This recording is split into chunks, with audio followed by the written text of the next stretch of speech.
Yo, what is going on? Hold up. I need lighting. Where is my lighting? There we go. Adjust. There we go. Nice. Cool, we can play the game now. Chainsaw Tyra, what's going on? Okay, so we're doing Flame of the Red Moon. So what would I need to go spec into? Strength and probably like a little bit of faith, I guess, for Flame Gummy Strength.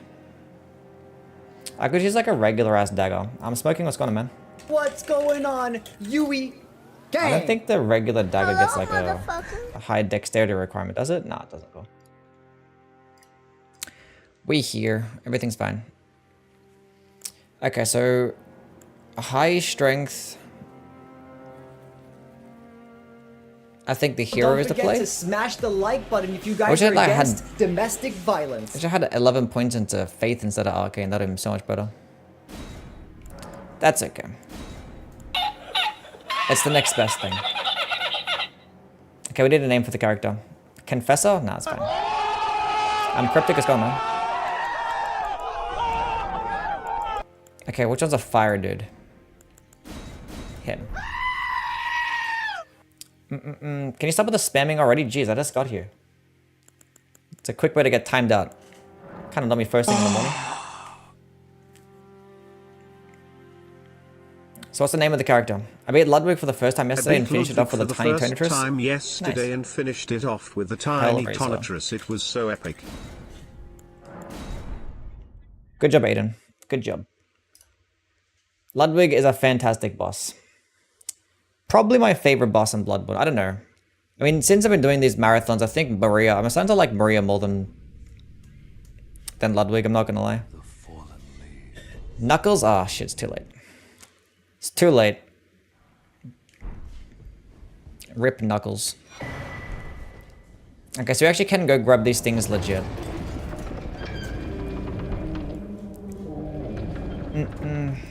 Haven't fought Maria yet? You'll fight her soon. Maybe, who knows.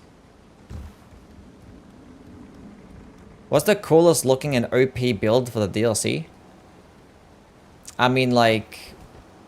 we can kind of like just predict what's going to be good for the DLC, but we're never going to know exactly what's going to be good. This is going to be based on like bosses' resistances and things like that.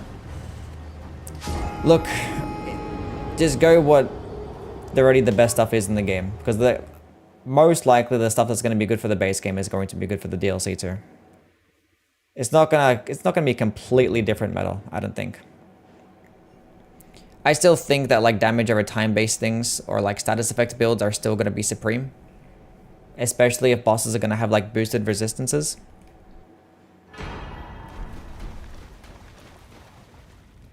Need a fun weapon to use, no straight swords or great swords.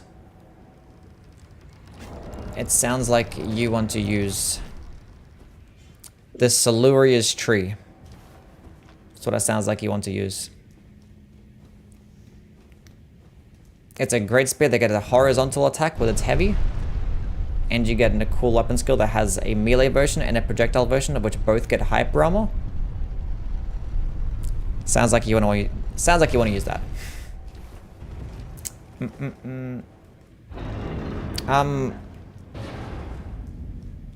Andrew, it's gonna man. I don't know how to say that name. How to say Andrew? Is it Andrahan? I don't know. How do I say your name, bro? The lance is nice too. The lance is nice. I don't really like the jump where he stays in the air for like 5 seconds. For that attack, all you gotta do is just run. Just like run in one direction and you'll miss. You have to time the dodge. Just like sprint backwards. It's like as soon as he does it, just like sprint backwards.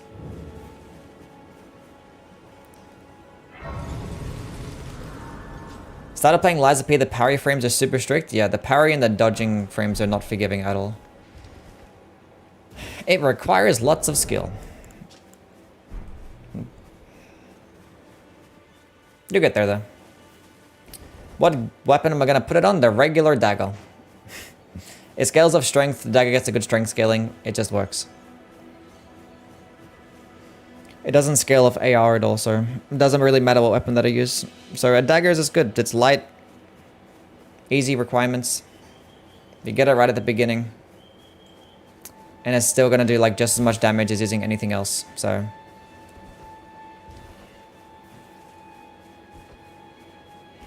I got a plus 10 Blasphemous Blade in 3 hours before the stream. Nice. Can say Andrew? Okay, cool. Andrew it is.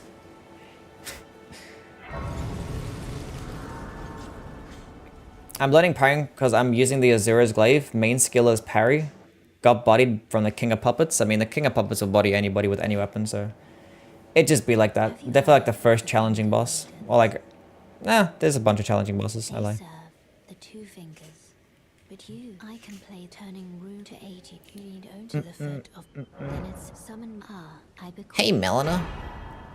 It will summon Torrent. Treat him with... I finished the game a few times after release. I had a Blood Dex Arcane build, just downloaded again to get ready for the DLC and starting all over.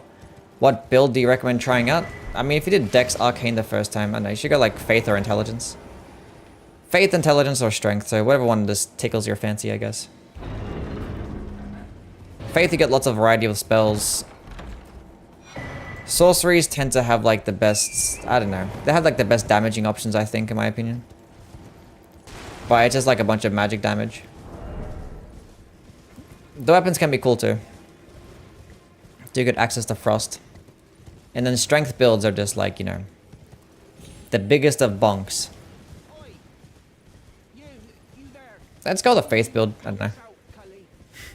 Unless you use like the Dragon Communion Seal with your Arcane build and you already used incantations. If you already used incantations in your first playthrough, then let's go with like an Intelligence build. Go something different.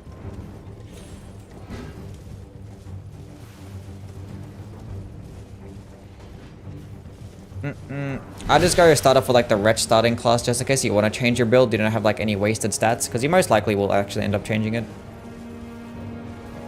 I always play offline. I never play online. Because just in case I want to use like cheat engine for something, I just play offline. I mean, like I start up the game in like offline mode. Have you watched the movie Spaceballs? No, I have not.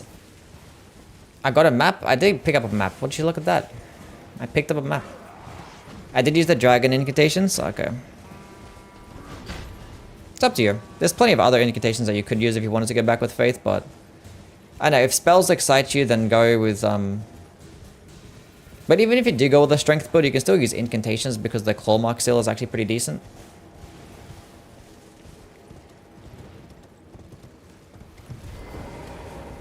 I mean, like, being online doesn't even matter in this game anyway. Like, you don't get invaded in solo play unless you use, like, the Taunter's Tongue. So it's like, it doesn't really mean shit.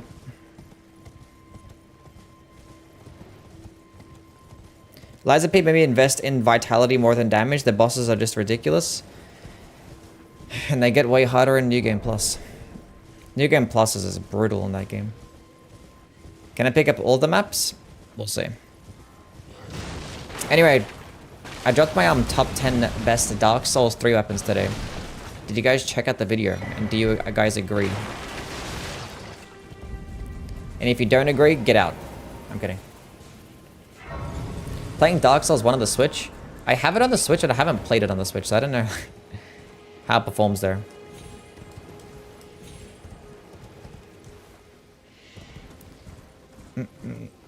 Came here just in time. That you did. So the strat is to run and pick some stuff up. That's the strategy. What do I need?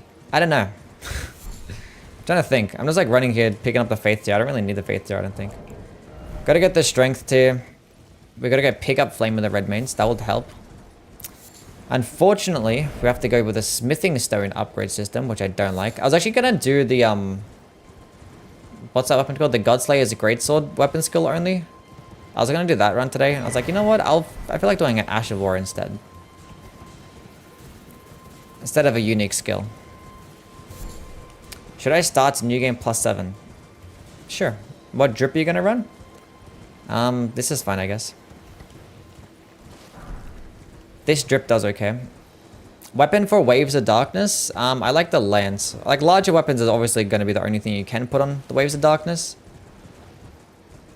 So you could just go with like, you know, Great Stars, Lance, What's going the Giant on? Crush if you wanted to. I don't know. Gang. But the thing is, I like to pair the Waves of Darkness alongside a Cold Infusion because like those AoE effects actually do proc Cold and that Frost build up too. So whatever one gets a really good Cold scaling, and I think the Lance gets the best one. I think it still retains like an A scaling in Strength for the Cold Infusion. Or it means it gets a A scaling in Intelligence, I forget. One or the other. A Frayed Blade run when I was thinking of doing a Frayed Blade run, but the thing is, it's like a 40 dexterity requirement. I don't know how I'm going to get to 40 dexterity right at the beginning, so unless I just use cheats. I use a Claymore and the Curve Sword, so some lucky picks. Yui gang. I mean, a lot of weapons are just really viable on Dark Souls 3. Actually, I take that back. You know. There's a bunch that still suck. New Game Plus of Liza P is harder than Elden Ring New Game Plus by an actual metric fuck ton. It's not even close, yeah. New Game Plus Liza P is like up there with like Demon Souls. New Game Plus. No, yeah, New Game Plus Liza P, yeah. I think I said it right. A Rib Rake run. I don't know about a Rib Rake run. I know it wouldn't be like too crazy hard, you know. It'd be like it's the regular speed with just less damage. It interests me none.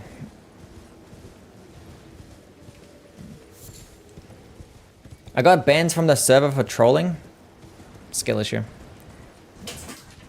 Sounds like a skill issue.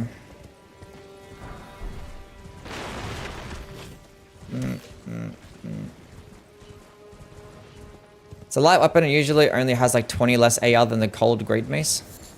There you go. The Celebrant Skull is actually pretty good with the cold infusion. It probably gets good scalings, but the base damage is still going to be doo-doo trash, right? And it has like the worst range. Have you done a backstep attack only run? I have not done a backstep attack only run. It would be interesting if it like, you know, worked like Dark Souls 2 and you had iframes with your backstep. But you don't have iframes. A Bloodborne Brick Fist run. No. How do you feel about doing a Graceless run, only using the ones necessary? I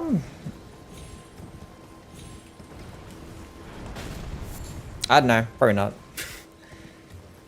The concept doesn't really interest me. It's actually might be interesting. Actually, I lie. Maybe. I'd have to see how like what like the rules are for something like that, or like what people do. I haven't really thought about something like that. A Graceless run.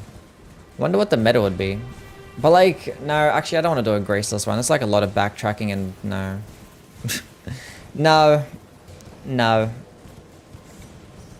I'm Harkon, it's got a man. Because that means you can't teleport, right? You have to just do nothing but running. Fuck that.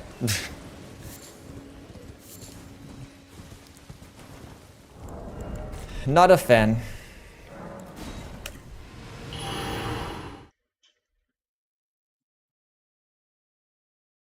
What's the thing that you're most excited for the DLC? Just the DLC itself. A whole brand new experience. It's a thing that I'm excited for. An eye tracker challenge where you have to beat Elden Ring without looking at the porn art on the side of the screen? What the fuck are you on about? You could do a doo-doo run where you only use things crafted from tinged extremen. A poop only run. When is the Chaos Blade Marathon? Maybe tomorrow. I just want to like finish doing my magic marathon and then... That sun looks very weird. And then just do like a random Elden Ring run. Because I like to just go back to Elden Ring every now and then. Because I need to finish up all these Ash of War runs so I can actually do a ranking of all of them. Because I don't want to rank all the Ashes of War until I do a complete playthrough with every single one. And we're almost there. Almost. The moon is very big. And now the weather just changed so I can't see the moon.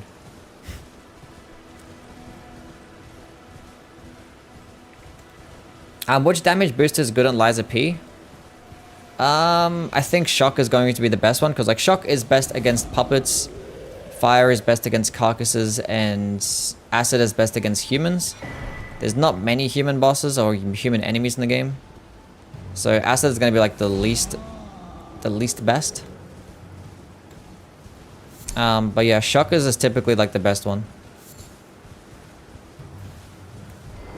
Because it just like improves your damage, does like chunk damage, staggers them, and it just like destroys puppets. Which a majority of the game is puppets. But it just depends who you're fighting.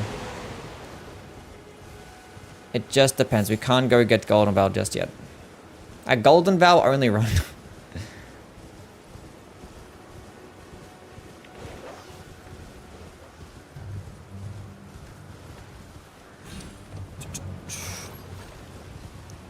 You were the type of guy to play the entire game with one Asher War before he decides to grade it? Look. At this point in the game's cycle, I think I want to do something like that. Like when that DLC comes out, I'm not gonna like do an entire playthrough with everything before I start to grade it. I'll probably just grade them first and rank them first of my like initial impressions and like a little bit of testing of like, you know, fighting a few handful of bosses and a handful of enemies. And then we could do full ass playthroughs and then we can rank them again based on the new experience that we have doing a full playthrough with every single one.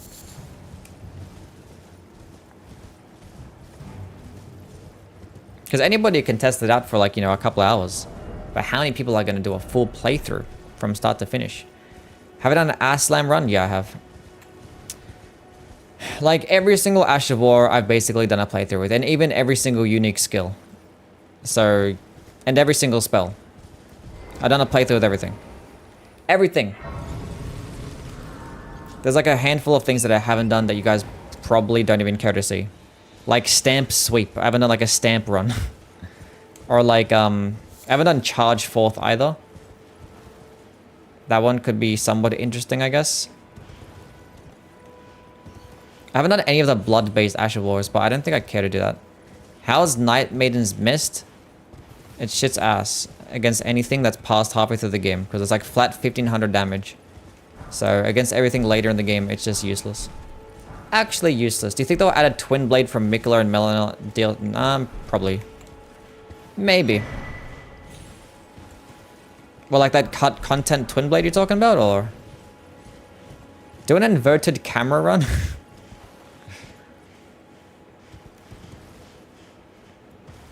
Best Asher War is Assassin's Gambit. It actually is really good. I mean, it's what the one, it's the Asher War that you use the most when you're doing a no-hit run, so.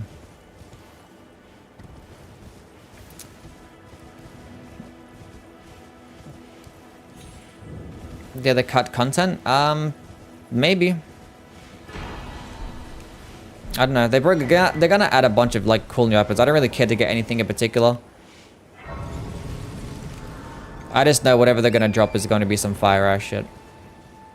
I want better whip ashes. I want just actual whip ashes. We don't have any. Like, like the only ashes of war for the whip are just like, it gets the least amount of options because there's not a single Ash of War for the whip that actually hits with the whip directly. There's not a single one. Need recommendations of a good Dark Souls 1 to melee weapons for a mage. Melee weapons for a mage, so like a sorcerer. So if you want to go with an intelligence build, something like the Moonlight Butterfly Horn is a good pairing because like, you know, pretty decent scalings, lower requirements, and you just get a bunch of good magic damage. The Moonlight Greatsword's pretty cool too.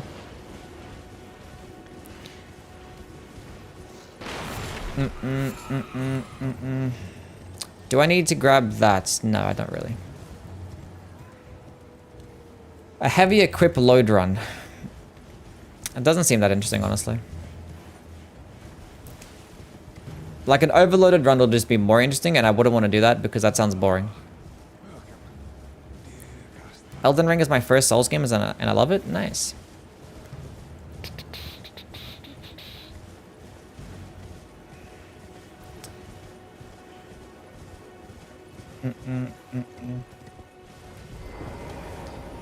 They have katanas, but not many other Asian style weapons. I hope they add nunchucks. Nunchucks would be kind of cool.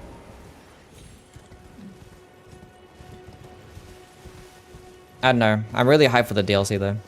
Gonna be some fire ass stuff. Do an Ash of War run. Maybe.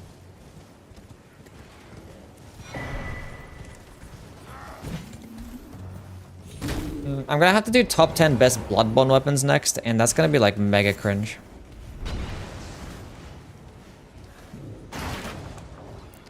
I need to get more playtime with some of the Bloodborne weapons. It'll be interesting. Why is it gonna be cringe? Because like they're all really good, like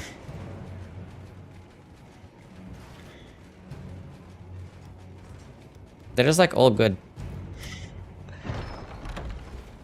And there's gonna be like a really good weapon that doesn't make it to the list. Like, how did this one not make it? It is what it is. Okay. Let's go level up in that. How is Wild Strikes so ridiculously OP? Well, Wild Strikes has good hype armor. It has a very quick successive attacks, and being that you can pair it alongside very large weapons like great axes and great hammers, it means you can output lots of damage really quickly and be able to tank a bunch of attacks, and be paired alongside status effects. It can even proc status effects quickly as well, so yeah, it's just really good. I feel like you can strafe a lot of bosses on Liza P. That's how I beat pretty much everyone till the King of Puppets. Maybe, yeah. Is the Hollow Slayer Greatsword have the same moveset from the Knight's Greatsword in Elden Ring? Yes, the light attack combo was the same. I mean, it dates back from Dark Souls 2 with the Drake Blood Sword as well. And the Hollow Slayer Sword, yeah. But that moveset's basically been in every single game. But yeah, it is with the Knight's Sword. I think the Knight's Greatsword doesn't have the poking attack heavy though. So the Hollow Slayer Greatsword is just a better. Just better. Because it gets the poking attack heavy. Both one-handed and two-handed. If they don't add a boss rush mode, I'm gonna cry. Yeah, same. There better be anything for like some type of game mode. There better be a game mode. Is there anything that I care for? The Knight's Greatsword is good, yeah, but it's not like the Hollow Slayer Greatsword. Nothing like that.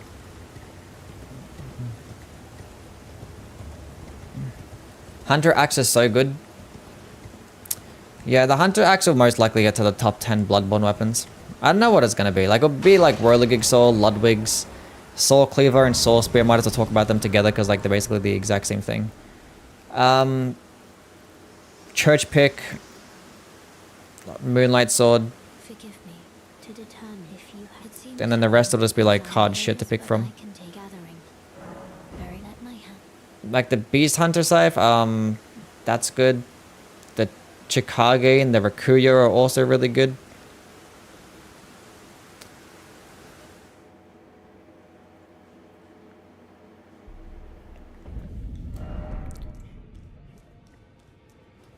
Death's Poker is really broken. The Death's Poker is broken, yes.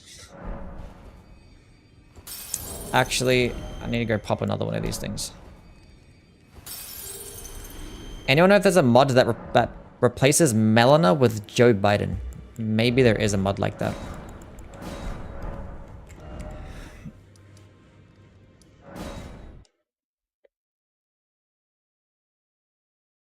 This Ash on daggers used to be godlike. Well, we're still going to use it on a dagger, but yeah. It's no longer godlike, but I think it's still going to perform really well because people only really use it for the stance breaking capabilities. But the thing is, being that it scales with strength, I want to see how it performs still, because like it actually does go pretty far. It's going to have its uses. Like I still probably wouldn't use it over Flaming Strike because Flaming Strike is just like high stance damage, really high damaging, and pairs alongside like many different types of builds really well. And also it just buffs your weapon. Whereas for like Flame of the Red Mains, it's mainly going to be more for like crowd control type of thing because it's like a very large AoE and it goes like 3 times as far as Flaming Strike. It kind of is like similar to like Scouring Black Flame, but just without the damage over time effect. But it's like in a much faster animation though. And it's going to have its uses. I'm not sure where I'd rate it on my Ash of War list. We'll see how it performs. It has the potential to be like A tier. Can you fucking stop, man? You're so annoying. I can't stand his AI.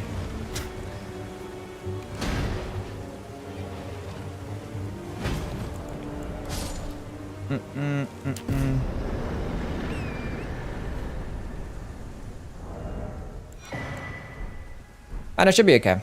It's probably going to be like B or A tier. At the moment, I'll probably put it B tier. The only reason it won't get to the A tier is if like the damage is really poor. But if the damage is really good, then it probably gets a higher A tier. I'm not going to rank all the Bloodborne weapons, no. We're just going to stick with top 10s. We're not going to change up the formula. And it makes it easy for myself, because, you know, why not? What am I doing? We are running. Wouldn't it deal more damage in a weapon with more AR? No. Typically, weapon skills or Ashes of War that actually don't hit with the weapon themselves will scale up a particular stat and weapon level. So if any Ash of War that has a projectile, that's not going to scale off AR. It just doesn't happen. Like Glintstone Pebble, this, Vacuum Slice, Beast Roar, none of them scale off AR. Spectral Lance, Ice Spear, they do not scale off AR. How's the run going? I mean, we haven't really picked up the Ash of War yet, so we don't know. My prediction is that it's still going to be okay. Smearbolt's gone on. Soul Cleaver for strength and then Soul Spear for dex, yeah. I mean, they're basically the exact same thing. Like, if I'm going to talk about top 10, I was going to put them together. I'm not going to like try and get into the whole competition as to which one's better than which. Do you think it's possible to do an entire run with Black Flame Tornado? Yes, because I have done it, so yeah. Black Flame Tornado is actually an S tier Ash of War. It's really good. It is really good.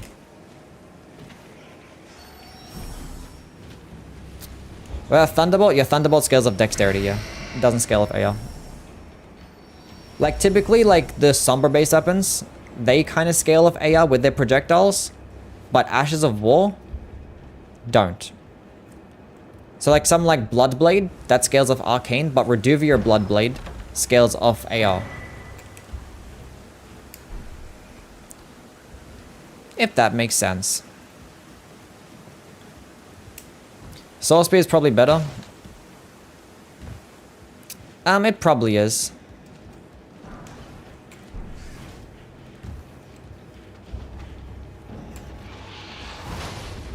But Soul Cleaver is like right at the beginning of the game, so, you know.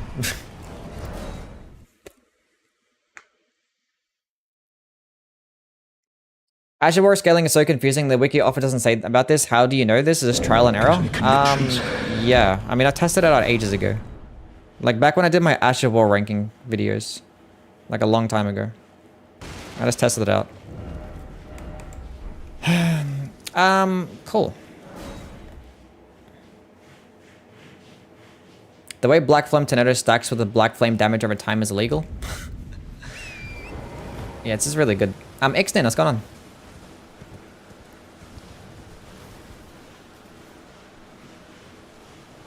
Okay, now what do I do first? We'll go get Flame of the Redmanes before, like, you know, we fuck around any further. And then we'll go probably just go... I don't know. I can probably get this weapon to +2 or some shit. And since I'm there, I might as well pick up Flame Gummy Strength too. That could work. Giant Hunt and Lion's Claw, do they scale up AR? Yeah. If the weapon, the Ash of War hits of the weapon directly, it's going to scale off AR. But if it's a projectile, it's not going to scale off AR. That's just for Ashes of War. That's not unique skills. That's different. It's just weird how it works. I don't know. Any recommendations for Chikage Blood Gems? I haven't played with a Chikage in a long time. I'm guessing the ones that boost your blood.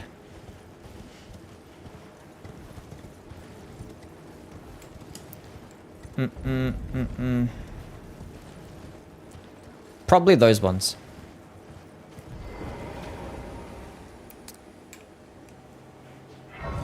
How does Spectral Lance scaling work? I think it's off a Occult Infusion and your Arcane stat. So like, okay, so something like this Flame of the Redmanes, this is a fire-based Ash of War, right? So fire-based Ashes of War scale with strength. So, going with a fire infusion means that your strength scaling is going to be less. It gets like a C scaling in strength. But if you have a heavy infusion, it gives you like an A scaling or an S scaling in strength, right? So if you're using fire-based Ashes of War like this one, you're going to be better off going into a heavy infusion because it gets a better strength scaling. It's the same thing with like dexterity-based stuff. Do you know how like Lightning Ram, that would scale as like a lightning-based one, and Thunderbolt as a lightning-based Ash of War, that gives you a dexterity scaling, so it's going to scale off dexterity. I forgot to go grab the thing. Where is it again? I think it's this way. So if you actually want to get the most damage out of things like Lightning Ram or Thunderbolt, you want to go into a dexterity infusion and not a lightning infusion. Where is this thing? I thought it was here. Oh, it's right there. For Blasphemous Blade, should I level Faith or Strength? You level both Faith and Strength for the Blasphemous Blade. So unique weapons work differently. Some unique weapons will scale off just one stat, and some other ones will scale... Oh, what the fuck? No, not doggy. No, bad doggy. I just want to... No, I want to... Oh, come on. Oh, I just missed it.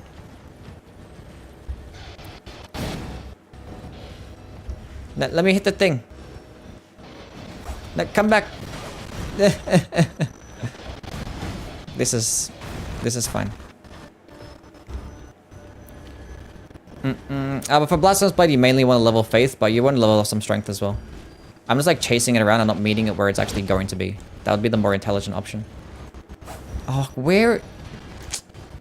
Oh, they're fighting each other. Yeah, go get him. Go get him. There you go.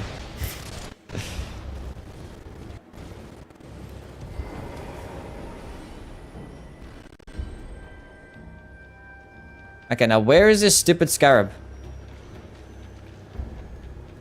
Why can't I just walk in like a circle? You know what I'm saying?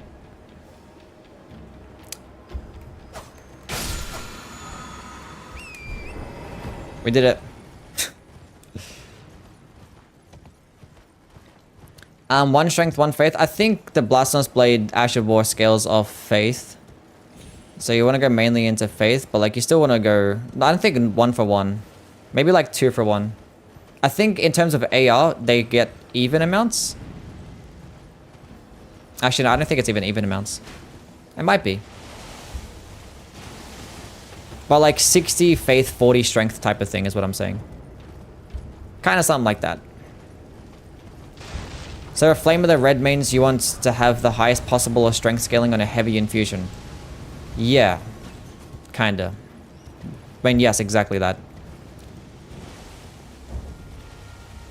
But even then, it's still kind of weird, because sometimes like an S scaling... Oh. Because sometimes like an S scaling might be worse than like another weapon's A scaling, which is like very weird, but... just is that way. But typically, weapons that get like an S scaling in strength will pair nicely alongside fire-based Ashes of War. Have you done a finger playthrough? Yes, I've done a fingering playthrough. Fire Ash of War scales of strength? Yes. Because fire gives you strength-based scalings. So yeah. There's a difference between fire and flame arts. Being that Flame of the Red means it's a fire-based one, it's going to scale of strength. Things, I think Black Flame Tornado is flame arts, so that's going to scale off faith. So there's a difference there. How does Hoarfrost Stomp work? Hoarfrost Stomp scales with intelligence.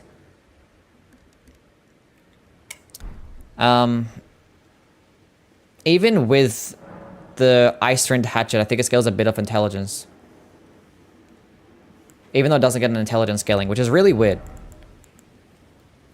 But obviously you have to have like an intelligence-based infusion if you're going to use like regular Hoarfrost Stomp. I think the Ice Rind Hatchet actually mainly... probably scales of dexterity though. The projectiles, because like it's different. It's like a Sombra-based one. It's just different in the way that it works. It's like really fucking annoying. And most of the time, it's a case-to-case basis. But typically, it kind of works the way I said. Do I need that much? We're going to 15 mind. We're going to 20. We're going to be responsible. We're going to be responsible this playthrough. 24 strength. That's cool. We're going to go with the strength-based here.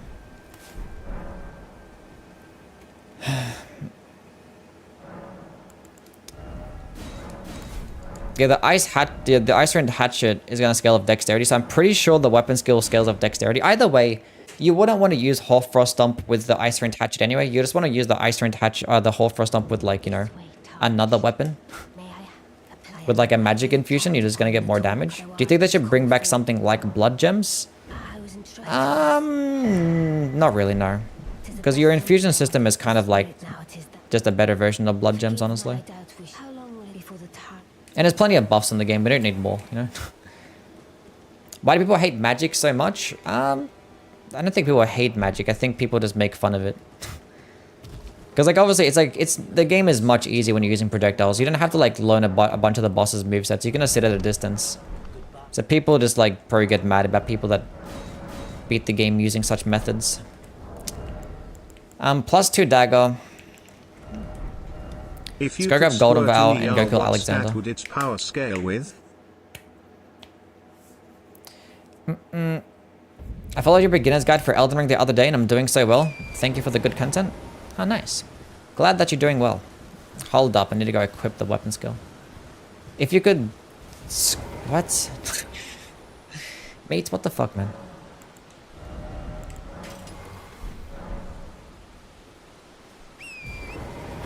Is an int faith build good? Not really, no. I mean, they can be okay. But, like, it's not really optimal. And, like, your only option is Sword of Night and Flame for weapons.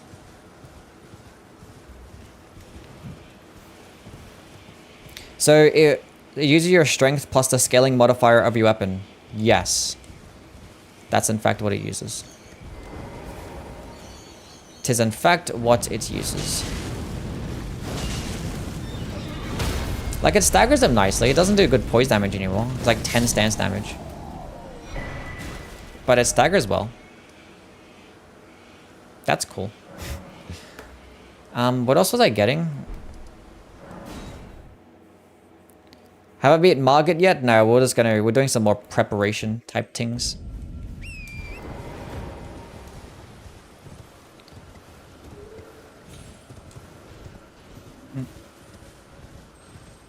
Does Redmanes have any advantages over Flaming Strike? It goes further. And, like, the projectile would just do more damage as well. I probably still wouldn't use it because, like, Flaming Strike is just, like, really good to have with, like, almost all weapons. It's just going to result in, like, more damage still. Bro, I honestly don't need to, like, buff for this guy. Like, I need to talk to him. True. Bruh.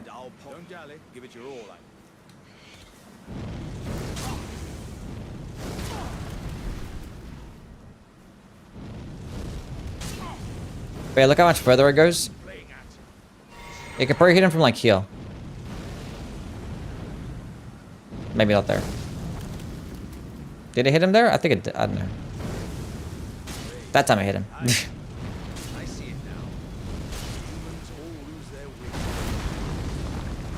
Isn't he immune to fire? Nope. Clearly not. Clearly not. Flaming Strike... The initial fire part does scale with strength. The same thing that Flame of the Redmanes does, but, like, the follow-up attack is going to scale off AR because you're hitting with the weapon itself. He lost his lid. I haven't done this run already. Stop lying. Can Flame of the Redmanes hit multiple times? I do not think so, no. I do not think so. I don't think it's like... Scouring Black Flame. Because Scouring Black Flame can hit twice. And I thought Scouring Black Flame hit twice because, like, the way that it angled, but I think it's because Scouring Black Flame, you actually pull from 2 different hands to throw it out. So, and I think maybe in certain situations it could just hit twice. Okay, Strength, Faith, Ash of War, Golden Vow. Did I put it on? I did. Hold up, I need more FP flasks.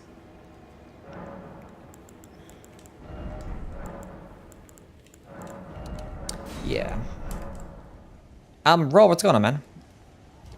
I have been well, yes. For your Demon Blade run, are you going to include the Chikage? Yes, we're going to include the Chikage. It's going to be like a damaging based, yeah. Wrong one. We're going to be doing a marathon where we beat every single game using the damaging katanas, or the katanas that damage yourself. Yeah, it made the poise damage like a way worse. I think it went from like 30 something stance damage to like 10. So like you're basically never going to stance break with this thing anymore. Emboldened by the flame of ambition. Radan set is overused by players, but it goes hard. I mean, a lot of the boss armor sets are going to be overused, just the way that it is. Even like Malekith's as well.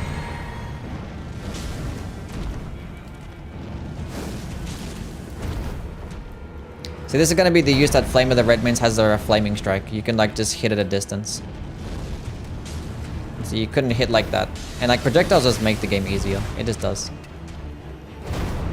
Is the Urmi usable or not? The Urmi is the best whip in the entire game, which isn't saying much, but the Urmi is actually really good.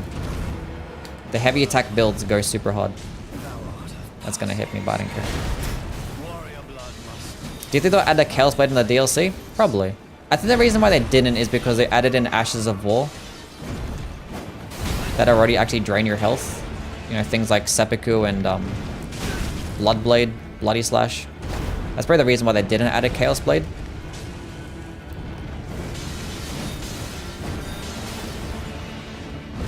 This is current patch, yeah. I never play old patch. Always current patch.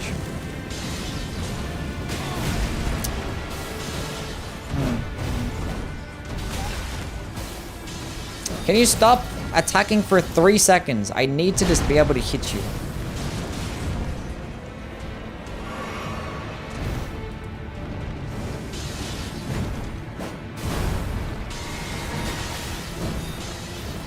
He doesn't want to stop. He does not want to stop. Okay, hold on a second. What do you think of Flaming Strike? Flaming Strike is a top 10 Ash of War in this game. It is really good. It buffs you up with a bunch of fire damage. It still serves as a little bit of a projectile. And does like this really good damage in general. Last month I started Dark Souls 3 using a Dex build. Game came harder and I used a Cell Swords. But then I came to your latest video and I was surprised. What about the Cell Sword Twin Blades getting the best weapon in the entire game?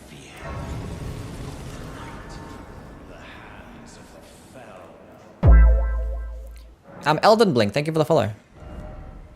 Are you excited for the Horse Tranquil what? Swamp in the DLC?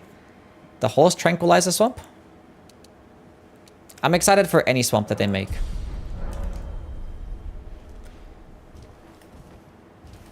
Why are you using a dagger? Because the dagger gets an A scaling in strength and it's light and I get it right at the beginning, so.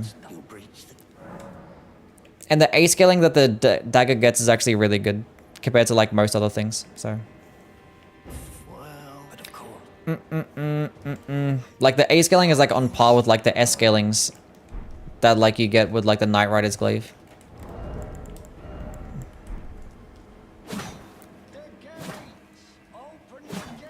The daggers is a fine option. It gets good scalings. With all these types of Ash of War runs. Salesword Turn Blades are so overrated. Unbelievable. Why do you think that though?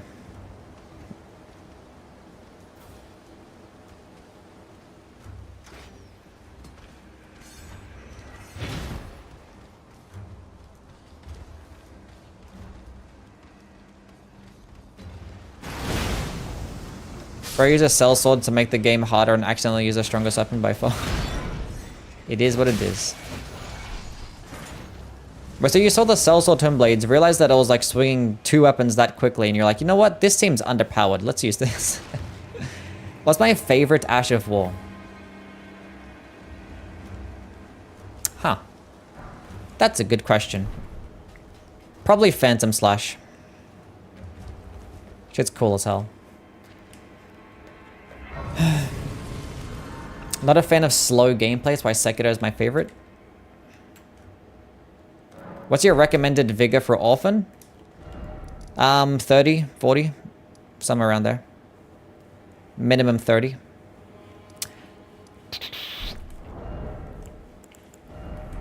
What am I getting? What should I do? Let's actually go grab... Let's go level this thing up. Yeah. Let's go get a bell bearing.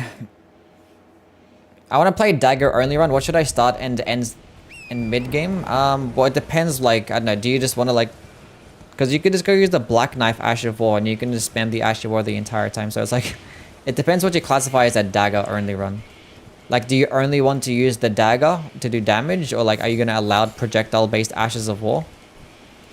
So are you going to use things... Because you could use things like Glintstone Chris, Black Knife, Bloodblade, or Duvir Bloodblade, and then just beat the entire game that way.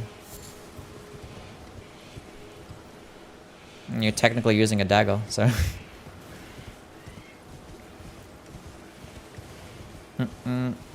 But if you don't want to do that... if you want to go with like parrying type builds, then the Mystery Court is going to be the play. If you don't care to parry, then I'd use things like the Wakizashi. Because the Wakizashi gets really high base damage and it gets bleed. And then I'd probably switch to like the Erdsteel Dagger, because the Erdsteel Dagger gets really good heavy attacks.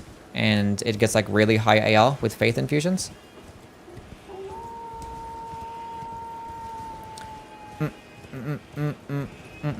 So it just depends what you want to do. Braggart's Roar is my favorite. Braggart's Roar is really cool, yeah. A parrying only run. I actually haven't done a parrying only run. But it's because like a lot of the bosses you can't even parry anyway, so. What do you think of the Cragblade Ash of War? I think it's an S tier Ash of War.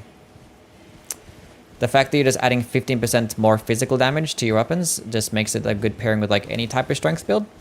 And you're just getting 10% more stance damage, which in some cases doesn't really make much of a difference, but there's other cases where like it does mean that you just stance breaking like one hit earlier. And it lasts like 40 seconds, which is really cool. And it's a quicker animation. You can like use it multiple times in a fight. I think it's really good. The reason Sekiro parrying is so easy is because of the parry frames, right? Yeah, for the most part, you can just like spam L1 and you're probably perfectly fine against a bunch of bosses, honestly. People say like spamming L1 is like not the game, but you basically spam L1. You can spam L1 and still be fine. The game's not that bad. It's still like the best combat there. It's still fucking flawless. The bosses are still amazing. I love Sekiro. We were playing it a couple days ago.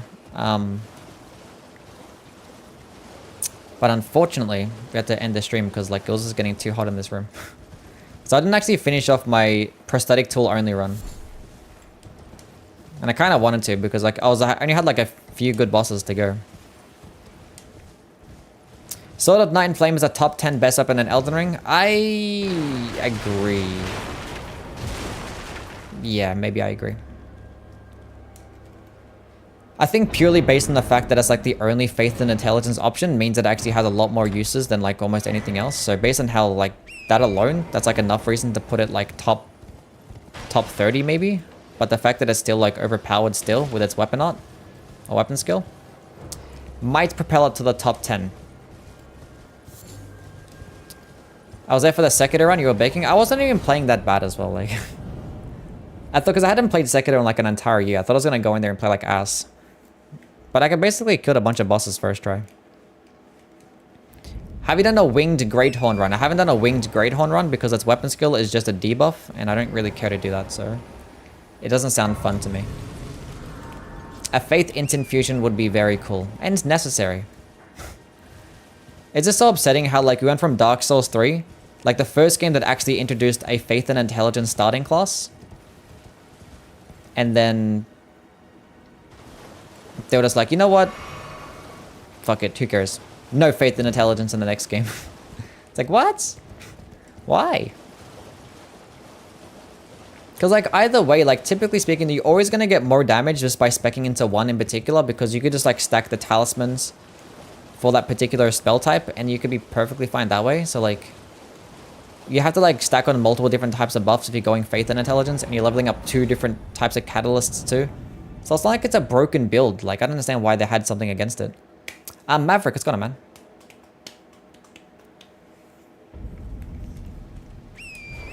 Maybe next time I try finishing Dark Souls 3 with a Handmaiden's Dagger. I heard the weapon is terrible. It's probably not that bad. You should give it a try. Sword of Nine Flames, the same thing. It's better if you focus on one of the two. I recommend just going specking into both. I never recommend just specking into one. Because there's going to be cases where like... Because the best part about having multiple different damage types is that when you're fighting certain bosses, you can just use one or the other. So... If you're going to build around the Sword of Nine Flame, I would spec into both. But when you're fighting a particular boss, I would just commit to using one. You know what I'm saying? Why am I speaking to this guy? I don't need to speak to him. This is a waste. I'm using a smithing weapon. Evan, it's gone, man. So when using Sword of Nine Flame, just go spec into both strength, faith and intelligence equally. And then when you're fighting a boss that's like weaker to fire damage, then I'll just put on the faith tier and the fire tier, fire scorpion charm. Put on things like that. And then when you're fighting a boss that's like resist to fire or weaker to magic damage, honestly, almost every other boss, I'll just use a magic version because the magic version can just get more damage anyway.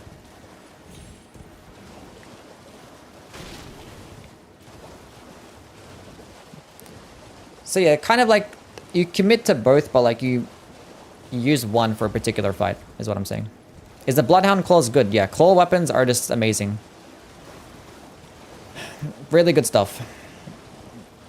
And the Bloodhound Claws is probably, I wouldn't say it's the best of the bunch, but it's the one that scales of strength the best, so. And it does hit around shields and stuff. You should do ASMR streams again. Again? What do you mean? No, I should not. Who is even resist to magic outside of Leonia? Not many people. Magic is like very neutral. It's like the most neutral type in the entire game. Like, not many enemies are resist to it, but not many enemies are weak to it as well. Domestic violence. Like, the only bosses that are actually, like, weaker to magic damage, I think are, like, the gargoyles and stuff, which is still pretty cool. I think gargoyles is, like, their only enemies that are weaker to magic. There's probably something else out there. But basically, like, enemies in Leonia the Lakes, I think the Regal Ancestor Spirit as well is resist to magic. But, like, everything else is just very neutral. Like, it's just decent, you know? Not many things are just resist to it.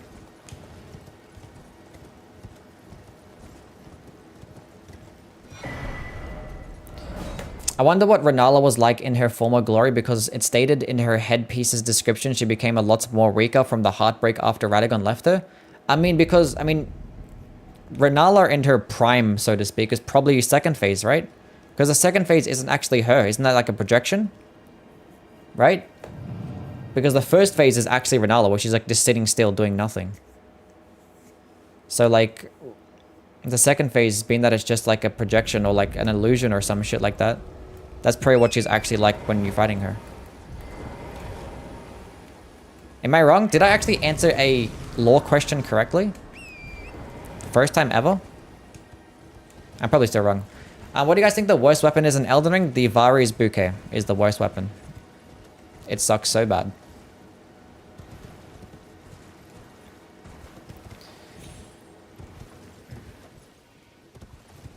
You're right. I'm right. Ha ha ha. That's it. No longer making ranking videos. Instead, I'm going to make lore videos. Do you know the funny thing is? One thing that I thought about is like if I was actually making lore videos, I'd be like milking the shit out of it. I'll be making like top 10s and stuff like that. Because that's like one thing that I don't really see lore YouTubers make. There probably is like somebody out there that does it. But like, do any of like the lore YouTubers actually make like top 10 content? Like top 10 coolest NPC quest lines or ranking the games by lore. Do people even like do that stuff? Like it's kind of like stupid content that only like I kind of make. Top 10 sad NPC endings. Do people make that stuff? I don't really know. Maybe they do. But Varys at least has bleed. That's all that it has. And the thing is, you're not going to kill a boss just by using bleed. I mean, you kind of can. But it's going to take a long time if you're just using bleed. Because after you proc bleed the first time, it takes longer the second, the third, and the fourth time. Good luck trying to proc bleed, especially with the Vari's Bouquet. It is not good. Rusty has ranked every quest line. Yeah, but I'm talking about like lore YouTubers, like actual like lore dudes. Do they make content? like that. Because like Rusty is like a ranking type of guy. He ranks like weapons and shit like that as well. I'm not sure if he's like a lore nerd or some shit. I don't know.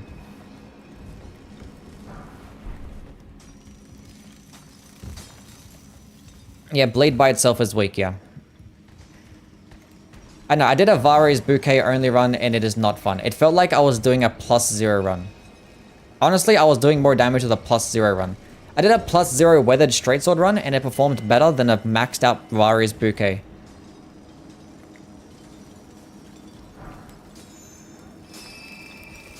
That's how bad the Vari's Bouquet is. Golden Epitaph is an F tier.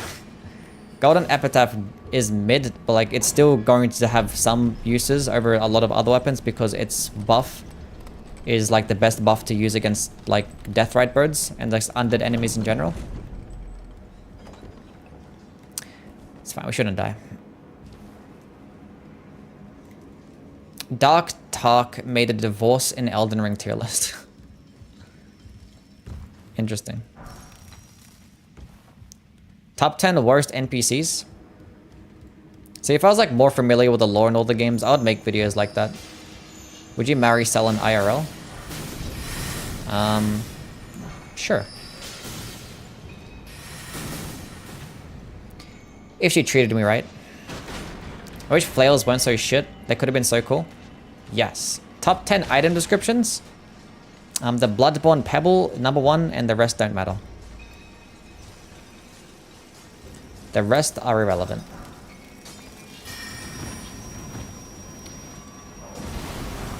Flails should have been very unique and they just weren't. So yeah, I agree. Every swamp after the DLC comes out. It's a lot of swamps. Oh, can you go away?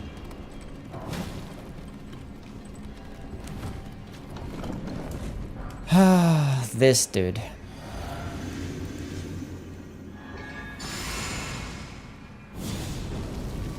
Is the Moonlight Greatsword good in Bloodborne? Yes. Yes, it is.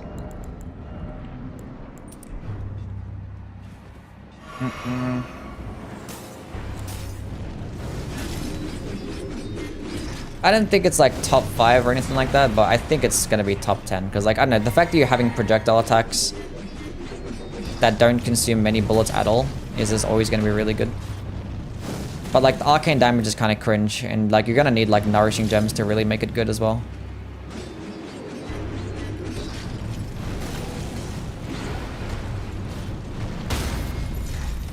Easy game. 17 damage, we're fine. We're doing more damage now. The stun lock. The Rickety Shield has the objective best item description. Does it? We actually got a stance break. Never mind, it's the best weapon in the entire game. Or best Asher War. Top 5 happy quest endings? Impossible. Everybody has to die every game. Do a swamp only run? What's a swamp only run?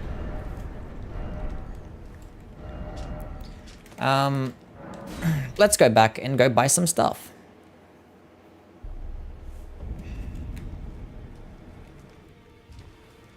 Why is Miyazaki so obsessed with swamps? Because like they're aesthetically like very pleasing to him. Because he just sees the satisfaction in like the players just struggling, and then he gets off on that. It makes him really happy. Just a good guy. There aren't even 5 happy endings in the entire game, yeah. Nefeli was a happy ending? Was it? What's the best damage type like slash or pierce? I mean, I have a video ranking all the damage types, and I went over like, you know, the sources of all the damage types and like the boss resistances, enemy resistances. So you can go check that out if you want to know like in detail. Short answer, piercing damage is the best. And for elements, lightning damage is the best. Because a lot of enemies are just really weak to it. Basically, anything that has an armor set, so if they're wearing armor, they're basically going to be weak to piercing damage and lightning damage. And a lot of things in this game wear armor, so there you go. And dragons are weaker to piercing damage too. So yeah, piercing damage is just the best.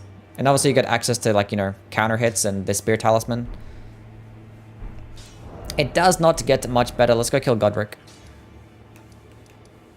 Where am I going? Here.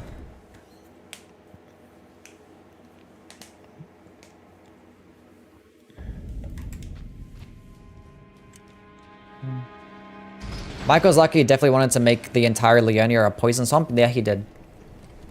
He did. They had to settle on like one small portion of the swamp being poison. Like the back half towards like the Albinauric village has a little bit of poison, but that's about it. I feel like knowing Miyazaki actually probably would have liked to actually have the horse take poison build up too. He was probably heartbroken when they told him like, no, Miyazaki, we can't do that. The horse is going to be immune to poison. It's like, why not? Does the Lucerne do piercing damage? Yes, it does. Have you done a seal only run? No, I haven't. Gotrick. Yes, we're doing Gotrick.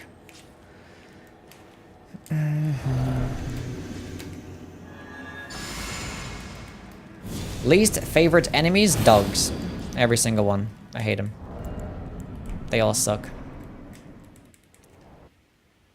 Oh, I should have go grabbed the, that's fine. I'll get it after this. I need to get the wet blade so I can go get a heavy infusion. Because fire infusions are mid. That might hit me? Yeah, it does. Is that guaranteed? I swear I dodged that. Just what Ludwig phase 2 for the for the first time? So badass? I agree. There's like very few bosses that I fought for the very first time. And then like I had them like very weak and then I died and I wasn't mad. And that was Gale and Ludwig. My first time playing them. And I had them very weak and I died. Normally I get like really upset about that. But like I was actually excited to fight them again. They're like the only two bosses. Like that was so cool. I want to do that again. I was like kind of happy the fact that I died. Just so I could fight him again. Gale and Ludwig. They're the only two bosses. I got a stance break. Never happens. I still remember fighting Gale for the first time. That was legendary. Like waiting for the Ring City to... The Ring City hype was so real. It was so cool. What do you think of the Spectral Lance Ash of War? It is really good. I mean, like, projectiles in general are always going to be really good. What makes Spectral Lance really good is that it goes really far, especially when you pair it alongside the Arrow Reach Talisman. It goes like stupidly far, and it actually gets tracking too. And the stance damage actually scales off your weapon. So if you're using like a larger weapon that actually does some more stance damage, you can like poise break incredibly quickly. So pairing it alongside like a lance, you can like poise break most things in like 2 or 3 hits. Not 2, but like 3 or 4 hits. Which is pretty good stuff. Pretty good stuff.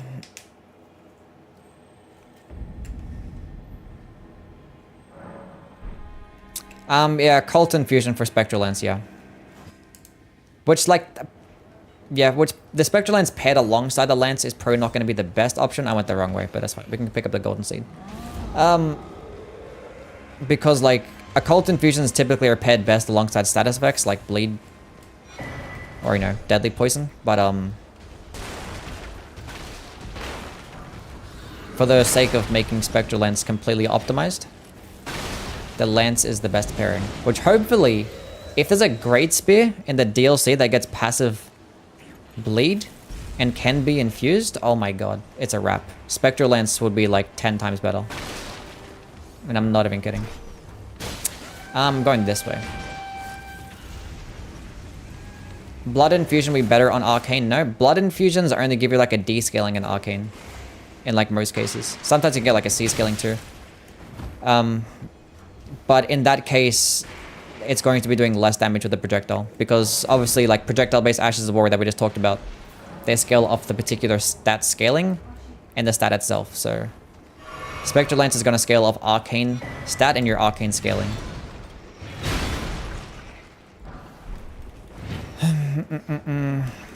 So you want to have like the best Arcane scaling possible to maximize damage. If you just care about like stance breaking, then just go with the Blood Infusion, because if you want to do bleed as well. But if you actually want to maximize damage, then Occult is the way to go. What am I doing? Let's go get the gold scarab talisman. Those bosses are weak to fire damage anyway.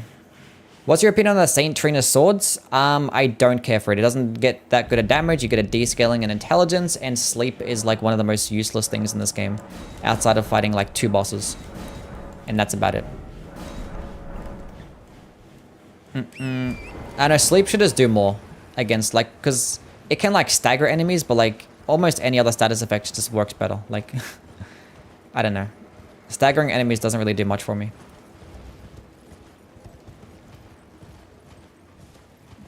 I'd rather use like a straight sword that does like better damage and actually have like a higher damaging weapon skill.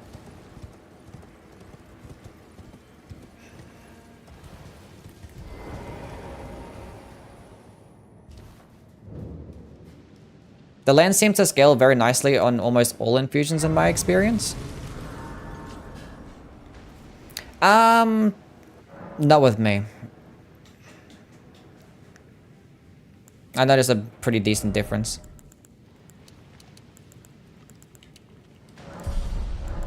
In damage. Okay, what am I doing? I didn't get the fire tier. True. I can make this heavy infused now. That should be doing more damage. First time catching the stream, been watching a lot of your videos recently, trying to figure out what build I want to go to the DLC with. You go make whatever build that you want to make in the DLC. Just whatever like the most fun in your opinion, because either way, as soon as we end up finding like our first cool weapon, we're probably end up going to changing our build to that weapon, you know? Like as soon as you find a cool weapon or a spell, you're going to want to use that. So it doesn't really matter what you end up going with the DLC with, because you're probably just going to change in like the first 10 minutes. I would just like stack up on like everything that you have, just in case you want to change up your build. Just something if you fight like a boss that has like a specific counter to a particular damage type or a particular status effect. Just having those weapons ready to like leveled up and change up your build, that could be like a potential thing to do. But in terms of like a particular build to go through the entire DLC with, I don't know about that. A Vikes Asher War only.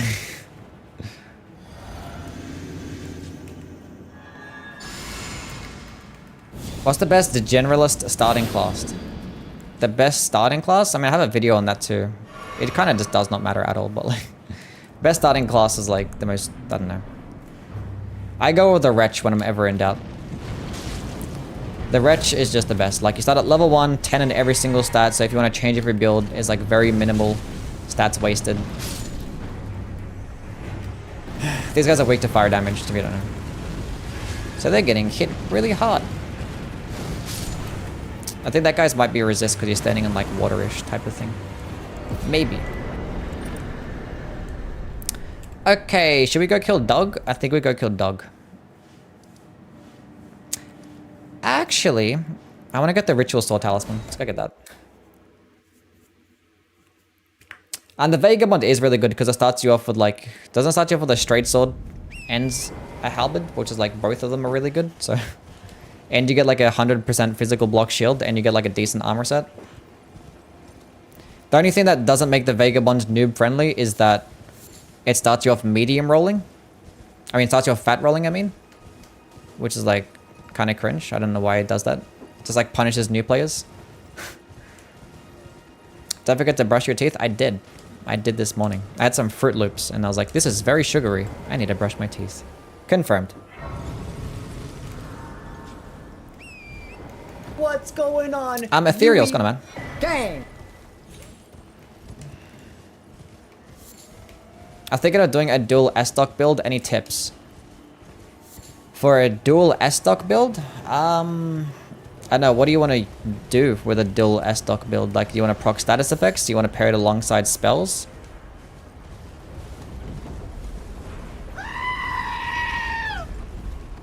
My day is going well, yes. It's going fine, thank you.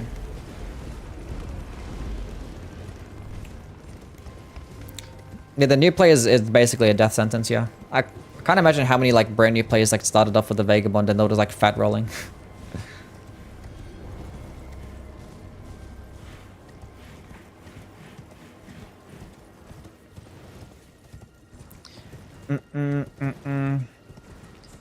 Yeah, I don't typically like power sensing thrusting swords. I just like to keep them like two-handed because like they already have really fast movesets. But if you just like them aesthetically and you think they're really fun, then go ahead, because they're still gonna be perfectly viable.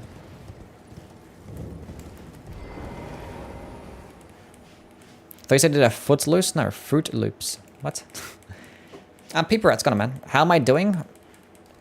I'm doing well. Doing this Flame of the Red Mains run. Of which it's gonna be okay. I gotta like rank all the Ashes of War. I have like a list of like every Ash of War ranked. I still have to tweak it because it's like not complete. I just did it in like 10 minutes and I kind of disagree with it. So there's still a few Ashes of War I have to play with, and then I can just go make my entire list. I wish there were a Cragblade spell. That would be cool. Like a gravity-based weapon buff. For a like intelligence sorcery spell. That'd be nice. Will Radagon parry Flame of the Red Mains? Yes. Radagon parries like every projectile. Radagon even parries Hoarfrost Dump. I did a Hoarfrost Dump run and he actually parried that. He parries crossbows, arrows, like he parries everything. It does not stance break like crazy, no. They nerfed its stance damage by like a lot. It went from like 30 something stance damage to like 10. So I like hardly proc. You're not gonna stance break with this thing. Even though I have like twice already this run, but it just don't be happening.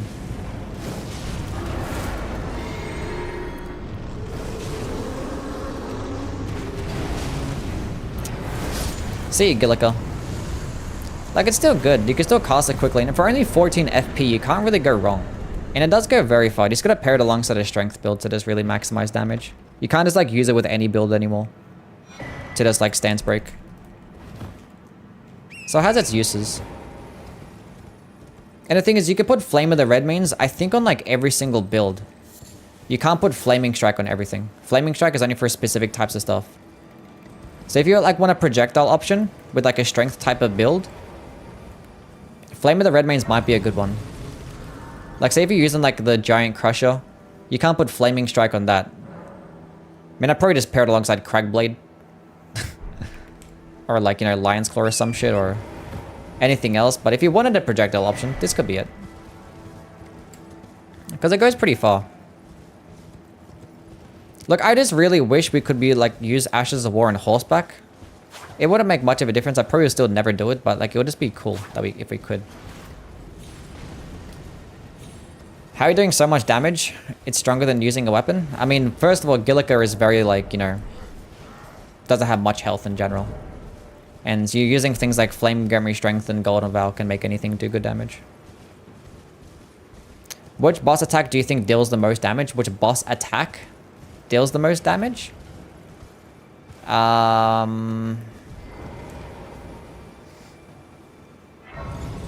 Probably like Millennia's grab attack, because not only are you taking actual damage, but you have to take the embarrassment that comes alongside getting grabbed by a girl that big and yeeted up into the air. Like, imagine just getting picked up by a girl with one hand and it's getting thrown in the air. Do you know how embarrassing that must be? That's a lot of damage you're taking. Emotionally and physically. See, look, I picked up a map. I do believe in maps. I feel like I'm being gaslit seeing different messages on stream than in chat. It's because we're streaming on both Twitch and YouTube, that's why.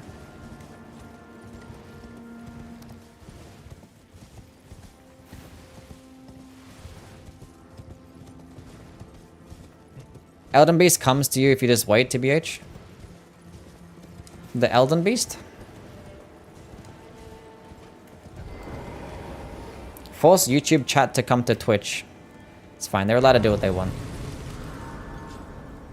Now, why am I here? That is the question. Why did I come here? Oh, you know what I gotta do? We gotta go get some more smithing stones. True. True. People need to stop chasing the damn Elden Beast.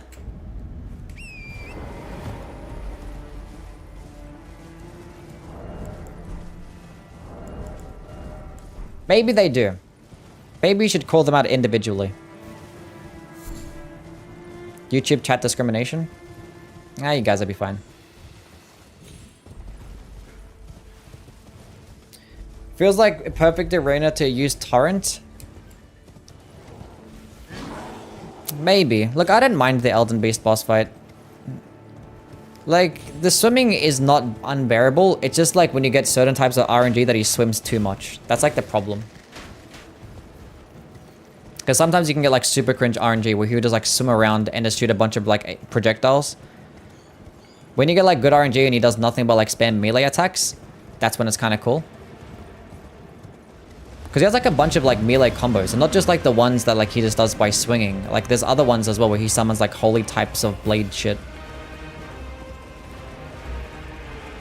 But it just gets super annoying when he spams those like piss darts that fall from the sky. And he keeps swimming away and doing that. That's when it gets like super annoying. So it's just like, it's very RNG heavy. But they could like tweak that to like make it so he doesn't do that as much. Hey YouTube chat. Can you force robot to pronounce your message? No you can't, ha ha ha ha ha ha ho. Yes, obviously Twitch has some benefits.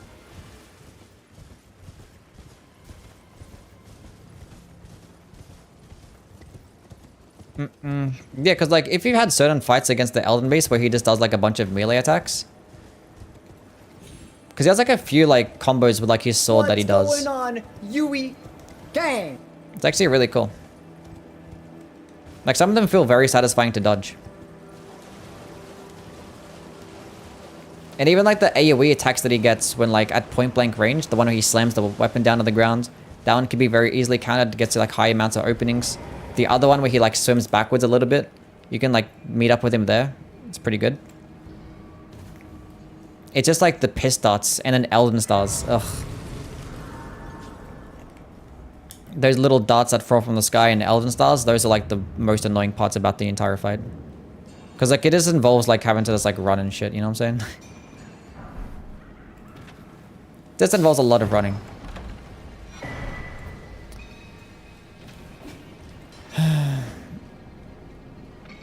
I would like to pick up these. I'm actually going to pick up all the smithing stones here. Might as well.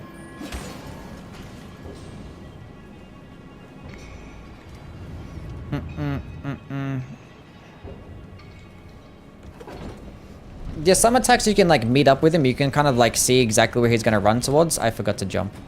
Am I going to die here?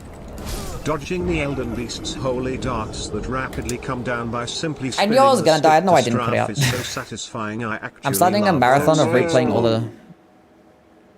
Can you stop interrupting me while I'm talking? Jeez. Of replaying all the Demon Souls, and I realized how much I hate Demon Souls. You hate Demon Souls?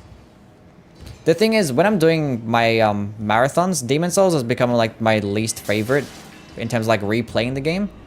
And based on my first playthrough, Demon Souls was like one of my most enjoyable one. Like Demon Souls was like top 3 most enjoyable first playthroughs that I had. Go away, you stupid fucking thing. Why did I send that elevator up? I don't even need to send that elevator up. I can just jump off here. I need to jump off there anyway. That's fine. Everything is okay. Your live views have gone way up since the DLC review. I mean, I think my subscribers in general have gone up. Just because, like, the types of videos I've been making, I think it's just more Soulsborne related content, and I think, I don't know. It's just kind of like the only content I really can make at this point.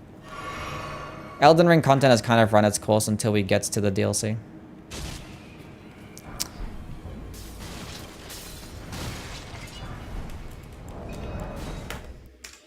It also just depends what I'm playing. Like when I was playing Sekiro the other day, nobody cares to watch Sekiro. Why is there a poll going on, it says? Oh.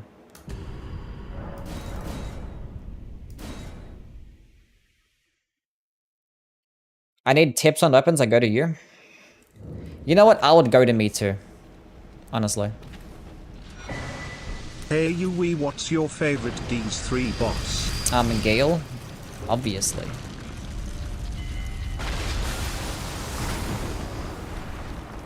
Move, you stupid thing. What is this? What is this?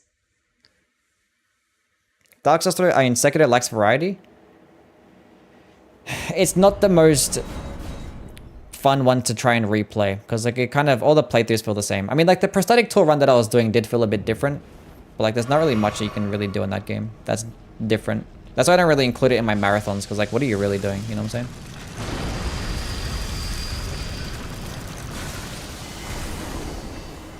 I was like, where is my option to climb the ladder? Please. But yeah, DLC is Gale. Base game is the Twin Princes. Those are my favorite bosses. I feel like, I don't know. Is there a... I don't think I've seen a tier list that has every single boss of all the Soulsborne bosses. Maybe I do like an all Soulsborne bosses tier list.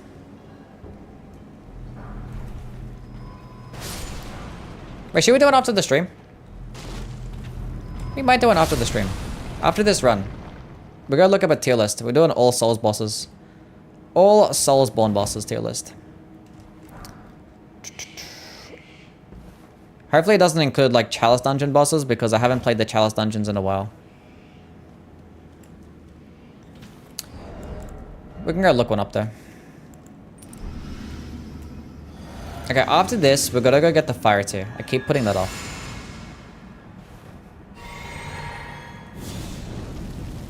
Nameless King and Solar Cinder are better than Twin Princes, Imo? Those are still S tier bosses. I just like the Twin Princes a lot. I don't know, the dodging, and it's just so satisfying to dodge his attacks and like being able to like hit him as it's teleporting away. The music is just flawless. The second phase adds up like just enough to make it feel like a second phase, but it still feels just as nice. It's such a fantastic boss fight. I love it. Can you stop dodging my stuff, please?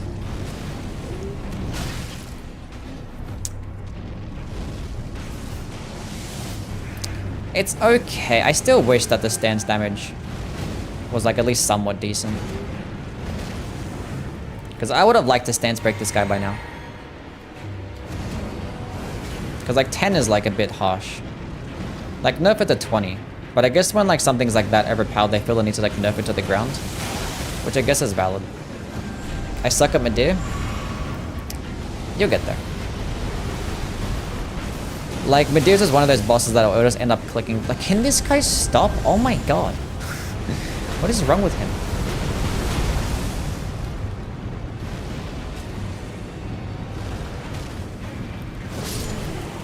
Cool. Well, he's dead. If Mesmer doesn't have a second phase, Mesmer's gonna have a second phase. Like, every single DLC boss is going to have a second phase. Some most likely going to have a third phase as well. We might even see one with 4 phases. Like, there is no way. I will literally retire as a Souls YouTuber if Mesmer doesn't have at least 2 phases. There's more of a chance that he gets 4 phases than he actually does getting 1.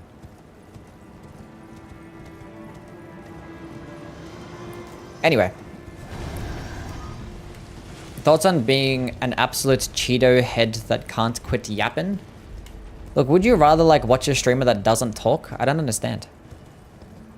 4 is too many? I think 4 is too many. But I'm just saying there's more of a chance of him having 4 phases than actually only having 1. That's all I'm saying.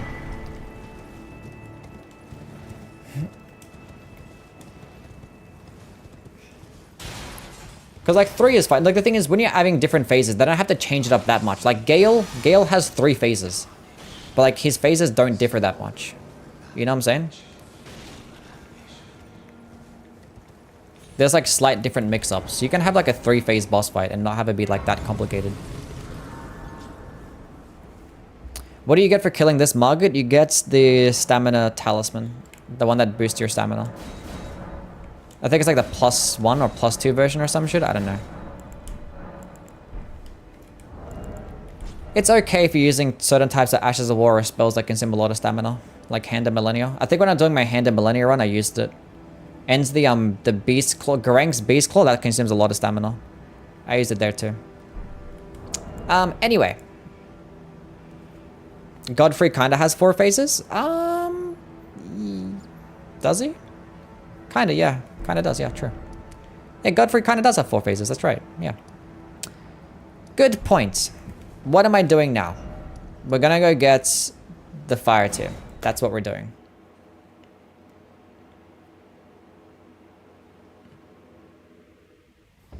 He doesn't yap, he speaks facts. True and real. I should have leveled up my shit first, but that's okay. We have 5 smithing. Did I not pick up more? Huh. I think I missed some. I think I did miss some. I actually ran past a couple of smithing priors in that dungeon. Now listen to me, Miyazaki. If you let us acquire Mesmer's armor after his boss fight, but the armor doesn't come with the cute happy-looking snake, I will boycott this DLC even though I will have already paid for it. Look, the armor set is gonna come with the cute snake. There's no way that it don't. They're not gonna put Mesmer behind all like the Shadow of the Erdtree promo and hype him up that much just for us to not be able to wield his weapon and have the cool snake armor. Another thing I hate in Demon Souls is the runback. Yeah, the runbacks in Demon Souls are the worst, yeah. Yeah, it's just really bad. Really bad. The level design can be kind of cool, but like it doesn't like interconnect that much. Upper Latria is kind of cool. 1-1's kind of cool, but like a lot of the other ones. And like 1-3 can be okay, but like even then that runback kind of is cringe. But then again, like the bosses aren't that hard, so like if the bosses were challenging, then that'd be like a lot more of an issue. But like the lack of checkpoints is why I just like completely abuse the quit out mechanic in Demon Souls, because sometimes I'm just not bothered. Okay, predictions on how many Erdtree bosses we'll end up seeing in the DLC. We will see at least 2 or 3. Probably not. How do you have red skin?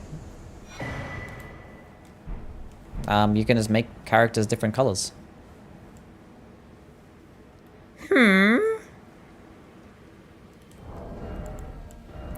Okay.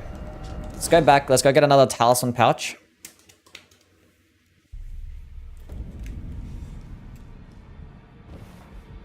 Go for the Dragon Burrow avatar for runes? Probably not.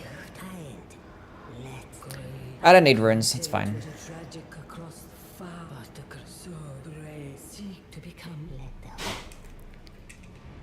Wait a minute, I haven't killed a second Great Rune boss, true. That's right. What should be my other talisman slots? I might get the Fire Scorpion Charm. This doesn't consume much FP, so I don't really need the Carrion Filigood Crest. I didn't want to buy a Runok, but that's okay.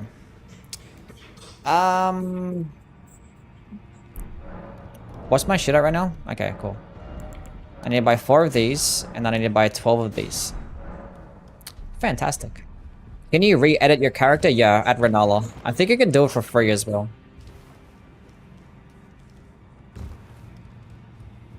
Dark Souls 2 is the only one that I've never played. Not sure that I should. You can give it a shot. You might like it. You might like it. Who knows? Okay, let's go kill Doug.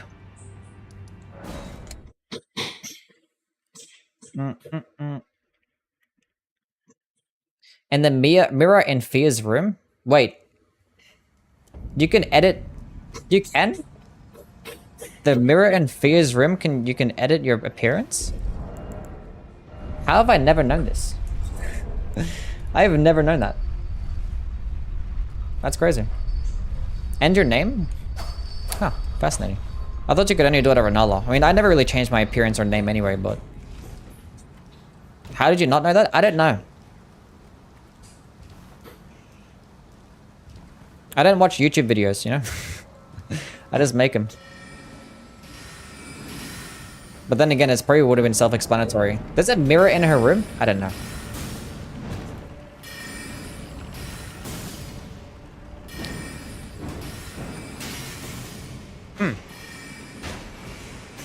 That's cool. Doesn't really do anything for me though, but that's cool. Found it by accident? Maybe I crossed by it on my first playthrough and just completely forgot about it. I don't know.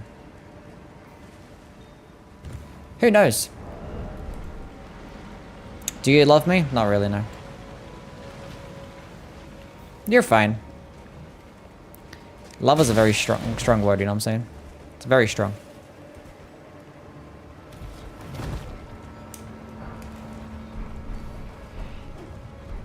I spent way too much time at that goddamn mirror. Fair enough. I've actually haven't made like a serious looking character like ever. The thing is, like my first playthrough, I typically just make like a normal looking guy. And then like afterwards, I just make a stupid looking guy because when you have a stupid looking guy, it kind of breaks the immersion a little bit. So maybe when I'm going through the game or the DLC, I may make my guy just look normal. Or I can just like wear an armor set to cover my head up.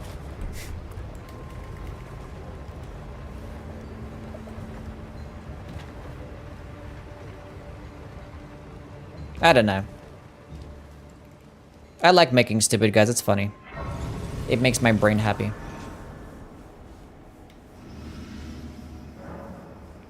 See, because if I really cared about my character's appearance, I would like, you know, be spending so much time in the character creator and stuff like that. Bro will marry you, break your heart, and marry himself. Marry himself. Oh, I forgot to put on the fire too. How am I gonna beat this boss now? Do you see any reason for using Flame of the Red Mains over Flaming Strike? No.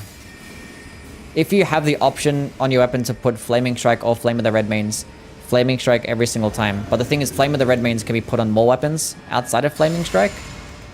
So with certain types of like strength type weapons, it could pair really nicely because it is a nice projectile attack and it can hit multiple enemies at once. And it's a way to do fire damage with like a pure physical type of weapon, which is really cool. And I had the wrong shit equipped. Nice.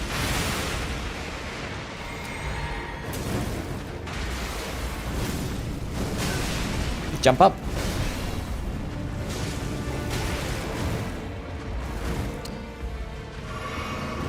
Nice. Good RNG.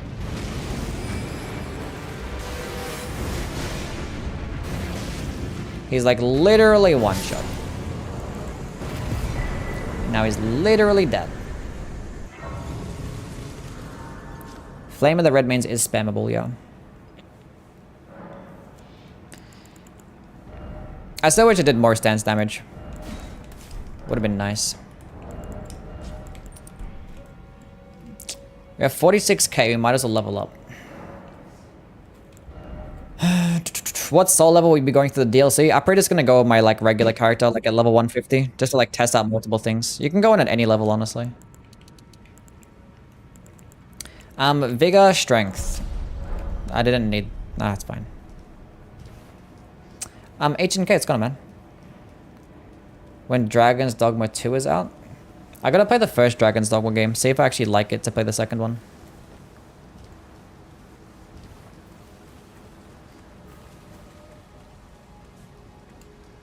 How much you bet you think they're gonna make a night boss?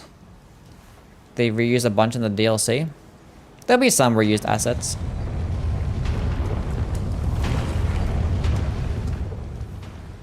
I don't think there's gonna be a bunch though. Because the thing is, the file size of the DLC is like pretty large. And the thing is, what typically like ups the file size of something. Oh, get off the ledge. Go off the ledge. Idiot. Is like just different types of models and like sound effects and things like that. Because part of the reason why like the regular or the base game file size isn't that large is because like there's a bunch of like reused assets. Like different assets is what makes the file size be really large. So if the DLC is going to be a really large file size, then there'll most likely be a bunch of unique things in there. Unique models, unique sound effects.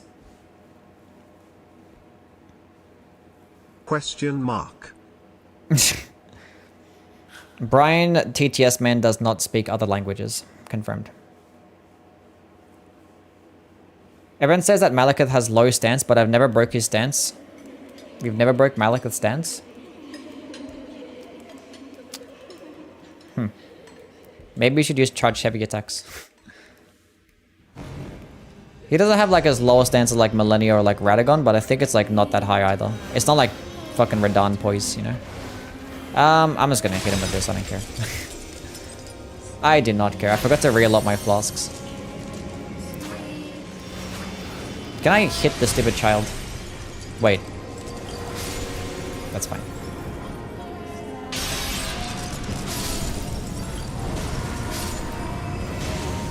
I think I put on the fire too. This might be a second phase type shit. And then I get there in time. Oh, I ran out of stamina. Absolutely tragic.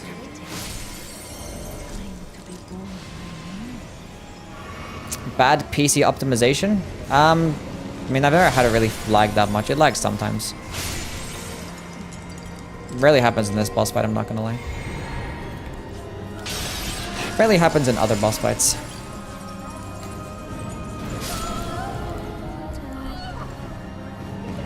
Oh my god, I got hit by a falling child.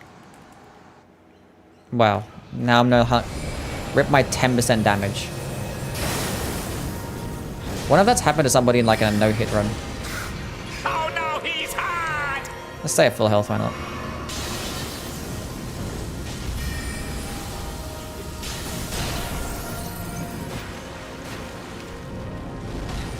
Get staggered.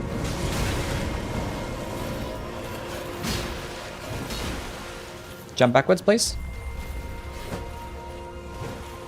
Hit them both.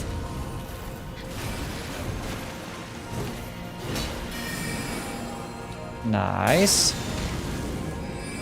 No, come back. You have to come back.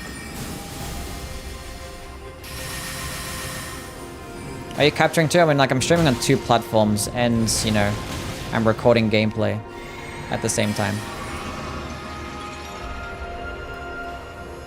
And I don't have this game full screened, and if you don't have it full screened, then it's probably gonna be some more performance issues too. I have it like windowed so I can like, you know, toggle between my 2 monitors and stuff. Well, that went well. That was okay. You cannot beat Elden Ring with the Flame of the Red Means Ash War. It's literally impossible. You heard that, chat? It's impossible. Let's pack it up. Try again later.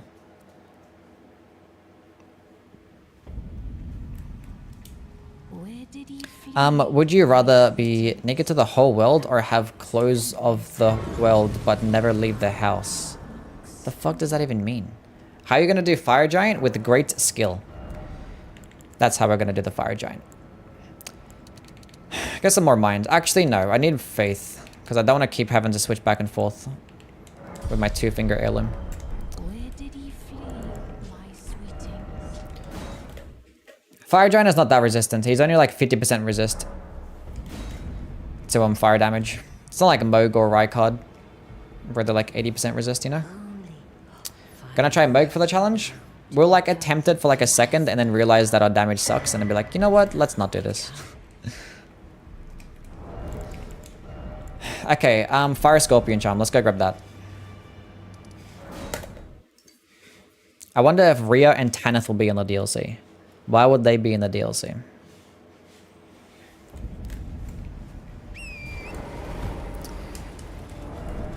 I hate Fire Giant, worst boss in game. Yes, all my homies hate the Fire Giant. And Capra Demon. It's such a bad boss fight.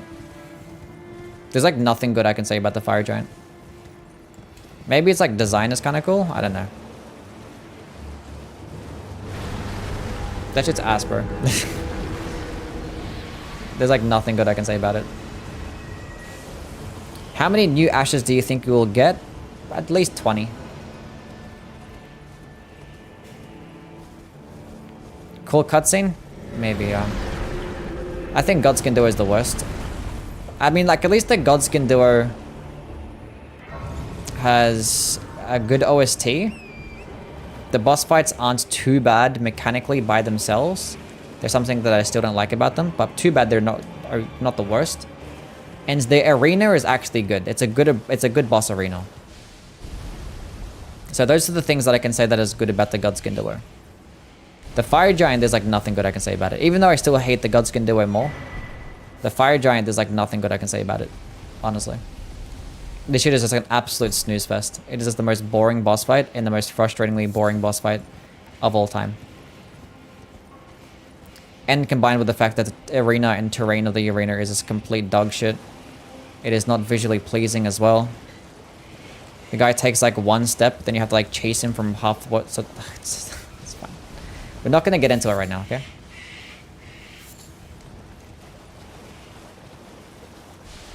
With the streamer light in the background, yeah. You have to have some type of lights. 20? I don't know. Well, how many Ashes of War do you think they're going to add into the game? I think 20 is a healthy amount. 20, 25. Because how many does the base game have? Like 100? There's like 100 Ashes of Wars in the base game? I think 20, 25 is a decent amount.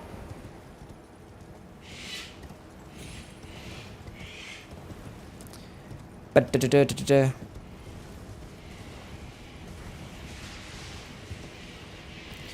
below Capra Demon? Capra Demon, it's not the worst thing in the world, honestly. Like, like dogs suck. I hate dogs, but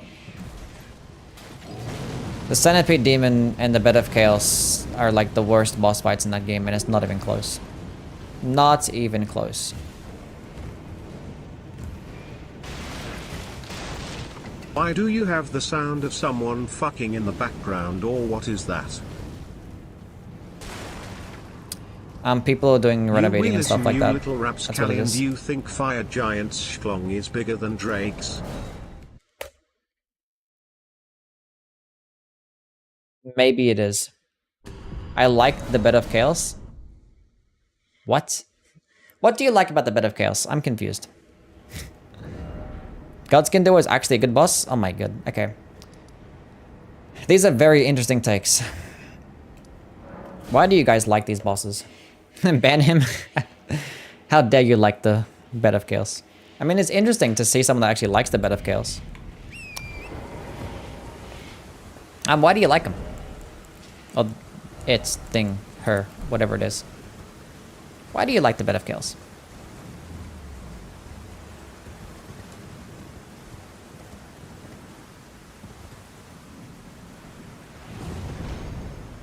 There's like nothing good I can say about that boss at all. Outside of the fact that it ends. It's really fun. A platformer, a real switch up. It's hardly even a platformer as well. You just like run from one side. You don't even have to dodge, you just like run. Run to one side, then you just run to the other side. I mean, just quit out and run to the other side. You kind of like dodge projectiles along the way. You only really platform on like the last part where you have to fall off the ledge, and that's it. You Willis don't like, get mad, but you look like the nerd who dies first like, in horror movie when he figures out. I wouldn't have hated the Bed of Chaos so much if it was just like a random boss fight and like an optional part of the game. But like the Bed of Chaos is a mandatory boss, one of the major boss fights in the game that has like some really interesting lore behind it, of one of like the most major characters in the game, and then you made it a tree. Like what?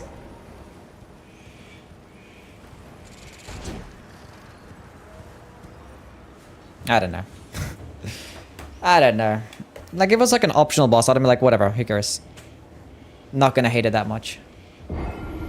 The stream frozen? Now you gotta refresh, that's on you, bro.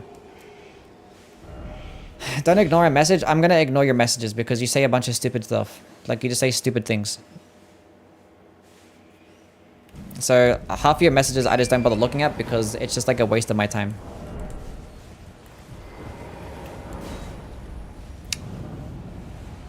I like read about half of them, and like that's enough that you get, okay? That's enough. How's Flame going? Yeah, it's fine. It does okay. Praising you was a waste of time? Yes, it is. Comment Twitch chat L. Like half the things you say is just like random horny stuff. Like, what do you want me to respond to? Now walk into it faster. Like, you just say random horny things. Like, I don't know how to respond to random horny things.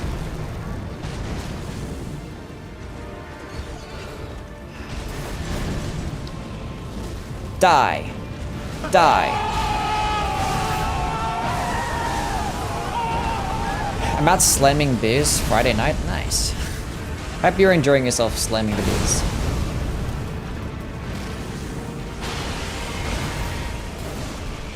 I mean, you're sexy. That is true, I am. Obviously. Most attractive Soulsborne YouTuber alive. Don't know why I said alive, but you know, obviously. But like, what do you want me to say? When you start saying some like cringe ass stuff. Like, it does okay. It's good. It's good. I still wish it did more stance damage, but like, it's good. It doesn't stagger like at all. It does 10 stance damage. Like, you're never going to stagger with this thing. Its use is going to be like a projectile that you can use alongside a strength-based build. That's going to be its use. I know I'm cringe, but I love you. Thanks, bro. Yeah, this is a Christian chat, yeah. Frog, what's going on, man? What happened to Alexander? Where did he go?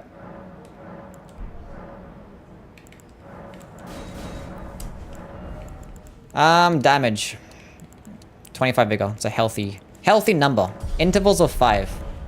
It's just the way to go. You can't go wrong with intervals of 5. Okay, now we're gonna fight our first fire resist boss in the game in the Draconic Tree Sentinel, and we're gonna see how that goes.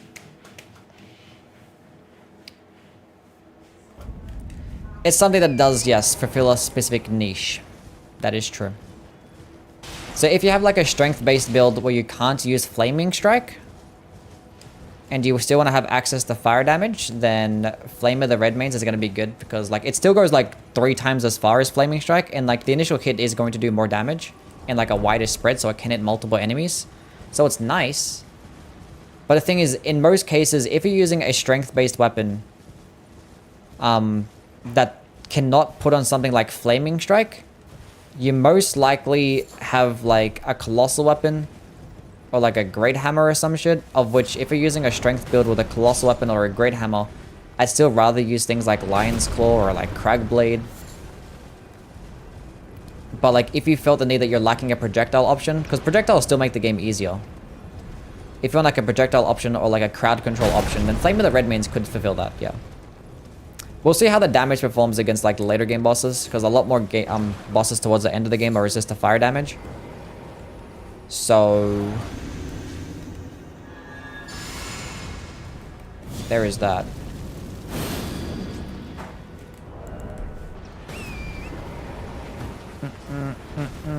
Ghost, what's going on, man? How are things? If you were to change the scalings for lightning weapons, what would you change about them? I mean, obviously just make them faith, I guess.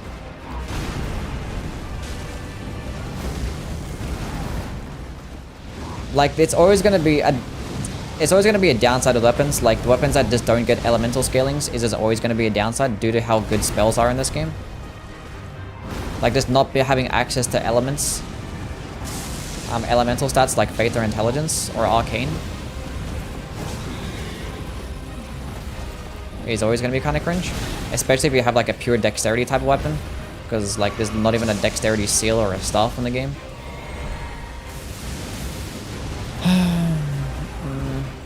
At least with like a strength you get the claw mark seal, so you kind of get access to some types of stuff. So it's always going to be a downside. Radagon is weak to fire damage, yes. And so is Millennia, but enemies like Moog, Fire Giant, Godskin Duo, I think even Elden Beast, because he's standing in the water. I think they're all resist to fire damage.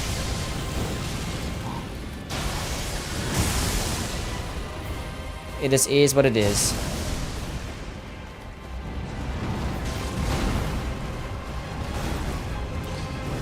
Anyway, GG. I mean, like, that's a boss that's resist to fire damage there as well. I think he's like 60% resist or some shit. How are you gonna fight 80% resist Moog? We probably don't. Like, we attempt it and then realize that we're not gonna bother doing this. Oh, we could give it a shot. We'll give it a shot. What weapon should I use? I'm doing a Batman run. A weapon that you should use for a Batman run? What does Batman use?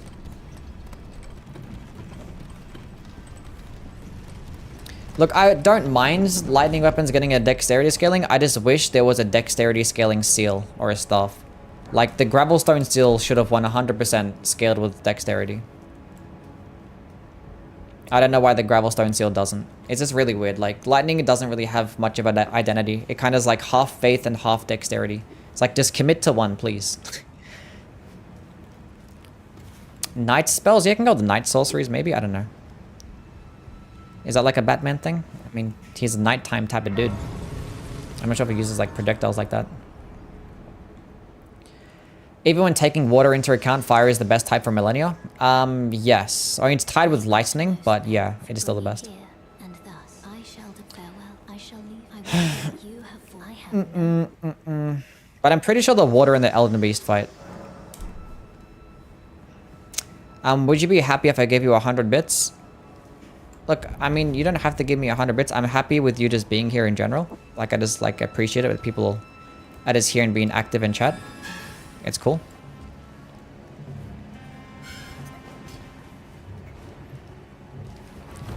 So if your objective is to make me happy, you don't have to give me 100 bits.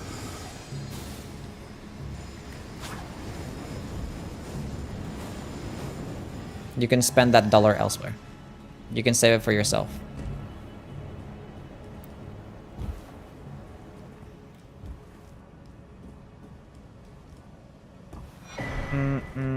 The gold scarab talisman is needed for the Batman build, yeah.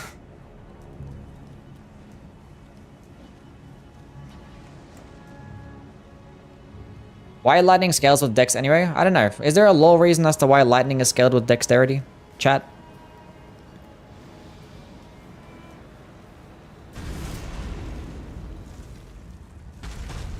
What is the amounts of time? The amounts of time spent in the game? Like 2,700 hours?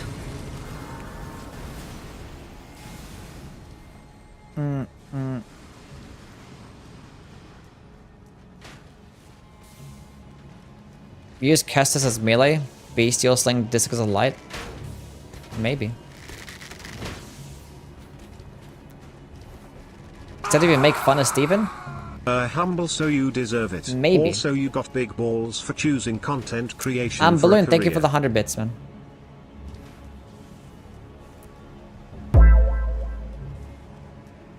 Solaire Restorer, thank you for the follow.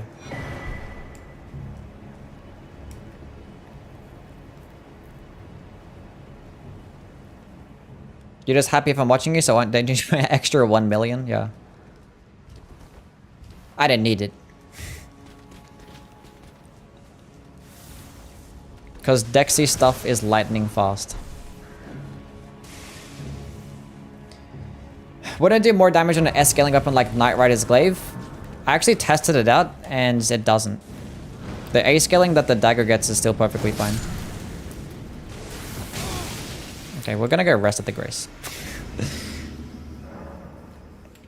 And I got the dagger earlier on. I don't have to kill anything else, and I've already upgraded the dagger. If I go get the Knight Rider's Glaive, it's fine either way. Let's go into Mind. The damage is fine. Elden Beast has 40% resist to fire. Yeah, but Elden Beast has 40% resist to all other elements, I believe. Except for holy damage. But like, all other elements he's resist by 40%. No, he's 80% resist to holy, he's not 60%. But the fact that he's like standing in like water, wouldn't that make him take even less damage? Unless that's compensated? I don't know. Because I've used fire builds plenty of times against the Elden Beast, and it doesn't seem like it's doing that bad of damage.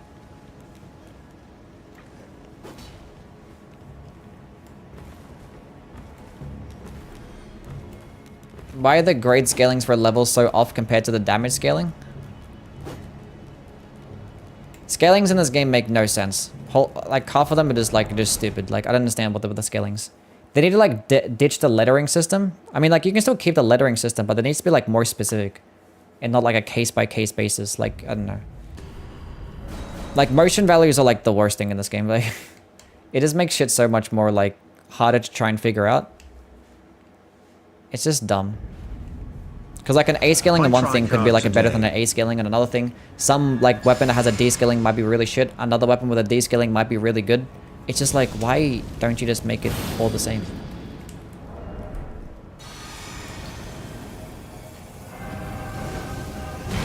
Not a fan. Not a fan. The best weapon for higher New Game Plus playthroughs? I mean, things that do like damage over time. Percentile damage over time is really good.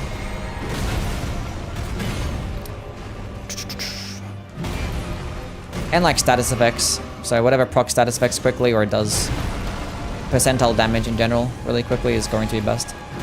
In my opinion. What's my GPU? I'm a 3080.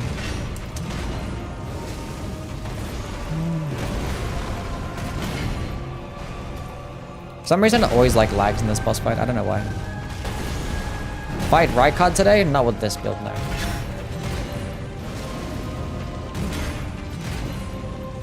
Confirmed poison is broken. Deadly poison is really good. I would never use regular poison because it kind of just sucks ass.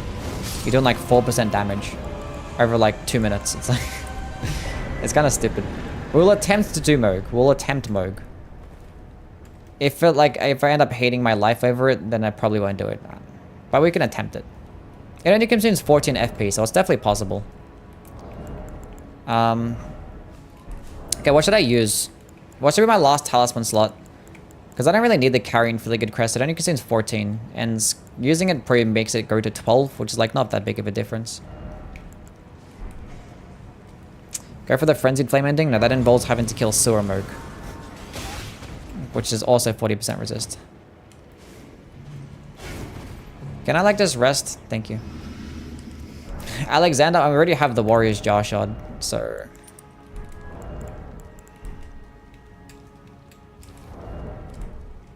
What else would I need? I don't know. Nothing else really. Let's go into some more vigor. We're gonna be responsible this run. Normally I have like 20 vigor at this point, but we're gonna be responsible. What's GPU? Your graphics card. Graphics card is GPU. The extra FP gem. Doesn't the Ancestor Spirit Horn Talisman, isn't that off kills? Isn't that when you get kills it gives you more FP?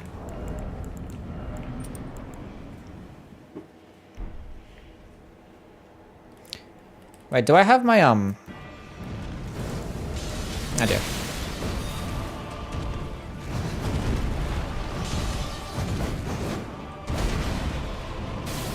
I was trolling, it sucks? Okay, fair enough. Does it hit him from here? Oh yeah, definitely. This guy should be resist to fire damage in the second phase because of the water. I guess the carrying fairly good crest is like the only other option, but it goes from like, it'll probably go from like 14 to 12 FP, like it's gonna be like nothing. I could get like the Stargazer's heirloom to get +5 to strength, but like that's like hardly any damage as well, so like I don't know.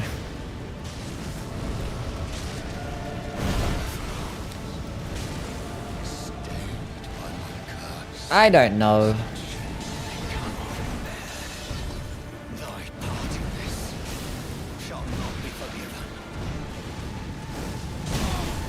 How did that happen?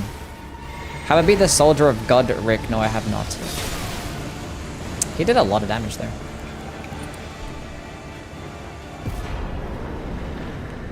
But now he's dead.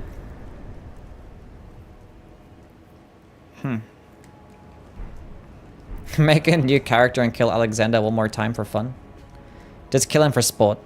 Should I skip the duo Apes and Sekiro? I mean, if you already have that part of the game unlocked. Like, if you already have Mibu Village unlocked, then yeah. You can go ahead and skip them. I think they give you a trophy though. So if you care about trophies, maybe you can kill the duo Apes. Either way, if you have like Mortal Blade just makes quick work of them. So just spam like a fully charged Mortal Blade and then you'll be okay. And you have like prosthetic tools, you can like spam projectiles too. I don't know, but Mortal Blade should do the work perfectly fine. But okay. Strength.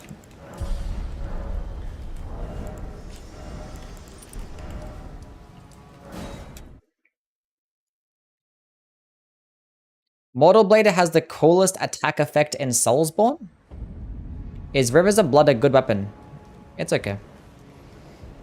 It's okay. I would still never use it over like most other katanas, but it's okay. Do you think holy damage will be good in the DLC? It'll be like just as good as everything else in my opinion. Based on how all the other DLCs went, I think a lot of bosses will be very elemental resist, of which all the elements are going to be pretty bad. You're just going to be doing bad damage no matter what, I guess. So in that instance, just use whatever's coolest.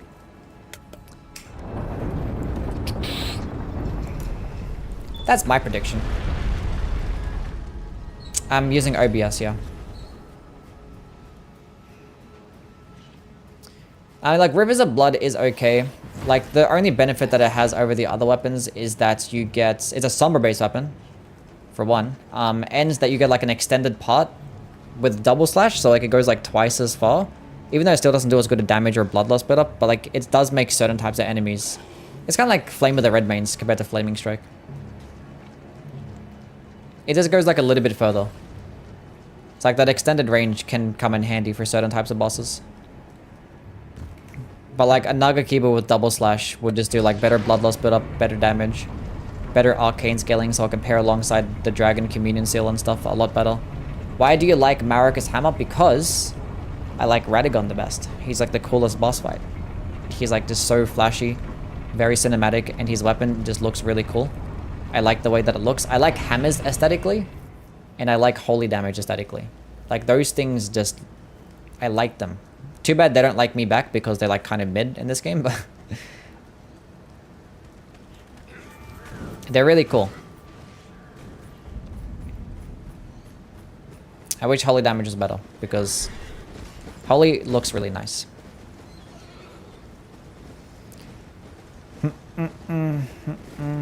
What build are you going to be using for the DLC? I probably just go into like a random like faith build or faith intelligence build or some shit, and as soon as I find a new weapon or a new spell, I'm going to change my build. So basically, I hate Radagon, but I love the Elden Beast. You're full of hot takes today, aren't you, Fisherman? Full of hot takes. Radagon can be kind of cringe with the second phase of like the teleporting and the projectile spam. Sometimes the RNG can be kind of annoying. Have you played Liza P? Yes, many times. And I have many videos on Liza P as well.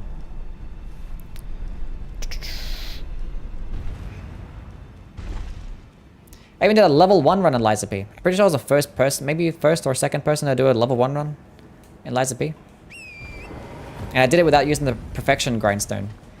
And what's her name? Luxasia took way too long. Can you read the chat on YouTube or is he on Twitch? I can read both. I can read both. More lava tiers? Yeah.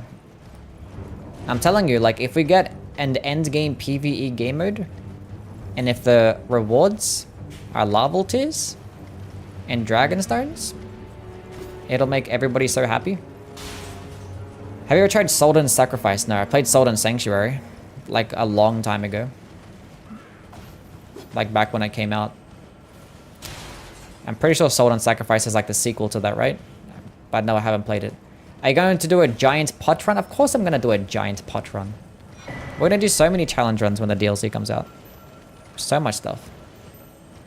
Is the Godslayers worth using without the hype armor for the Ash of War? I was actually planning on doing a Godslayers Ash of War run today. But yes, it is. It does a lot of damage. For like only 30 FP for the entire combo, it does like a lot of damage. You're just gonna have to time your attacks correctly, because obviously it's like not the quickest animation and like the lack of really good hyper armor. Kinda does hurt, but it's still really good. Top 10 most flashy Ashes of War when the DLC drops.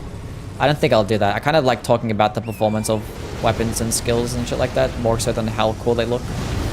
I mean, like my initial review on things, like I'll probably give like my initial thoughts and like review, and probably do like a light little ranking thingy before I dive deep into them.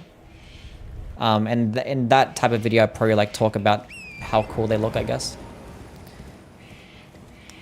How many weapons can you max out in a playthrough? That's a good question. How many ancient dragon stones do you get?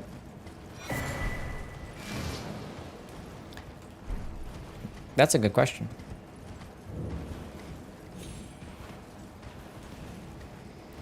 I don't know. Probably like about 20 or something like that. If I had to guess.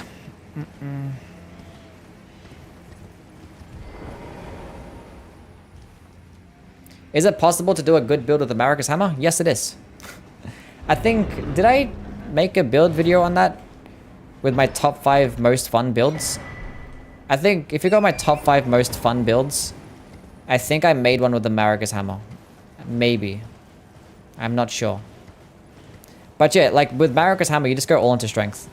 The faith scaling that it gets, don't worry about it. Just go all into strength. You can go like into a little bit of faith, because you can like meet the minimum requirements for certain types of spells, and you can use the claw mark seal to get some like decent spell damage too. Number 1, I mean, it wasn't like ranked or anything like that. It was just like just 5 fun builds.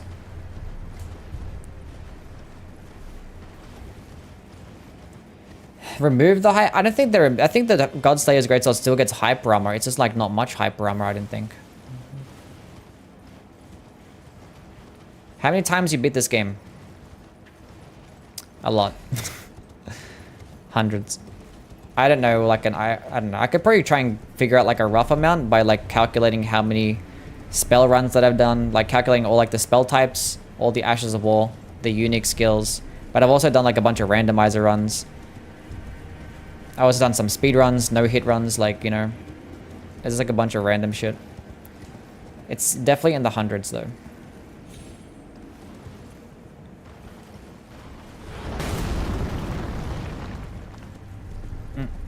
You can get knocked mid-animation from NPCs. Yeah, we're gonna have to go do a playthrough with that, because that's like one of the few unique skills that I haven't done a playthrough with. So maybe... I don't know, should I do a... Should I do a Godslayer's Greatsword weapon skill run tomorrow, or do I start with my Chaos Blade Marathon? What do you guys think? 8 Somber Dragonstones and 13 normal? There you go, 20 weapons, I was right. Have you done Knight's Comet only run? I mean, I've done Knight Sorceries only run. And when I did do Knight Sorceries only run, I used Knight Comet for like 1 boss and then didn't use it again because Knight's Comet is like way too overpowered. 50k subs coming up, that is true.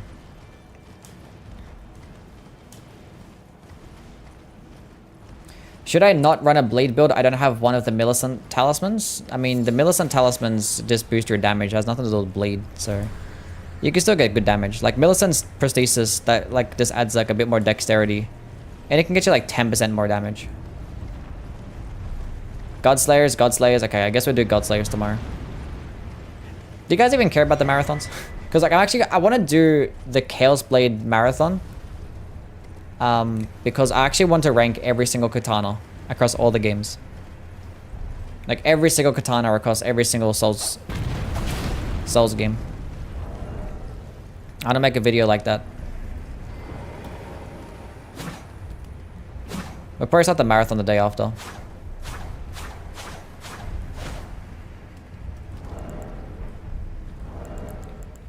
Come break this. Come. Moonveil is too damn stylish to use any other katana. In this game? Yeah. Maybe. Okay, break this one. Well, your fire doesn't even break it? That's so cringe. Now he's backing away.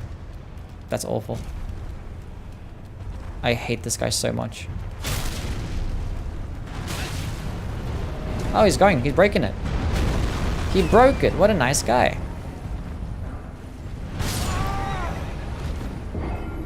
How did that even hit me? The funny thing is, I don't think I hit up a single grace along the way. So what we're gonna do...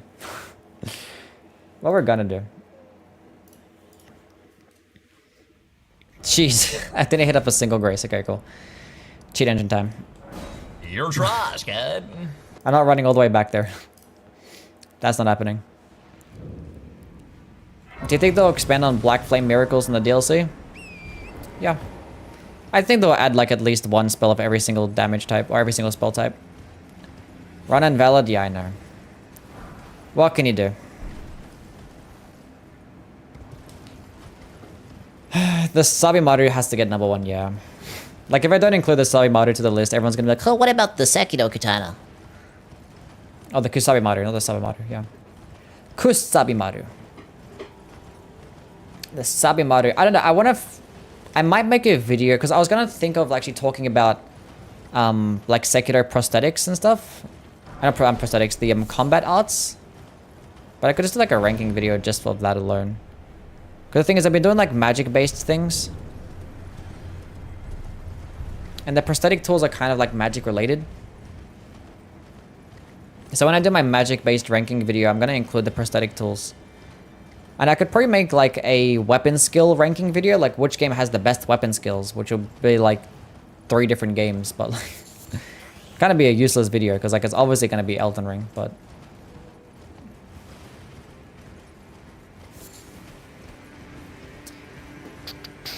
do a Sekiro no parry run. I think it was never done before. I'm pretty sure a Sekiro no parry run has been done before. Multiple times, in fact. Isn't the Mortal Blade closer to the Chaos Blade than the Kisabimaru? I mean, the Mortal Blade isn't like an actual weapon. It's like it's a skill, you know? Like, I know it's like a whole ass weapon that he has equipped, but like, you don't get to like use it outside of the combat art. So like, in combat arts, it is like weapon skills. I wish like the Mortal Blade was an actual weapon, but the game doesn't classify it as such, so I'm not going to talk about it as such. So maybe, I don't know, is there a Sekiro, because the Mortal Blade doesn't drain your health. Like if there was like a Sekiro item that drains your health, then you could probably include that in the Chaos Blade Marathon, but I don't think there is.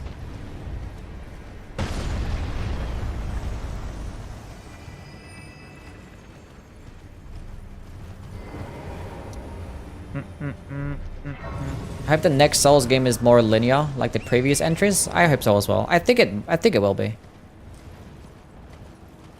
Because I think like open world games take a lot of effort to make, if you're from software at least. If you're like any other company, then it doesn't, because you can just be lazy and just make it big and empty.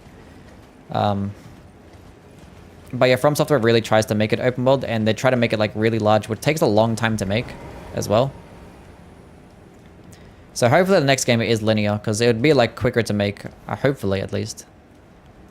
And I just like more focused level design in general.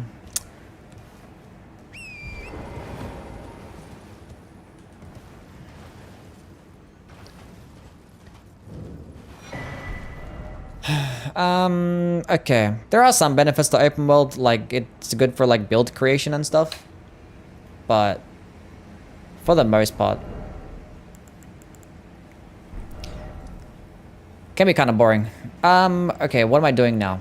I need to go to the Celia Crystal Tunnel. What's the fastest way there? Probably here. I need to go kill the thing for more Somber 7s, or Smithing 7s. What's the best stance-breaking weapon? The best stance-breaking weapon in the entire game is the Wing of Estelle. There is no weapon in the game that can stance break as well as that one. I have like a top 5 best stance breaking builds, and you can go check that out if you want to know like the best builds for stance breaking.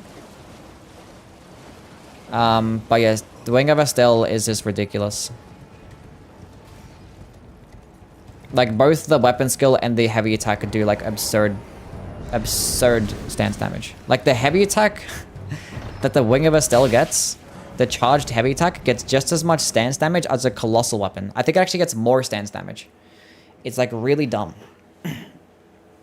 Really dumb. And it's a curved sword. Ordovis right behind you. Ordovis is there as well, yeah. But I think my top 5, it was like the Wing of Estelle, Ordovis's build, there was a Starfist build in there. I'm pretty sure there was like an Envoy's Longhorn, because like Great Hammers are like the best stance breaking weapons in the entire game. Because yeah, Great Hammers get more stance damage than Colossal weapons, and the Envoy's Longhorn does like 90 stance damage with all the bubbles, which is just ridiculous. And yeah, I forgot what the last one was. But yeah. That was my top 5 builds. You're playing the Steam version but offline. What do you mean?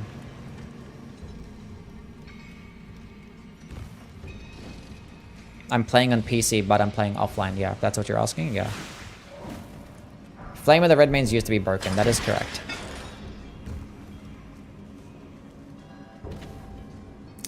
It's all about exploration, yeah. Like, exploration can be cool, but like, it can get tiring sometimes, you know? I think if like their next game was gonna be open world, I'd probably just get like sick of it. Because like, I'm kind of like worn out with open world games. If there were to be another one. Like, I have enough to take me through the DLC, and that's about it.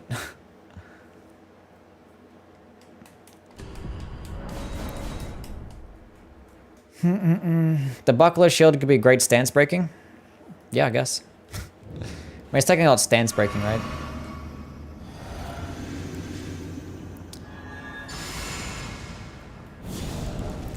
Look, I wish that the Flame of the Red Mains didn't take that big of a hit to the stance damage, but like, it's still good.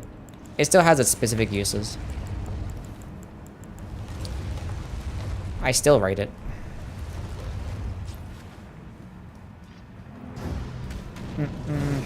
DS1, DS3 Bloodborne maps are amazing.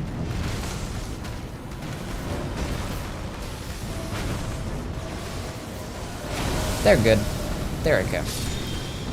I think like the level design of some of the Dark Souls 1 areas are kind of slacking a little bit.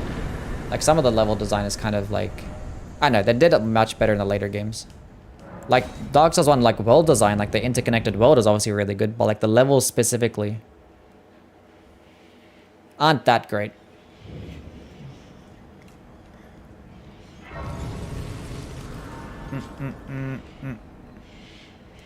Elden Ring isn't an open world in something like The Witcher 3. I mean, yeah, it's not, because you have to still have to like unlock certain areas first by killing things, or like a certain prerequisites. That is unlike the other games. That is true. Look, the benefit that Flame of the Red Mains has over something like Flaming Strike is that it does go a lot further. So if you want to have like a good projectile range option that's good at crowd control, and well, just does like fire damage in general, then it could be a decent option there. But that's about it. What's my shit at right now? Can you Plus explain 13, how geez. DLC area works like Sekiro?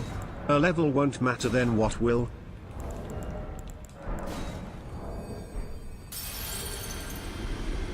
The DLC area works like Sekiro?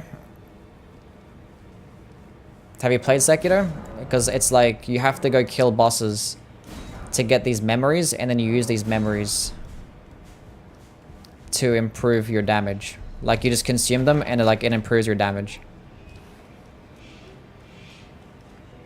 So if it works something like that, I'm not sure if it's going to take into account like your damage negation and health too, because Sekiro also had prayer beads that gave you more health, because even like boosting your health worked that way also.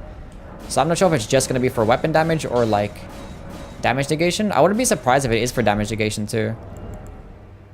How much did the DLC cost? And I was like 40 bucks, right? DS2 Giant Souls. Yeah, like the Giant Souls in Dark Souls 2. Guys, go get the Fire Giant with some fire. That could go well. I never played Sekiro. It's ass. Clown take. Absolute clown take. I don't need... We go 6 FP flasks. Are you an Aussie? Yes. I'm glad. I must tend. Thank you. It's probably still going to take 30 hours to complete. Yeah, probably. Why am I talking to you? Go away. We have everything we need. This is like such a waste. I don't know. I need like literally anything else. I don't even know what to put on. We're just going to have like that last talisman slot be nothing. That's cool. I'll never consider it a Souls game. You don't have to consider it a Souls game. No one said anything about it being a Souls game. We're still going to compare them all to each other because they're still made by the same company, and like this, the player base is a very large carryover, and there's still very similar themes, aesthetics, and gameplay elements to the other games. So should I play next? it's obviously going to be compared. I swear I could never do this jump anymore.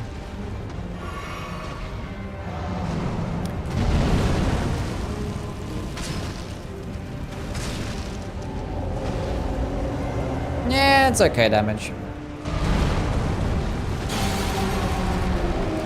I'll move your hands, man. I don't like you. I don't like you. You're annoying.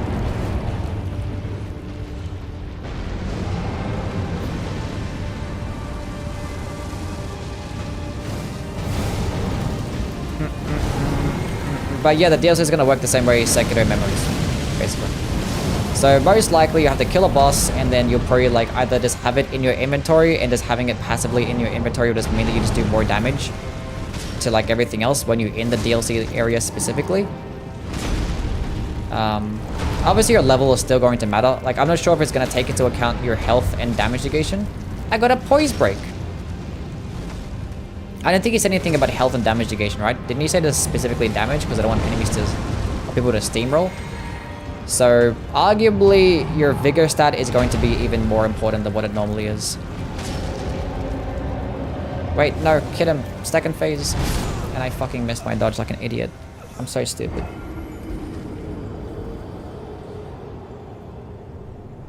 Did you get the umbrella yesterday? I did. After DLC release, would you still do challenge runs but with DLC, or you'll do something like Shadow of the Erdtree Rob only run? Look, I don't know what content is going to be. Where do I see your VODs? I have a VOD channel, and you can go still see them on like the live page on my main channel. You can go just click on my lives when you go click on my channel, and this should have all the lives there. Then you can watch them all back as well.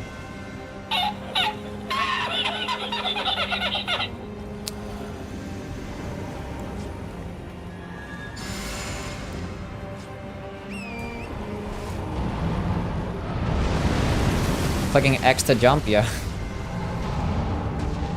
I mean, the thing that gets me when I'm playing these marathons and I go back to like certain games, like you click triangle sometimes to go like open a chest or like enter a boss log, and you go back to Elden Ring, then you click X to go pick something up, then you start jumping and shit. Because even Sekiro is different. Like Sekiro, you have to click square to go pick something up.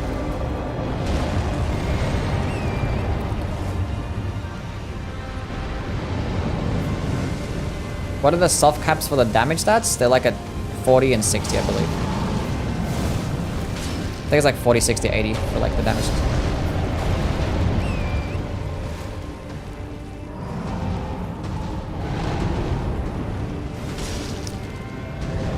But can you like not...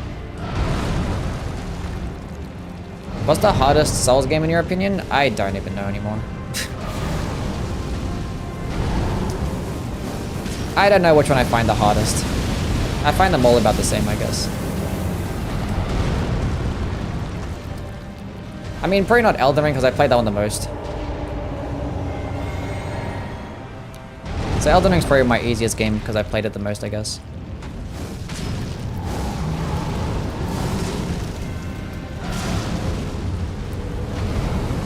But in terms of like what's going to be the hardest game, it's just all personal experience. And it like depends on how you're playing on the day as well. You know? Hardest Souls. Some days you just play like shit, and then like the game can just be really hard. Then other days you play really well, and like everything just works for you, and you get like perfect RNG, and then you have like the correct build, and everything just works out nicely. So it just all depends on like so many different factors.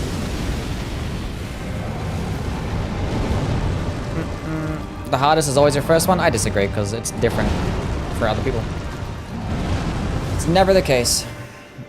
It's always like a hardest, like the difficulty in it being your first game is that like you have to learn what it actually like what you're trying to do.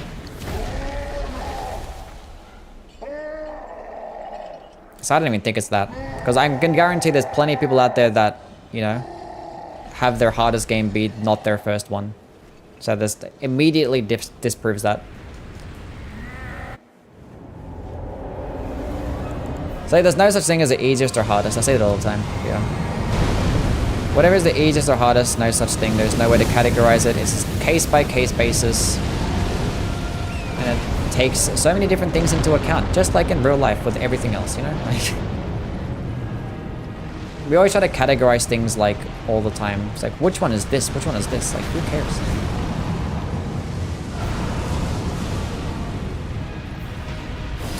Like, those will be videos that I'll never make. I'll never make a video talking about which game is the best.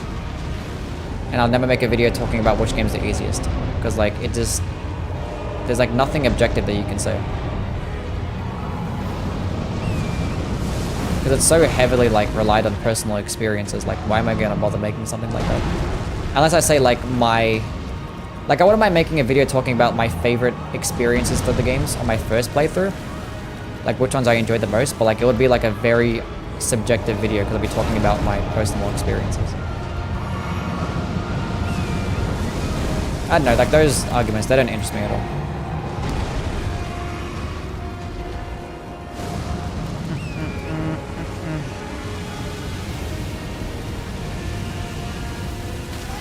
I fucking hate this boss fight. It's such a terrible fucking boss fight. That almost hit me again as well. God, this thing is so bad.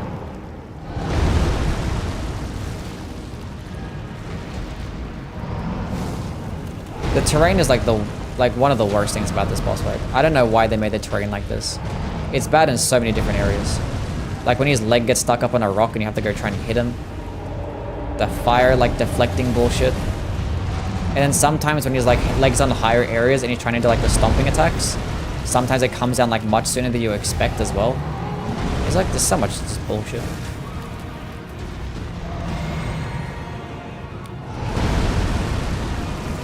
The best game is obviously Candy Crush.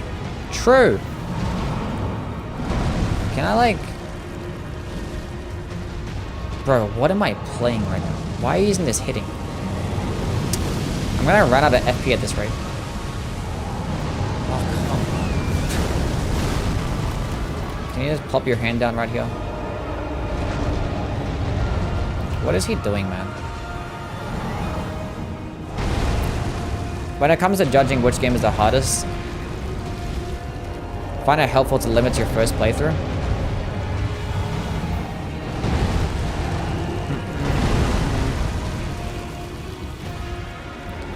I mean, it's always like nice to take into account your second and third playthrough, because like some games are like harder on your second, not harder, but some games don't get as easy on your second playthrough compared to others. I think I'm gonna run out of FP.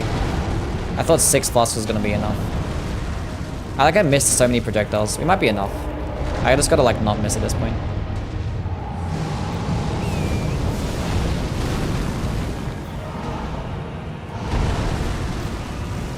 Oh, come on.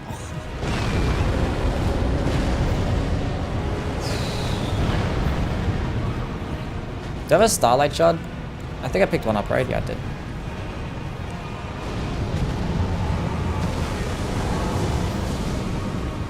Any tips of the fire giant phase 2? When he does that attack, you just run through it, and I don't know, just follow what I'm doing. When he does that attack, get on your horse and just run away. And you just wait for him to slam his fist down, or you're just gonna roll away. And when he does this attack, he's always gonna do the follow-up slam, and then you can just dodge into it, and then you get a free attack off. That attack, he's not gonna do a follow-up attack, so you can punish that one. This one's easy to punish too. I don't know, you just stay in front of him. You just never go underneath him, because if you go underneath him... That missed? Oh my god. This one he does a follow-up with his right hand. It's just like a matter of just memorizing his moveset, I guess. I don't know. And then this attack, you just gotta run, and hopefully you just don't clip any trees. Like, trying to do it when you're out in the open. Because if he clips and hits trees and rocks, he can like bounce back and forth and hit you.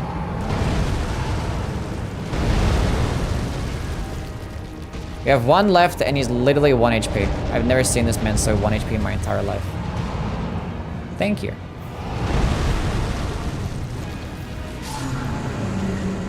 We did it. Literally my last attack as well. That took every single bit of FP to kill him. All 6 FP flasks. What do you think about the Highland Axe? I mean, it's a good offhanding option. Objectively speaking, chess is one of the best and most difficult games. It has existed since 600 AD and no one can do it perfectly. Did I do all shields Ash of War runs? Being played. No, I've done like the unique shields. I haven't done the Ash of Wars though, no. So I haven't done like shield crash and things like that. After this run, I'm gonna consult my list and then we can go through it together. Because I have like all Ashes of War ranked, but like I did it in like 10 minutes and I don't agree with it. Clearly, it's hard to like rank the Ashes of War because like a lot of them like are just as good as one another. So what Spirit Ash do you think is better, Tish or the Mink tier? I don't use Spirit Ashes, so I don't know. It's a question for somebody else. I've like never used Tish ever. I've used the Mimic Tier. That was like before the Mimic Tier got nerfed as well, because it was pretty funny. I just like had the Mimic Tier and had the Mimic Tier just like spam just heals. I just had him only have Erdtree heal on, and he was just doing nothing but spamming Erdtree heal. It was hilarious. And then they nerfed it. Unbelievable. I'm not going to do a rolling only run. That's going to take like 30,000 years. You are gonna make the all bosses tier list after. We'll do an all bosses tier list after. If you find like a good actual Below like YouTube. tier list, then I'll do it. Fortnite. If it sucks, then I have to make it myself.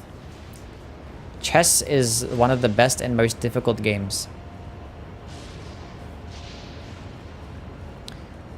Yes, I agree. Tis a good game.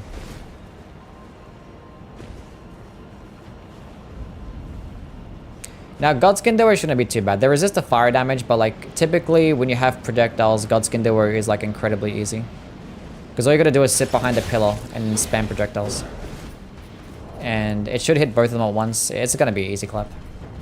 Or if you could fully charge this, oh my god. That would actually make it a lot more useful. If you could fully charge Flame of the Red Mains, and maybe the fully charged version did like 30 stance damage. What a missed opportunity. I play chess. I know how to play chess. I haven't played it in a long time. Liza P is amazing. I'm very surprised how good it is. It is very good quality. Like very high quality game. It definitely like increased the standard for Souls likes now. Like that's a new standard. Like I've never had a Souls like game be like that good. It's crazy. Actually crazy.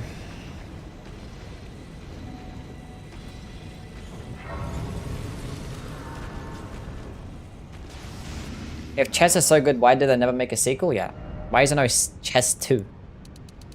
Damage, nothing else matters.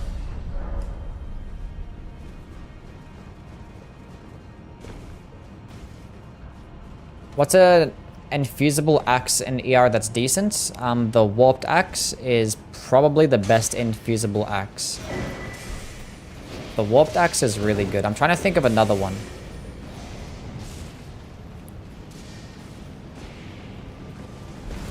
I mean, a lot of like the Iron Cleaver too, yeah.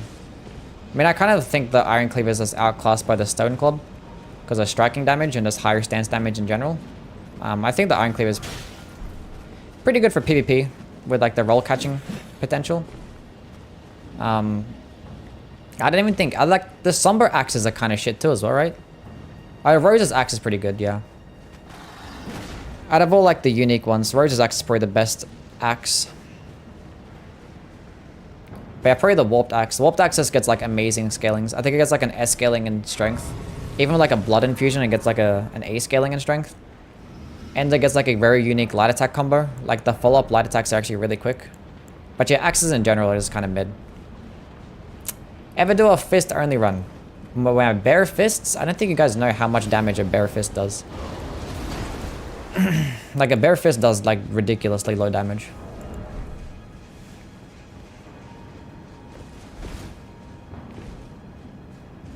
I meant the fully charged heavy? Yeah, the Iron Cleaver fully charged heavy attack is like a running attack.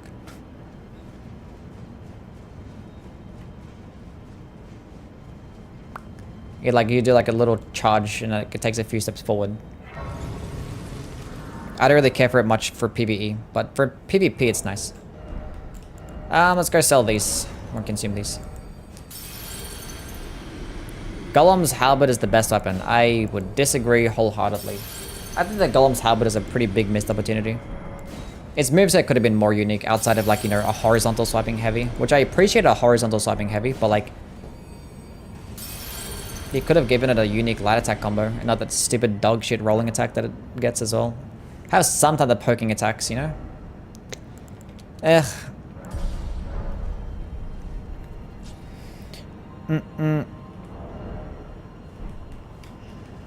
Kind of annoying. And I hate it like every single weapon in that weapon class has to have every single type of Ash of War that they get as well. So like the Golem's Halberd gets charged forth as an innate skill, but you can't infuse it with charge forth because colossal weapons just don't get it.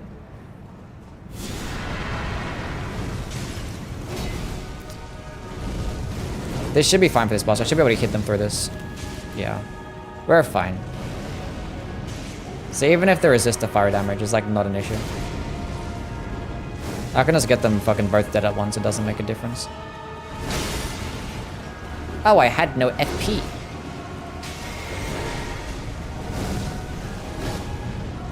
Die.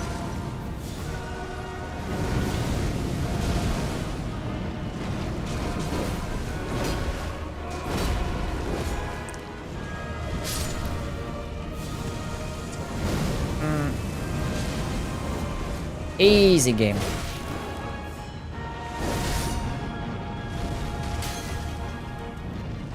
Skibbity toil at Ohio Giant reset your Fortnite. Actually, I kind of want him to do the thing. Pro tip. When you hit him as he transforms, he actually won't do the spinning attack. He actually do the other one instead. But I wanted to bait out the spinning attack because I can just hit him like this, so. So if the spinning attack is a problem, you can actually like just hit him directly afterwards and he won't do it.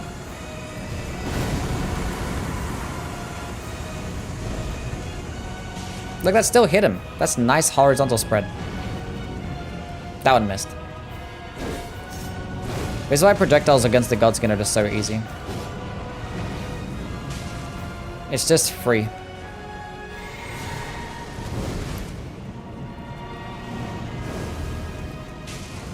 Oh, don't summon your friends. It's fine, you should die anyway. Oh, come on.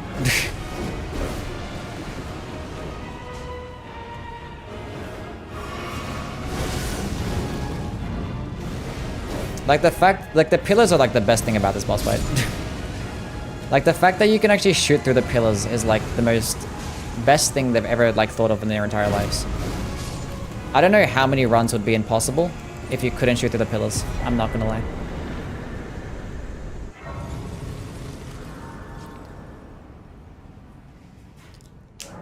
W pillars, exactly. Damage.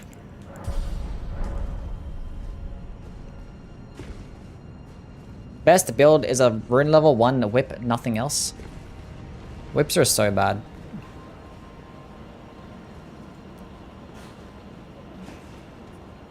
Anyway, I can send links. I don't think you can send links on YouTube chat. Why, is there a link of every single boss? You can go send it on Twitch chat. I allow links there. I don't know how to allow links on YouTube. Am I fat rolling? I am. How? The one talisman. It's like my running animation looks weird.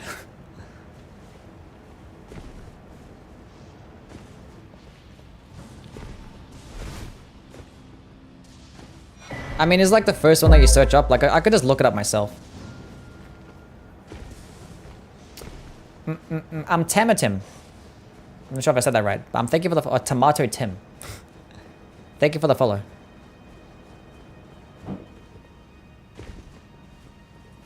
What's your opinion on the Venomous Fang? That was like once upon a time my favorite weapon in this game. And I still love it. Deadly Poison is like so cool. I like the aesthetic of Poison. And Deadly Poison is so nice because it doesn't last that long. And you can pair it alongside the damage boosting talismans. Like Kindred of Exaltation and the Mushroom Crown as well. And you can just make really good builds. My problem with like Claws is that like obviously like their range is not that good. And like the weapon skill options aren't the best. But you can still get fine options. I mean, the Venomous Fang does get the least amount of range out of all the claws, and it also is the only claw that doesn't get 110 crit, which is also annoying. I wish that it did. Did my controller just like poop, or like, what was that? I don't know.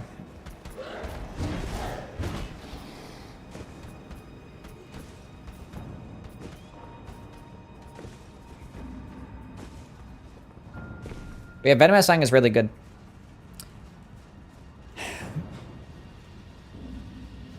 Oh, it's Fishman. Okay, what's going on, man? There's the link. Okay, cool. Let's click on that now before it goes away. Every Souls game boss. Is this every single one? That looks like every single one. Does it include... It does include Chalice Dungeon bosses. See, I don't know what I'm going to do for Chalice Dungeon bosses. I haven't fought them in a long time. Oh my god, it's every single boss. I thought it was just going to include, like, the... That is in fact every single boss fight. Wow. That's clearly gonna ruffle some feathers.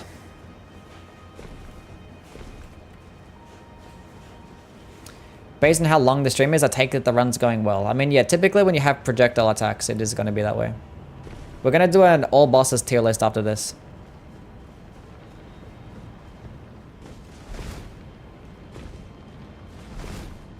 I don't know why people watch Lil Aggie. Maybe because he's really good at the game. Like, he's a really good player? I don't know. Is that not enough reason to watch him?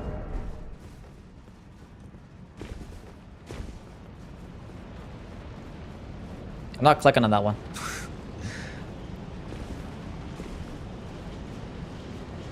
Wait a minute, hold up. Wait a minute. Let's go get this bad boy to plus 25.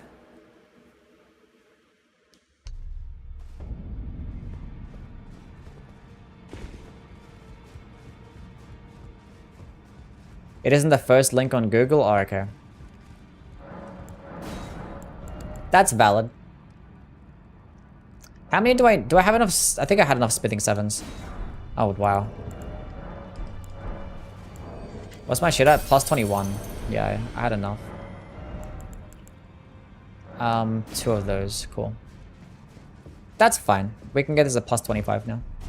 Everyone's favorite weapons. I don't know. Everyone list your favorite weapons. That can include any game. Just list your favorite one. Watch the DLC make a whip that does in-fate scaling and pure holy damage. That honestly, I wouldn't mind that, I'm not gonna lie. I would not mind that. Nagakibo? That's valid. Okay, where am I going now? We're killing the boss. Dragon Maw? A weapon? The Grave Lord Scythe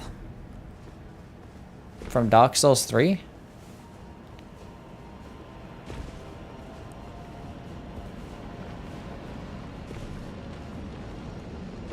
The Grave Lord Scythe from Dark Souls 3? Sellsword Twin Blades? Malekith's Frayed Blade? The Dismounter based. Rings Knight Greatsword. Moonlight. Wait, buddy, let me buff. Very important. Don't run just yet. Just stay still. Don't run. He actually listened to me. He actually listened to me. Okay, now you can run.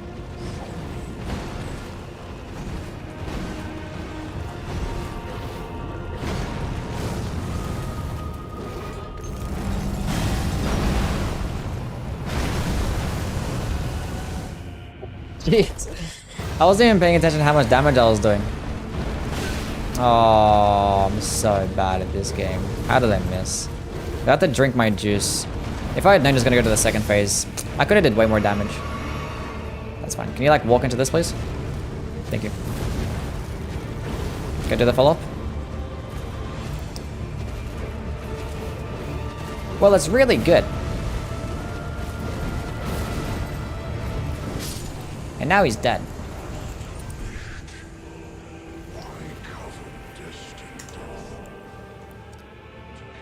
Okay, what are these videos? What are you guys sending me?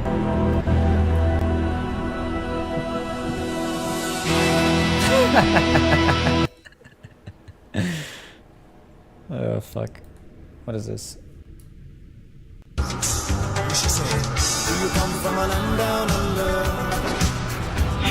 Basically. Basically is what it's like. Goddamn ads. I'm Exton. Thanks for the prime sub, man. The ads?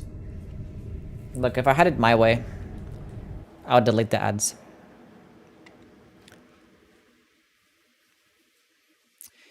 He doesn't run at you immediately on the first attempt, doesn't he? I think I had sometimes that he's actually run at me. I think it's just been random.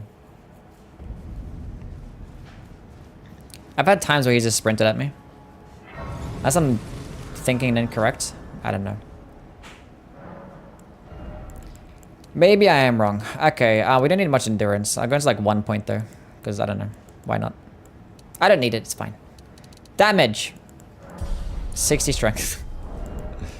Hell yeah. Okay, let's go clap Gideon's cheeks.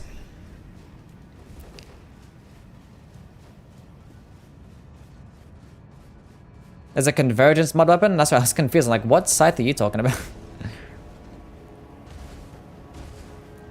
What's your all-time high peak viewership? It probably would have been when someone like rated me with a couple hundred viewers, I guess. I think I've been rated with like a few hundred viewers at one point. So it's probably then. I think by myself, like without any like exterior help, maybe like 100 and something. And that's like on all platforms, not combined though. I think there was a time where I was doing like a weapons tier list and I had like 100 people in chat. And then when I was reacting to the DLC, I had like 100 and something as well.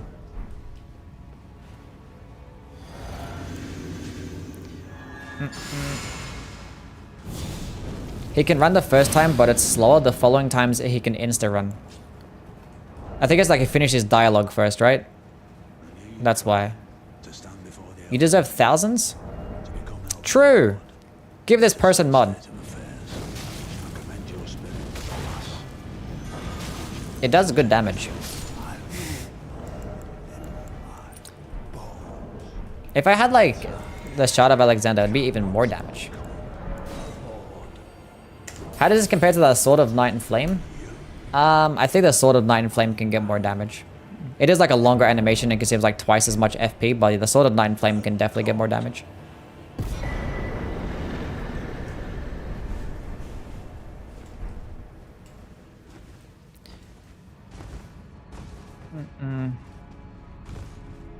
And I'm pretty sure the Sword of Night and Flame is like more of a horizontal spread. Streams are hella underrated. Is this real? It scales with strength, yeah. Hence us going into 60 something strength, and we're probably going to go into more strength. This is like an okay amount of vigor. We don't need health. It's fine. It's fine. I still wish it did more posture damage, yeah. Kai Cenat is really weird for not raiding Yui. Yeah, true. Yeah, why hasn't Kai Cenat given me a raid? True. Am I full-time? Yes. I would not have the time to stream every single day and also like make multiple videos a week. 99 strength is the only way. Confirmed. Radagon is gonna get melted. That is true.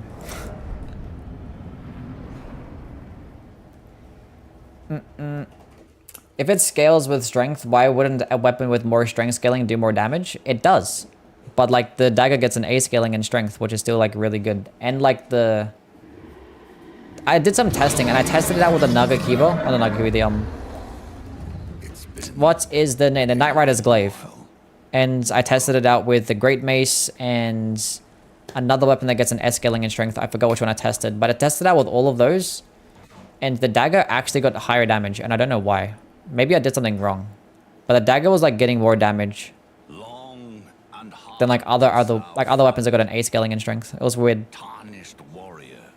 But I tested out like 10 minutes before I went live.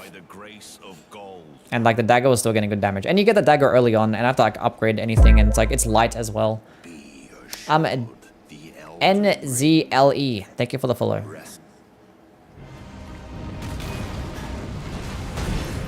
Favorite sorceries or incantation? Or favorite sorcery or incantation? I always say the same thing. I always like the crucible based incantations. They're really cool. Right, this game is easy. Why didn't I like discover like projectiles my first time around? Like look how much damage I can do. Like why is it like this? You know what I'm saying? Why skip? Yeah, I clicked the button too late. It's fine, we can watch it again. Actually, we can't watch it again. We skipped the dialogue, true. I wasn't paying attention. Have you done a Bolter, Grand Sax, Asher War only run? I have not, and I don't really need to. Because, like... like, what are we really doing, honestly? Like a Bolter, Grand Sax, Asher... like, because there's certain Ashes of Wars that I haven't done. Like, I haven't done Taker's Flame. Wrong button. I haven't done the Darkwind Greatsword runs. Like, I've tested them out. I think I played with the Bolter Grand Sex a bunch in a randomizer run at one point. Obviously, I've tested them out plenty of times. I haven't done like an entire playthrough, but like, I don't need to. How much do you make on YouTube? At least $10.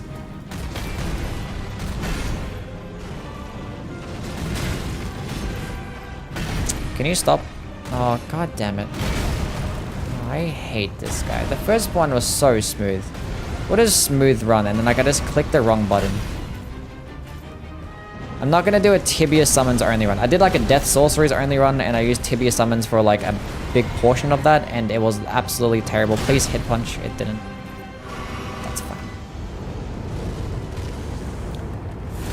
I'm like reading chat. Leave me alone. Come on. You're being so mean to me.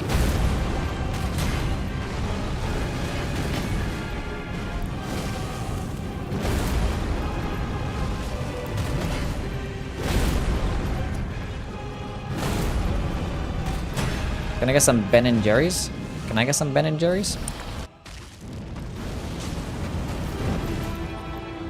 Do a Dung Eater only run? Wait. Oh, I fucked up. Of course he was gonna do that. Why didn't I? It's fine. He's gonna stay at full health, all more damage. I need a lock-in. I don't need a lock-in. I just need a just dodge. That's all it is. Like when you're doing easy runs like this, it's like not a big deal.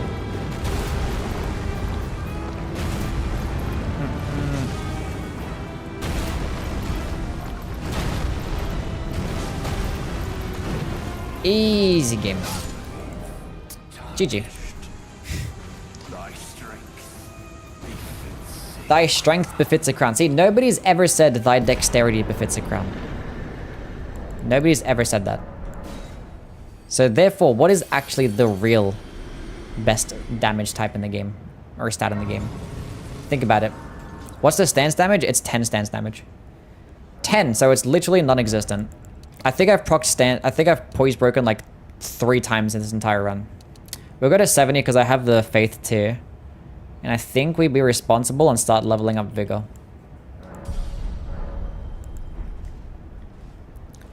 Wait, did I pop the thing? Ah, it's fine.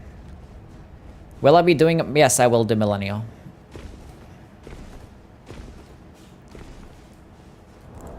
I'm fat rolling. You know what? I might as well put on this. Oh, that makes me fat roll as well. Yeah.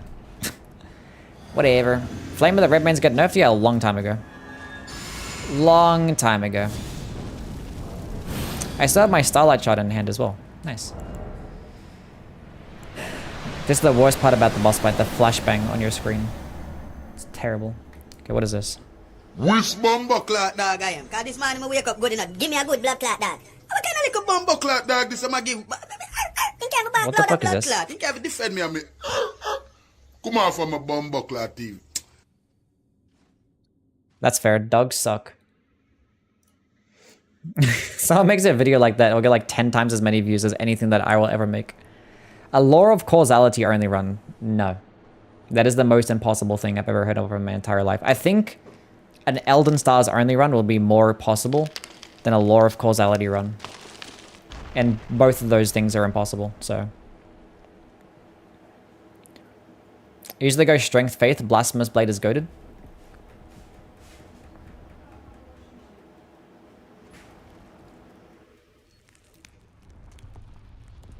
If you see me and you trying to see what's up,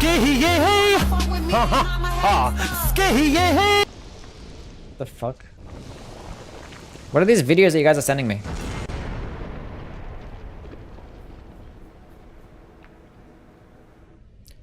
I already done, like almost every single unique skill I've already done. So I've done the Oracle Envoy only run, yeah, I've done those. I've done every single bubble run. I think I actually condensed my Envoy's Horn run on YouTube. So this fight with the Envoy's Horn took about 20 minutes. The Elon Musk build run? No, I'm not gonna do that. Sounds boring. Ah, shit, I was too late. He's gonna parry it now. Now we're gonna have to wait. I can't stand you sometimes. You're really annoying. Placid Deus Ex's Ruin. Maybe I could... I wonder if that's possible. I haven't actually done that before. Like, I've done runs where, like, I've used it as well. But I don't think I've done an entire... I mean, I definitely haven't done an entire playthrough.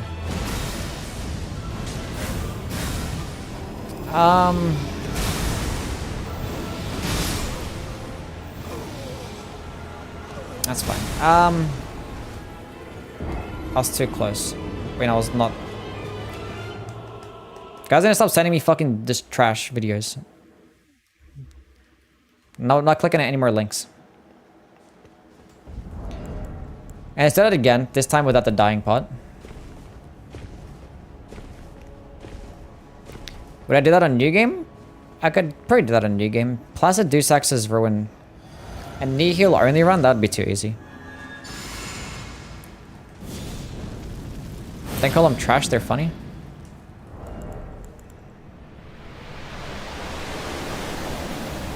I'm not clicking on none of them videos. You guys had your chances. Cool.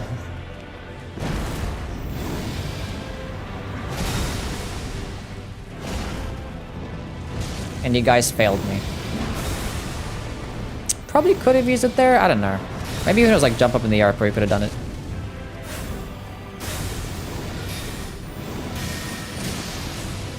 Okay, just don't parry this. I mean, it didn't, but he hit me instead. Oh, come on.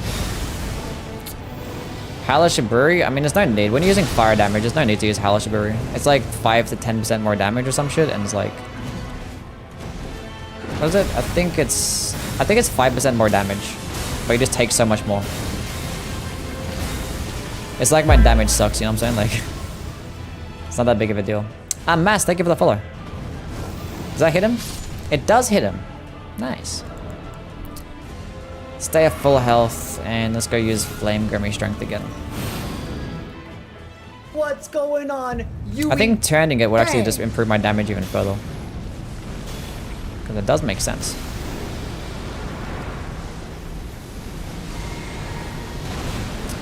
Would it be possible to beat Moog? I don't know. Maybe like the health regen that he gets might make it a bit too cringe.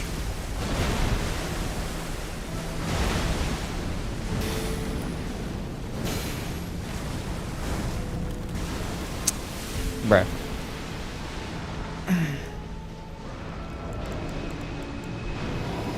Isn't Hal like 25%? Yeah, but Flame Grimy Strength is 20%, so... And they don't stack. So you're better off just using Flame Grimy Strength, because like Flame Grimy Strength gives you stamina boosting potential too. Boosts your stamina recovery speed, and it just doesn't, you know... take away your damage negation too. Because Halashiburi makes you take 30% more damage to like all sources. It's kind of silly. So basically when you're using fire damage, it's like a 5% difference. And that gives 5% more damage. Really worth the 30% less damage negation you're getting. I think Halashiburi does last longer, but it's like a longer animation too. It's like, I don't know.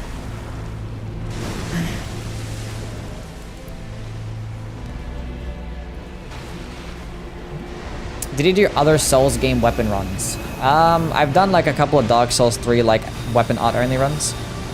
I'd like to do more Dark Souls 3 runs, honestly.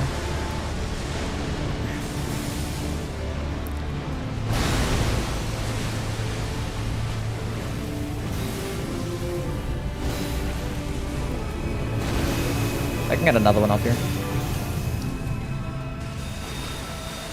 Isn't that 30 with the helmet? Yeah, but like the helmet you have to farm for it, so...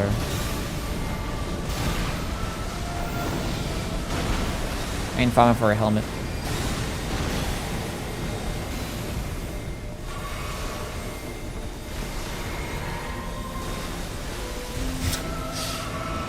Like most playthroughs, you can just ignore Elden styles, honestly. Just forget that it exists.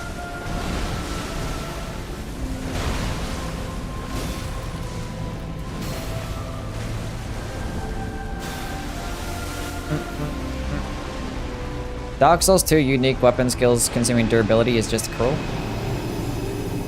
mean, it's like that on Dark Souls 1 as well. like unique heavy textures consume durability, because like there's no like FP system, so I'm surprised they didn't like incorporate a way to have like weapon skills be something like that you can like gain over time. It's like a cooldown. I'm surprised they haven't used like a cooldown system for like weapon skills.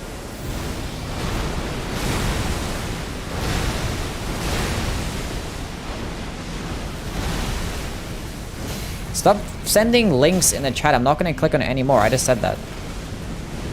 Jeez. GG. Anyways, I beat the entire game only using Flame of the Red Mains.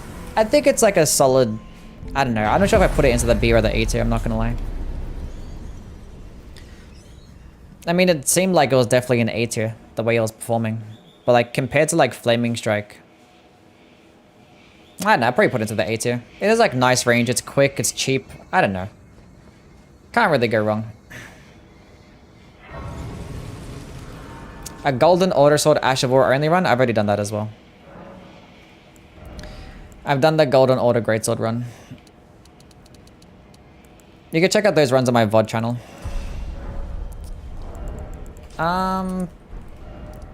We're not gonna do tier list time. We're still killing other bosses. But like, you know, we're gonna go teleport to these bosses. We're gonna go here. How long did it take before you could do a playthrough in less than 4 hours? I don't know, like about 4, maybe 4 or 5 playthroughs? I don't know. I don't remember. I've done so many.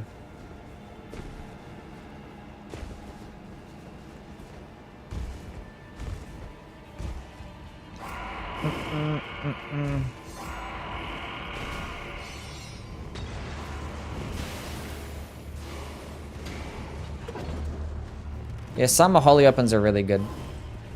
Well, thankfully, some of the reason why like some of the holy weapons are actually good is because they actually mainly do physical damage, like Silurius Tree or Davis's Marika's Hammer.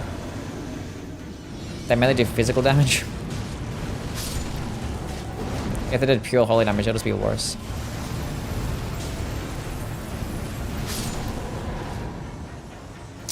Wait, I didn't use my Flame Gummy Strength. Nor did I use Golden Bow. I'm nothing without these buffs. I didn't have my shit on.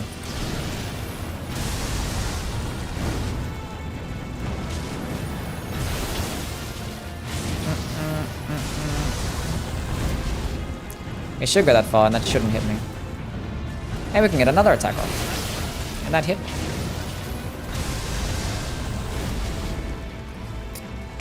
Yeah, the Envoy's Horn is the best holy weapon in the game. It's just the best one. It just does so much damage. I'll see if I can time this correct. Oh, beautiful timing.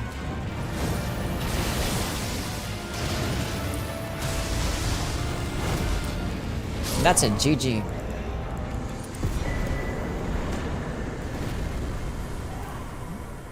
Let's go to the Hallig Tree Town Plaza. Let's go teleport right there. Go kill Loretta, and let's go kill Millennia. Then we can go try and kill Moog and see how that goes. I don't know how that's gonna go. Probably not very well.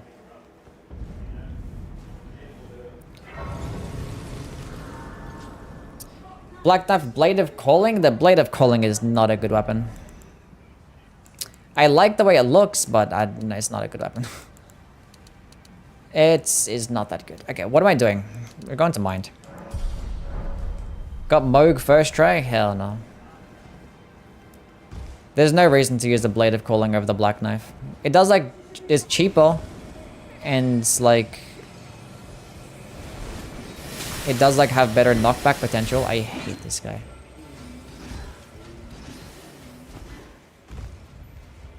I did beat Orphan the other day, yes. Opinion on Flame of the Red Mains, it's like okay. It's good. Like it's a nice projectile. It does a decent amount of damage. It's only 14 FP. It's just like hard to like balance it in a world where Flaming Strike exists, because Flaming Strike is just better to pair alongside just weapons that can use it. Because it just gets more stance damage, it gets more total overall damage. Probably like in a longer animation because you had to do the follow-up to actually complete it. But like the fact that you're just buffing your weapon too. But Flame of the Red Mains can be used on more types of weapons. And it is like easier to use as well because it has like a lot of range.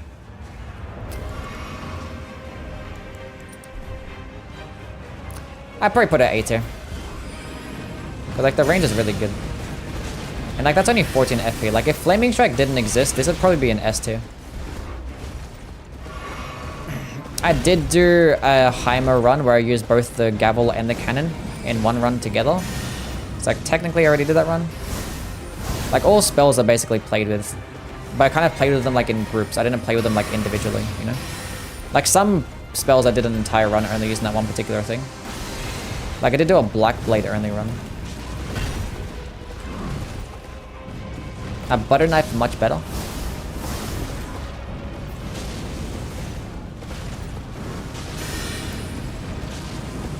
It just does not stagger anymore. It's so unfortunate. Like, it definitely needed a nerf. Like, it was way too overpowered, but like... There's no more stagger. Hey, I got a stagger! Right at the end.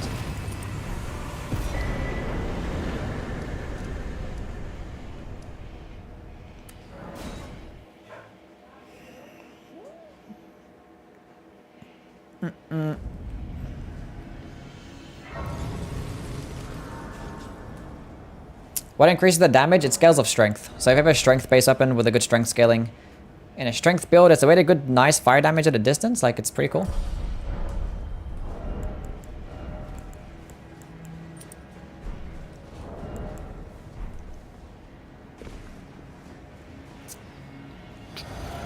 Why is Ghost Flame Ignition so slow? I can't seem to make it work. I mean, it has like nice range. And like the first part of it actually does decent damage in itself. I don't know, it's like it's very high damaging and it procs Frost really quickly. You can't just like use it randomly. You have to use it when you have an opening, you know? Unless like you're at a distance and you use the light attack version. But Death Poker is like still amazing weapon in this game. Happened to Azura? I mean, she's come in like once. She's been like busy with stuff apparently. But she came in like 2 days ago.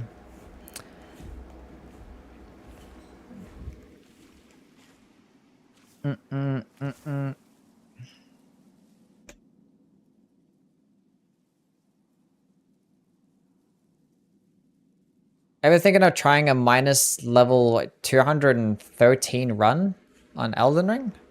Last time I tried to change up my stats, I got a ban warning, so I'm not going to do that again. Because with the DLC coming around, I kind of still want to have access to PvP. So I don't do anything stupid that might get me banned. And I was offline while it happened as well, so yeah. Favorite armor set in Elden Ring? Probably like the Nox armor. Why am I watching this boring ass cutscene? Go away. Wait, no, come here. We need to stay out of the water. I want more damage. Come, come, come. Now come this way. Wait, if I just do this, would you like walk into it? Oh, it doesn't stay around long enough. Oh, she just straight up dodged it too.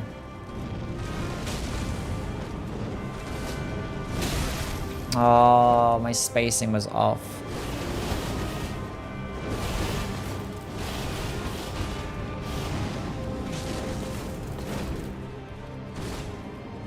That's fine. Let me just do this. Okay.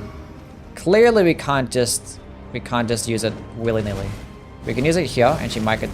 That's fine. That's fine. That's okay. We need a close distance, that's fine.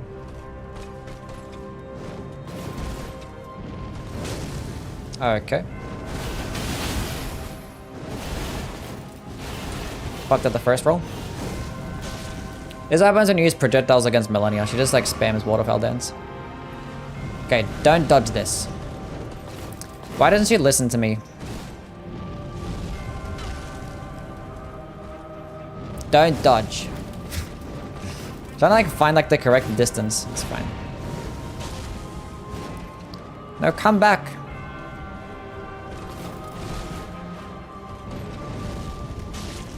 Oh, what? I thought I was gonna kill her. Oh my god. You're the worst.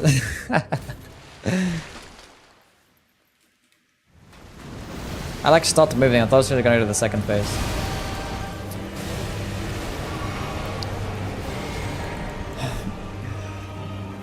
Can we hit it from here?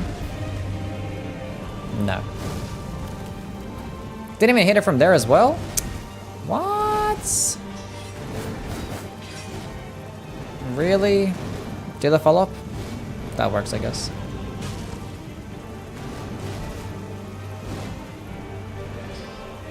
Jump up.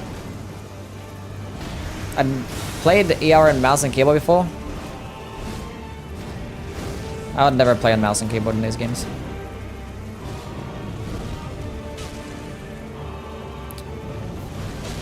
Nice. Nice. She's gonna do Scarlet ANU now. Nice. Let's go pop this again. Why not? Drink this. Stay at full health. She might do something funky here though. Yeah, she's good. Actually, don't do the follow-up. Oh, nice. She listened to me. Oh, she's staying still. Oh, she's dead.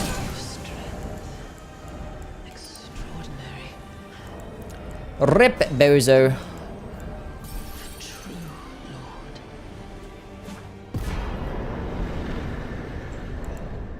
Sounds like a challenge to me. Fire giant is worse. God damn.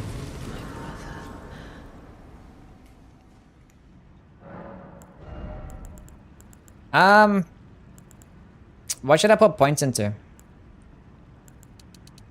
I think mind is the most, like, sensible option. If I'm gonna go fight Moog.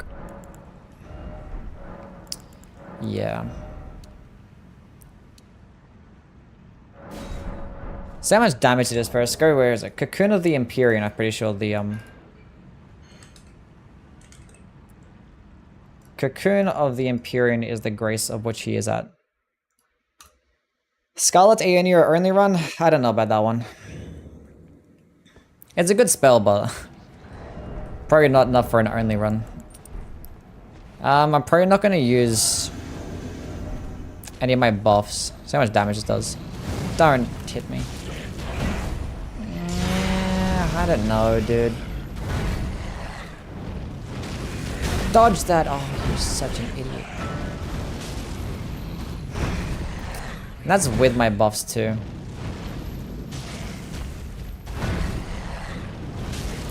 And I'm gonna have to kill him like twice, basically.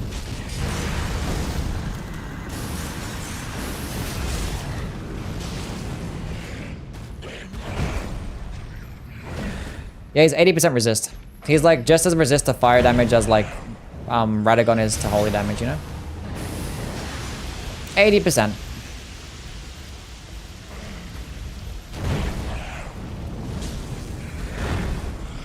But yeah, fun fact, there's more 80% bosses that are resist to fire damage than there are that are resist to holy damage. Now you guys know.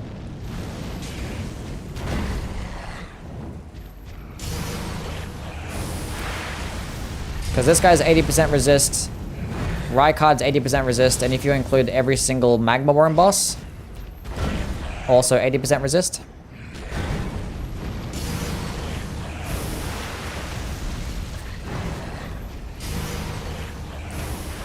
Okay, hold on a second. There's like nothing I can do to improve my damage. Won't take you as long as Orphan? Probably not. Skip mode, let's start ranking.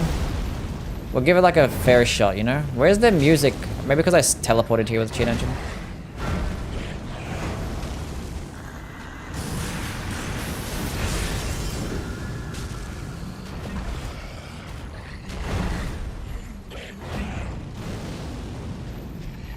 Oh, come on.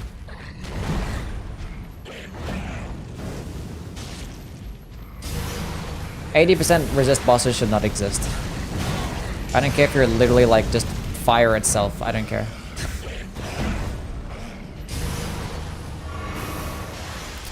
Does it? No, it doesn't stagger him. No. Oh, it does like 10 stance damage, so it probably might stagger him if I hit him enough times. But like, it won't stagger him very well.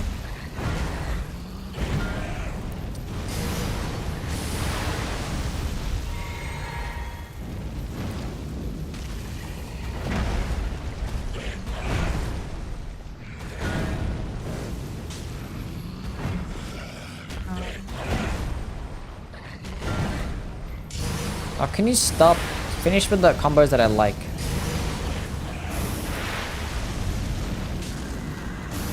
If it did stack at this boss fight, it would be a lot more, like, you know, a lot better.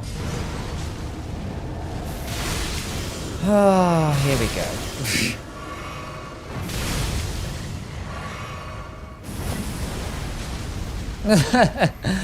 All that work.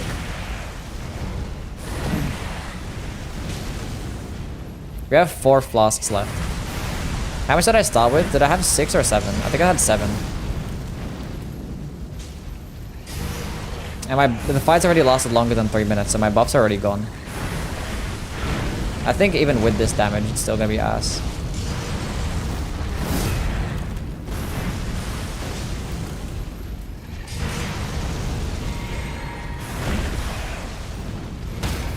Oh, we got a stance break! Look at that damage! See, if I actually did... If the stance wasn't nerfed, this actually would be a lot more possible.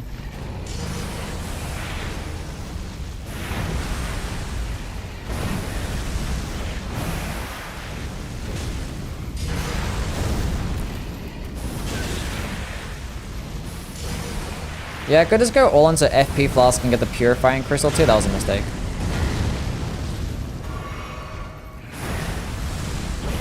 And it'd probably be possible. 3 FP Flasks left. It's, I don't know. The question is, am I bothered?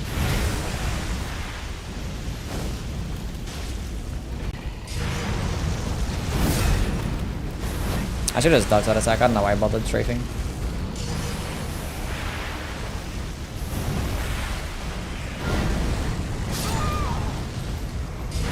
Ugh. We're fine. You know what? Let's just go do a tier list. We attempted it. We attempted it. Ugh. Moog's wings and robes look stupid? I don't think the design is that bad. Had 6 flasks. I don't know. If I go get the Purifying Crystal too, then go into like 8 flasks, I could probably do it. For the tier list, am I going to record it for a video? I might. What's the time? We'll go like we'll actually go try and attempt this like legit. I want to attempt this.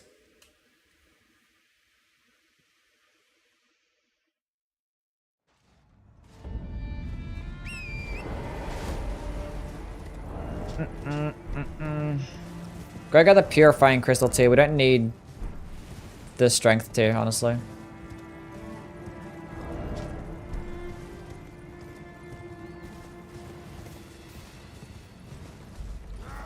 We'll be fine. We just gotta dodge and stuff, you know what I'm saying? I mean, Eleanor's ruined my day last time because, you know, I was very weak, so Grail's roll one-shot me, but we have a decent amount of vigor. We're not gonna get one-shot this time. We're gonna be okay.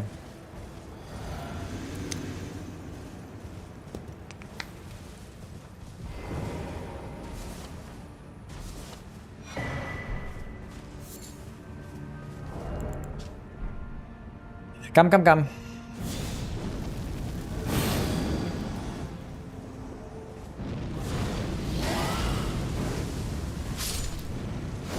See you, buddy.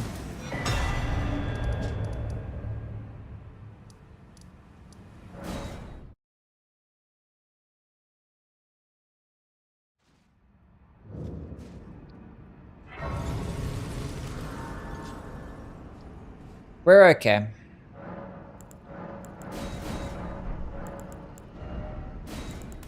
Okay, Purifying Crystal 2, Fire 2. I should have sent the elevator back down.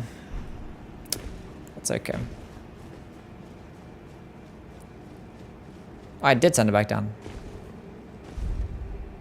Wait, no. It was always down. True. I'm sneaky. What's going on, man? I'm doing well. We're just doing this Flame of the Red Mains run. We already beat the entire game. We're just saving Moog for last. Wait, what level am I at?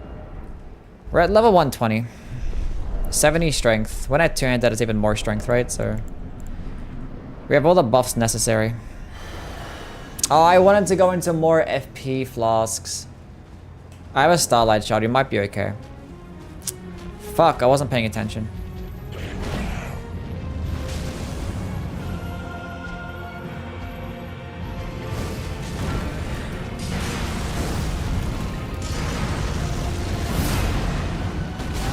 I don't know why I strafed that far. I'm being so bad. Why did that one do bonus damage? But does it do bonus damage at a certain distance? Huh? Maybe that's what it was fucking me over last time. That was a counter hit. True. They did twice as much damage.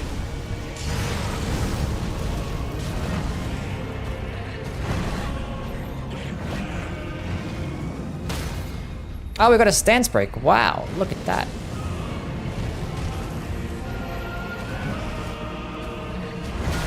Oh, I wanted to... It's okay.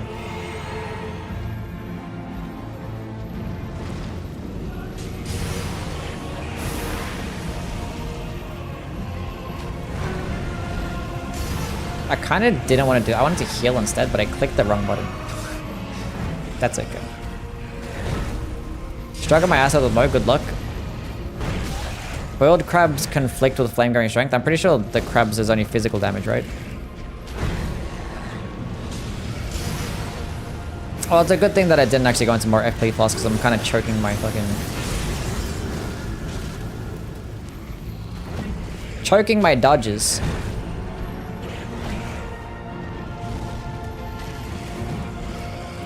Did I have one? Yeah, of course I first showed Millennia. She's weak to fire damage. She was not a problem. Millennia was not an issue. No. That shouldn't hit me, right? It's fine.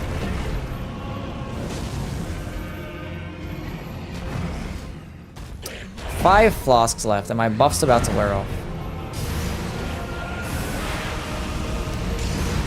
Except she's standing in water, yeah. She's still like weak to fire damage even when she's in the water. But like I just made sure that she wasn't standing in the water. Then it worked out fine. Come walk closer. You're not walking closer.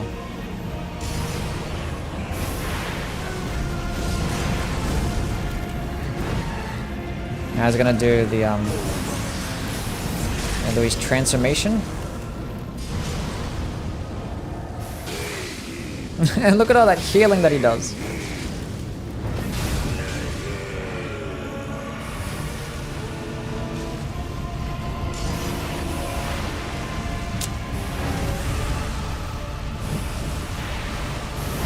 Kind of rolled the wrong way, but it's fine.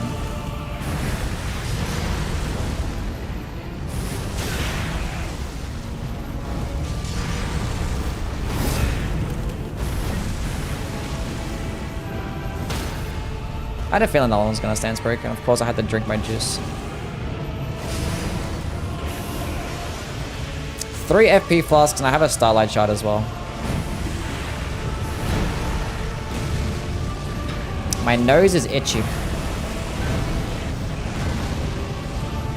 This is not good.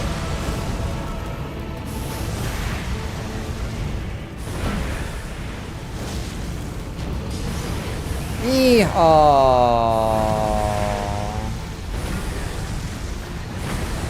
I have to drink now. I'm standing in the fucking blood flame.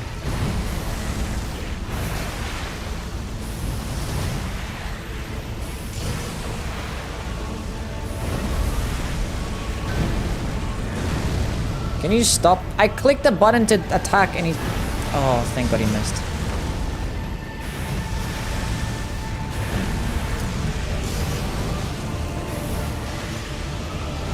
Oh my God. Can you stop with that shit, man?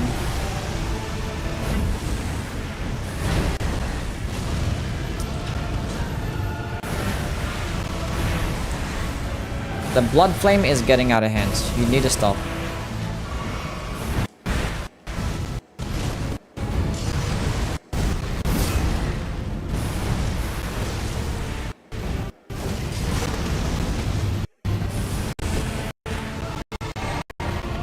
I have 2 flasks left. Is that gonna be enough?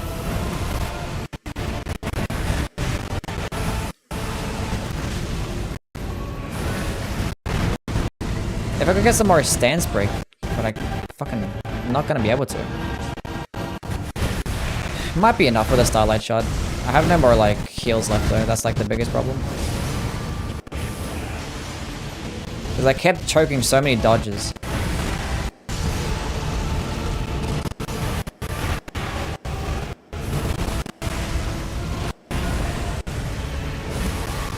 And he just constantly attacks. You need to stop with the attacking.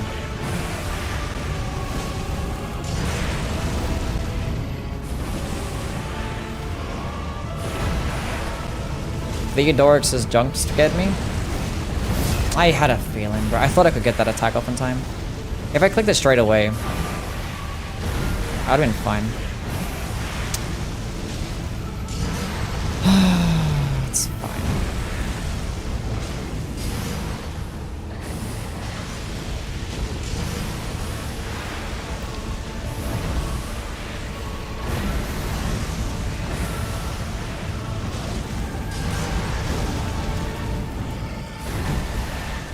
This is okay. I'd have been... it took so much damage there for no reason.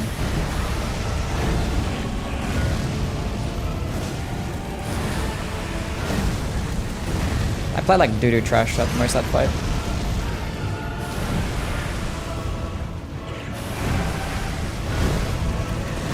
Is the audio fucking up again? Where's my stance break? It doesn't exist, okay? I rolled too early. Oh my god.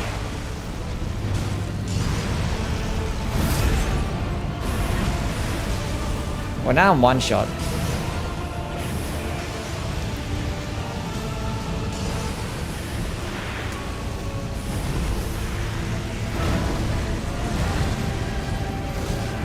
And now I'm dead. As if that wasn't an opening, bro. Holy shit, man.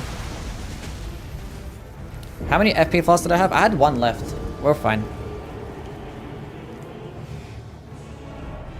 As if that wasn't an... As if that wasn't an opening.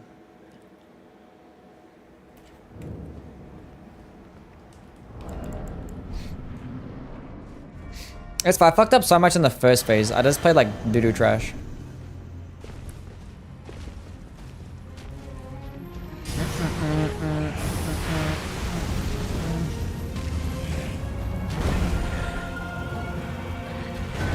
He's doing more damage at like max distance? I don't know.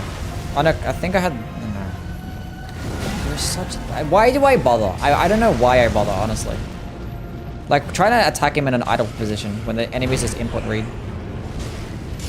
Why do I bother? Congrats on 50k subs. You're not there yet.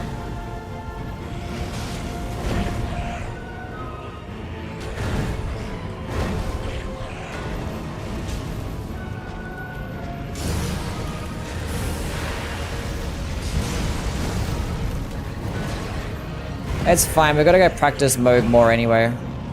I don't fight him enough, honestly.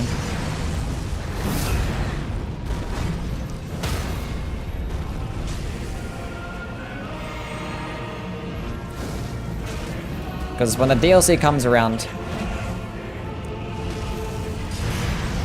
Good DLC practice? Yeah. It is a good DLC practice.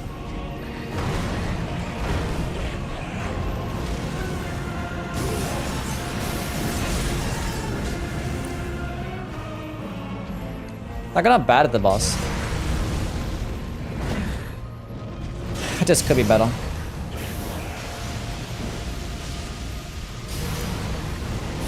See, like, that's the timing. Like, you have to know that. You have to know that timing. I thought I had an opening there, but I didn't have an opening there. Another stance break. I want to go for another one, but I might have run out of stamina, so probably should have.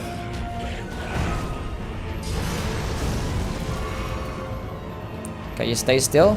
Hold this. Okay, let me drink my juice.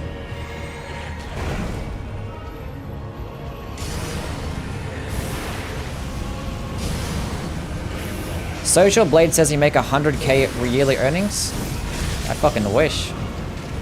What the fuck are they on? 100k?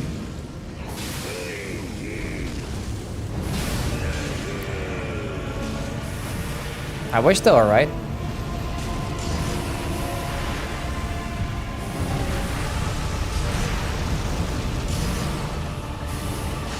Is that American dollars too?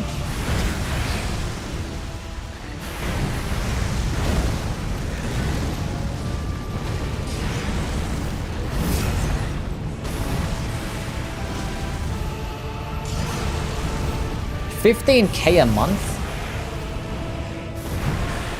The fuck out of here. I don't even get a third of that.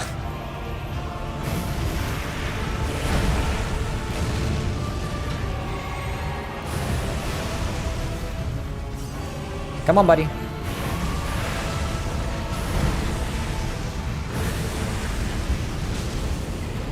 Deserve 100? True.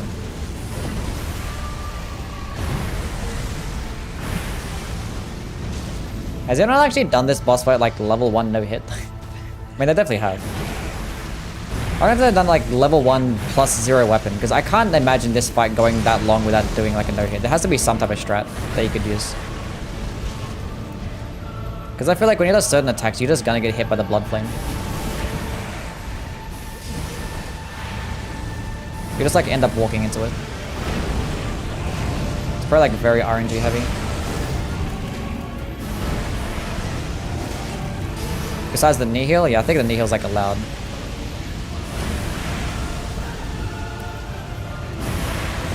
But you could like do certain amounts of decent damage in level 1 still. You could probably like almost make it a scripted boss fight. I wonder if like there's a plus 0 weapon level 1 run. That would be different.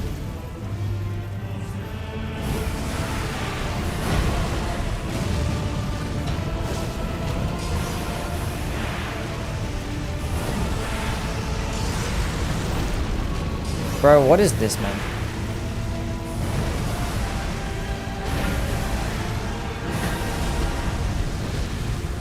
So like, okay, that's cool. What the f- I've never seen that happen. We both got confused.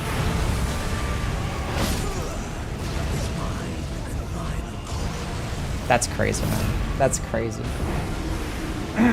The thing is, I wanted to go away from that area. I wanted to get away from that area because it's like right in the corner. And I went to roll, but my finger wasn't like, it like slipped off the left stick and I backstepped instead and I took counter damage and died. That's why it one-shot me. It wouldn't have one-shot me if I didn't backstep there. Oh, if my finger was actually on the stick and I rolled, that would have been fine. I probably couldn't use like flame gun strength, honestly.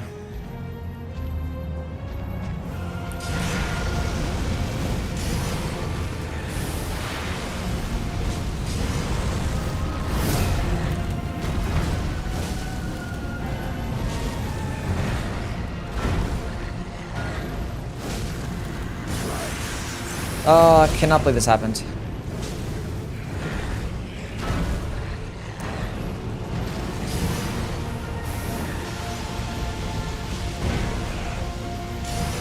This is fine. We're gonna be okay. We're not gonna be okay, because I suck at the game. Every single time I stance break him, I run out of FP. When I can actually capitalize on good damage.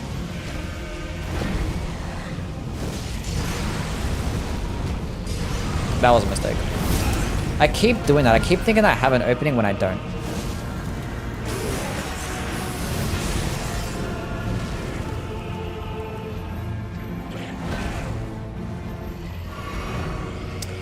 That was close.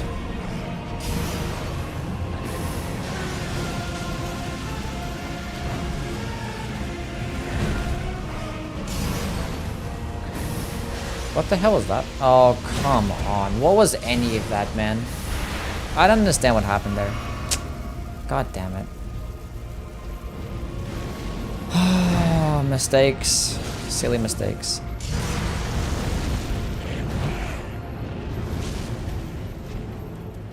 Come on, bro. I'm not gonna attack you. You have to attack me first.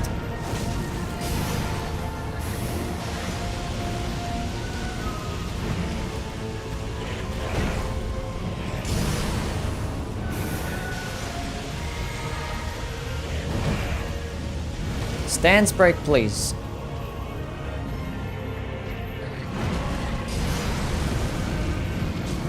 Oh, there's no way. That's my own fault. I'm playing like shit right now.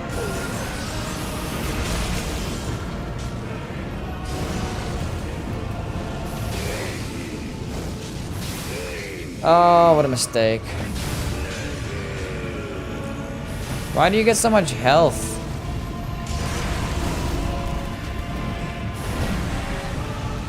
Stop getting your health back. That was the most clutch stance break of all time.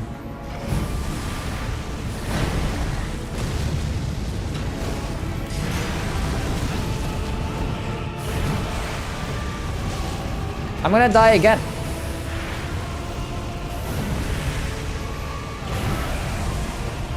I'm gonna die again.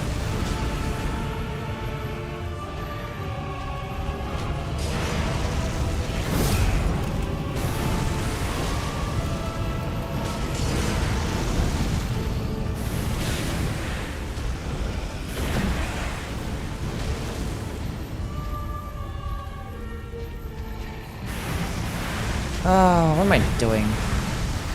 The last one I had was actually so much better. It's gonna heal up.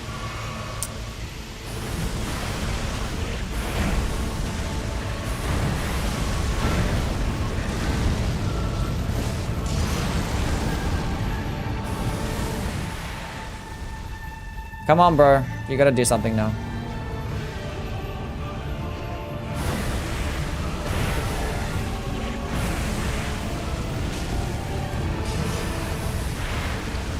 I don't like it when you're doing that stuff at this side of the arena.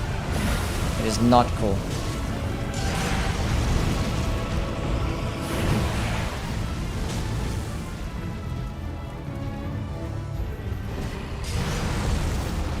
Channel my inner Gino.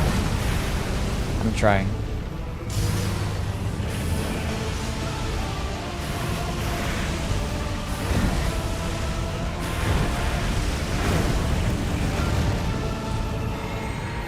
We have 2 flasks left, and we have 1 healing flask.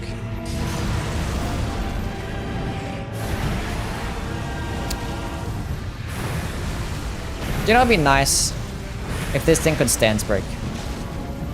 That'd be really nice.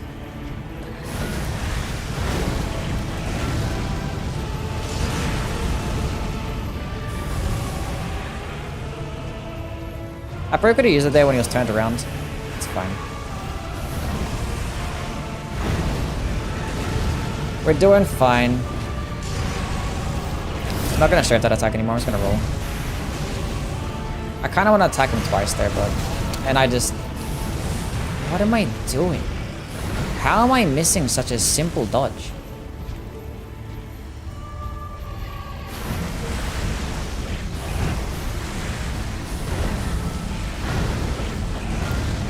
Now I have no more heals left. This is not what I want to be doing.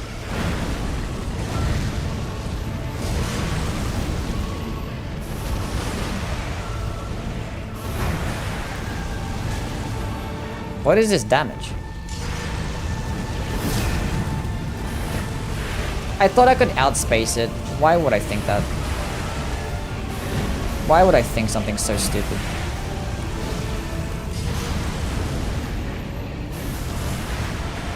Nice lag.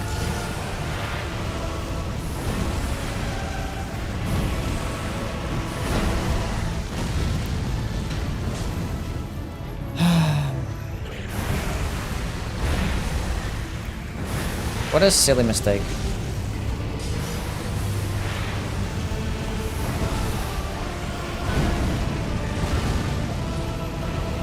Dodge that, please.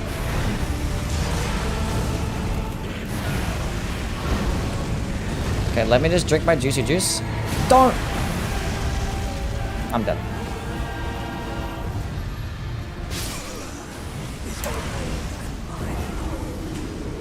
Why would he do that? Why would he do that? It's my own fault, honestly. It's my own fault. See you, Ghost. Thanks for stopping by, man. An armor set tier list would be cool. I've already done one of those. That was a long time ago I did an armor set tier list. Let's go use Flame Grimmy Strength, honestly. We're gonna have enough FP. Okay, walk into this.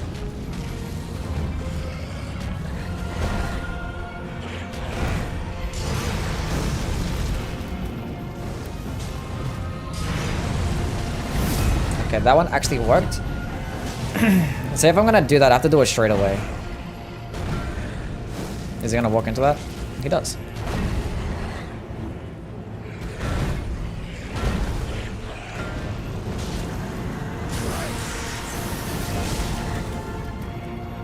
Come on, buddy. Why did I decide to do this? Like, we got committed. I should have just, like, given up after the first time, like a normal person. It's like, no, we can commit to doing this. This is fine.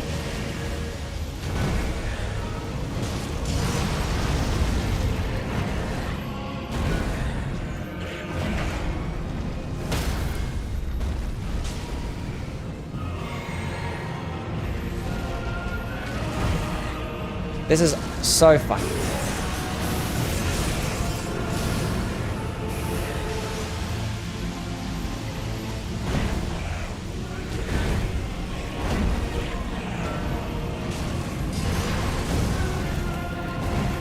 This is okay.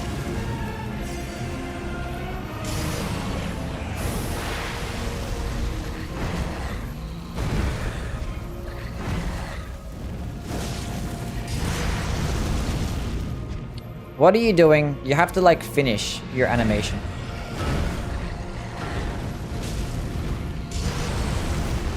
See, when I see it, I should just attack straight away. Good thing I didn't, like, hesitate and do it, so... Good to no call.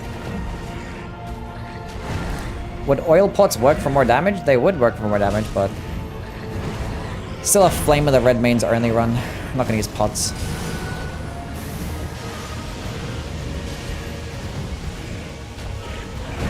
And it's fine, it doesn't make a difference anyway. Because I have to, like, throw a pot at him when I have an opening. Might as well just use, like, a second Flame of the Red Mains, like, you know? Oof.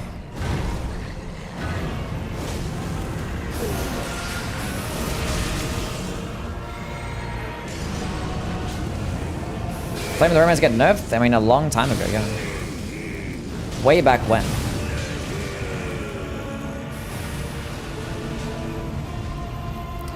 It no longer does that stance damage that it used to do.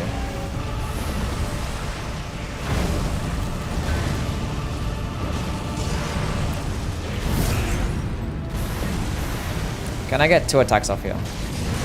Yes, I can.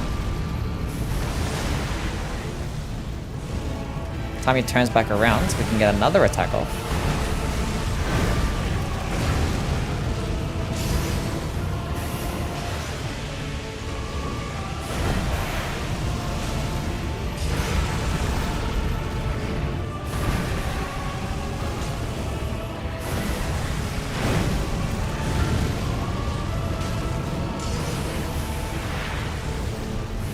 I need to heal up. That's fine. I'm gonna heal up here. My blue juice.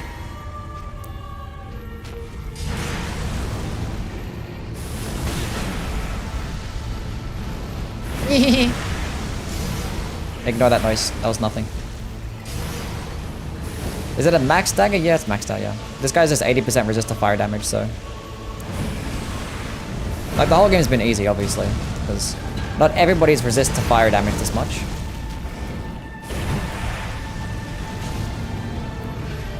And obviously the fight's just gonna last long enough to the point where, like, all my buffs are gonna wear up as well, so... It is what it is.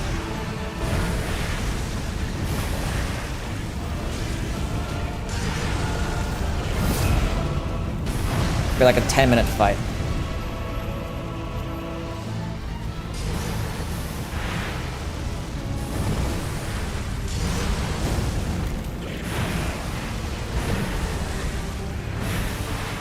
I'm not gonna do an Elden styles only run, it's impossible. It does terrible damage and it does holy damage too. And it consumes so much FP also. Like... oh, god damn it.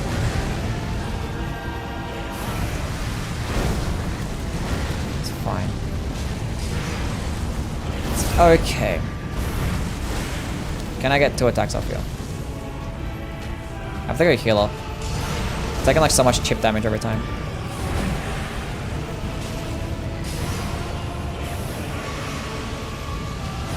That was such a mistake. I know I wasn't gonna have time.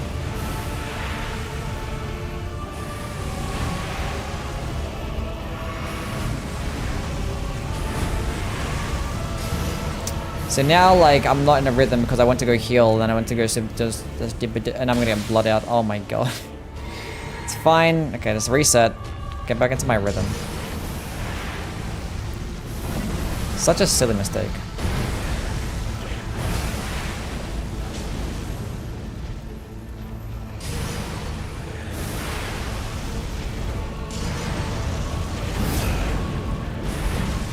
$250? I mean, that's what it is. 250 damage.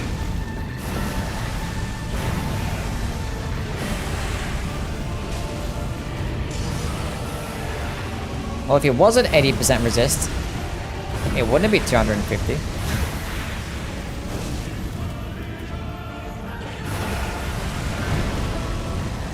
Nice lag. Thank god it didn't fuck me up beforehand. I would have pissed.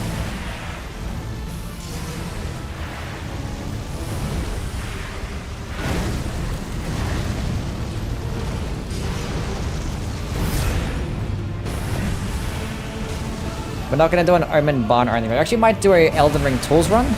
At one point, I actually kind of wanted to do one somewhat soon. Because I want to talk about that when I rank the magic-based stuff.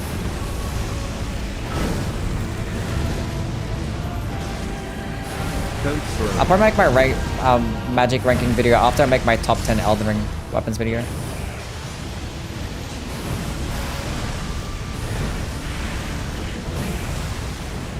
Standing in the fucking blood flame. I hate the blood flame, man. It's so annoying. I had a feeling. Why do I think I can outspace things? He always has like so much more range than I think. I don't know why I do the things that I do.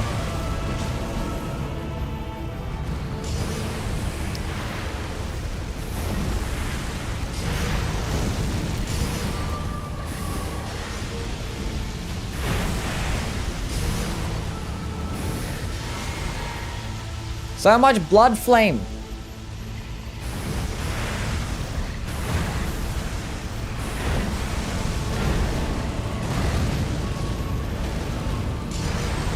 That works.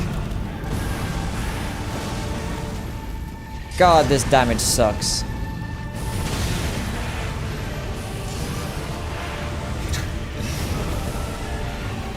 Please. This is what it's gonna be like to fight the DLC bosses.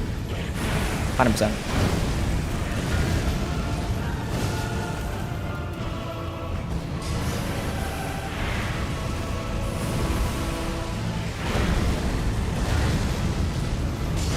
Favorite weapon from the Souls games? I love this Y-hander. That might get me fucked up. It's fine. And the ones that cross across all the games? I don't know. I just love how sometimes he just does the faster attack and other times he just doesn't. That's really cool.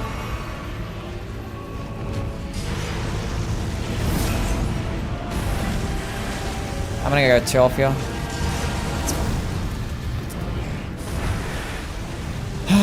Okay. Come on.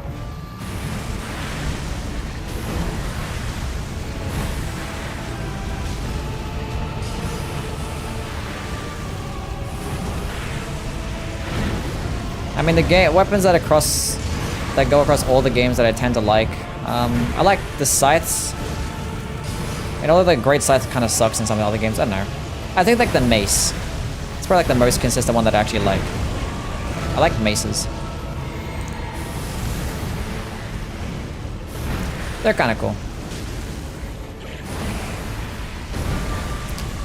Just be patient, one attack at a time. GG. 80% resist Moog defeat. It was like a good fight for like 90% of the time, except for like the couple times that I just did stupid things, but that's okay. What Ashword do you recommend for the Venomous Fang? Either like Royal Knight Resolve. Cragblade's pretty good too. Brandon, thanks for the $5, man. Appreciate it, bro. Loved all your Dark Souls top 10 vids. Don't throw, I didn't throw. Yes, Hoarfrost Stomp was OP once upon a time, yeah. Once upon a time. Let's go check out the comment section, see what people are saying about my top 10 Dark Souls 3 weapon video. I'm gonna have to argue with people.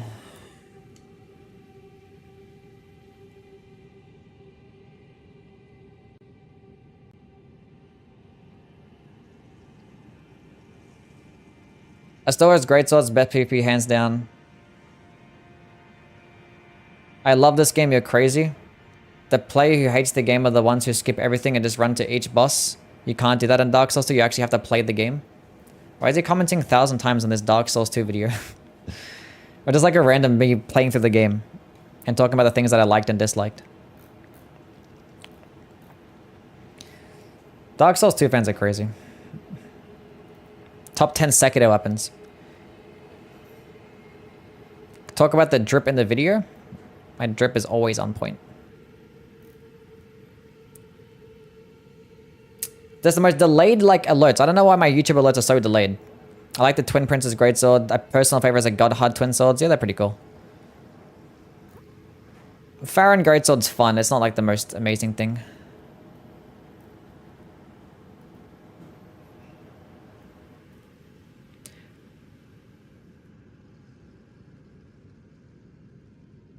Astoria's Greatsword's good, but like if I had to like pick this one Greatsword or Ultra Greatsword, I'd rather go with a Lothric Knight.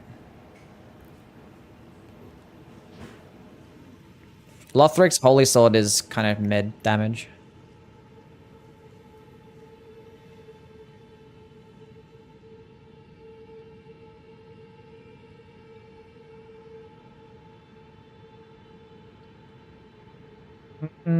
Surprised there was no Demon Scar.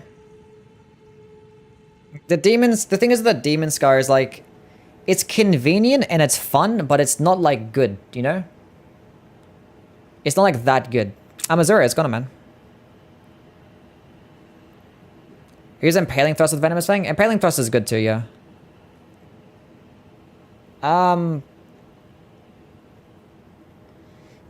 Obviously the Cell Sword Twin Blades is the best Curse Sword. But the thing is, like, if you want to go with like a Pyromancy build, you're better off just going with the regular Pyromancy Flame because it's just going to give you more damage with the Pyromancies. And then you could just use like a straight sword in your right hand, and then you basically get the similar effect, or a curved sword in your right hand, and you get a similar effect, but you just get more damage. You're gonna play Helldivers too? Oh, nice. Hopefully it goes well. One-handed straight sword as Bay in Dark Souls 3? Yeah, one-handed straight sword movesets are just amazing. Yeah, we beat Melania. We saved Moog for last because obviously 80% resist.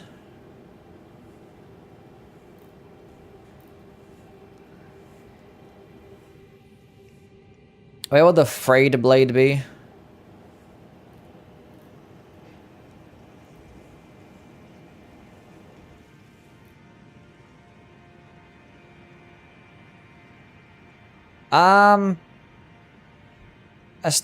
People like the Astoria's Greatsword. I probably should have given it a shout out. It's cool.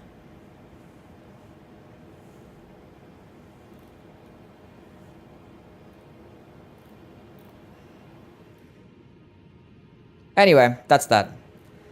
Tier list time? Yeah, let's go do a tier list of the games and stuff. Tier listing time. Alrighty, cool. The Four-Pronged Plow. Love wasting my durability on crappy enemies before fighting a boss.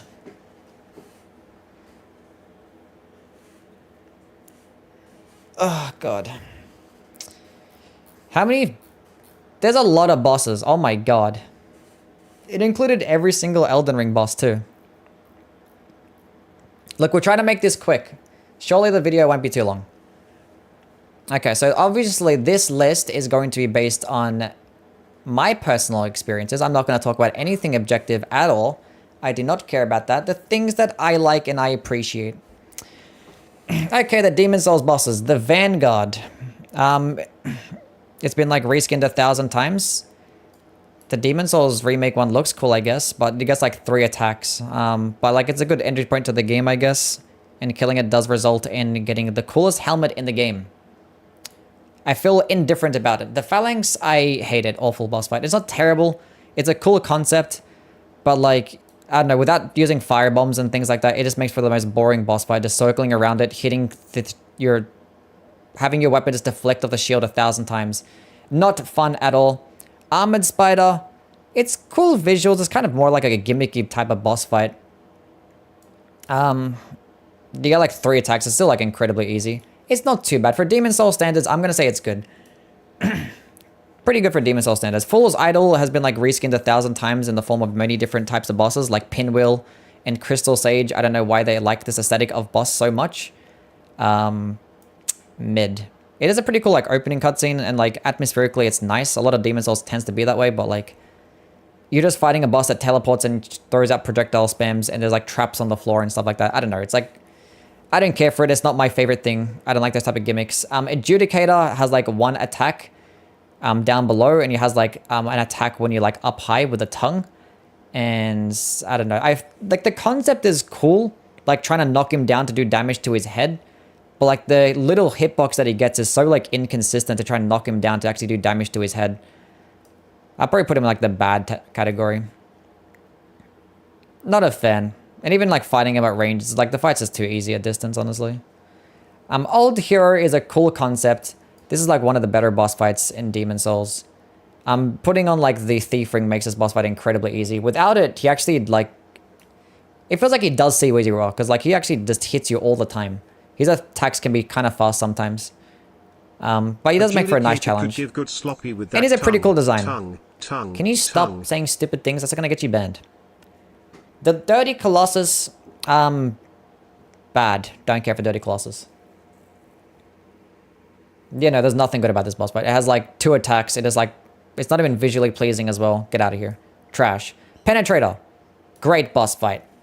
It's still like very basic, but for Demon Soul standards, I'm going to say really great because 1, the design is flawless. And the attacks still feel nice to dodge. Some like can be strafed pretty easily too. I don't know. It is very basic. It hasn't really like really aged well. But he's dirty, I don't care. Dragon God, it's probably like one of the more cinematic gimmick boss fights, but it's still a gimmick boss fight, so I feel like very indifferent to it.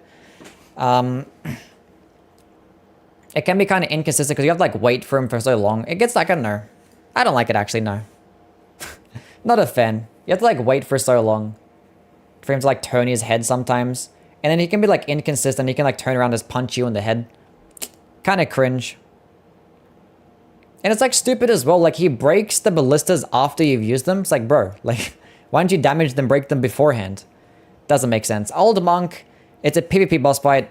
The offline mode is trash. You're just fighting an NPC, but like, you know, it's a PvP fight. It works. It's fine. I like PvP boss fights. They're really cool. Hopefully we got one in the Elden Ring DLC. Storm King. Probably one of the cooler gimmick boss fights. Very atmospheric. The sound design, the music. The weapon that you use in the Storm Roller is actually really fun as well. I think this is very good.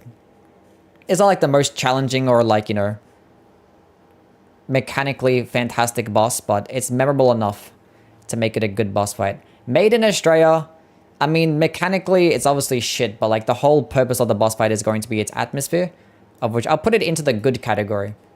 Because like the atmosphere around the entire fight is obviously like amazing, but I'll put it into the normal because if mechanics are going to be a big part of the criteria, then I don't know. But I appreciate for what it is. It made for a really cool moment of the game, but like the fight itself was just like an NPC fight. Alliance is good. I like the Penetrator better, I'm not going to lie. Alliance can be so quick with his attacks sometimes that just makes it very frustrating. Actually, I lie, he's a great boss fight.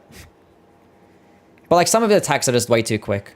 Like you just can't even like recognize him. You have to be like at a distance like half the time. And he's like stun locking potential can be kind of cringe.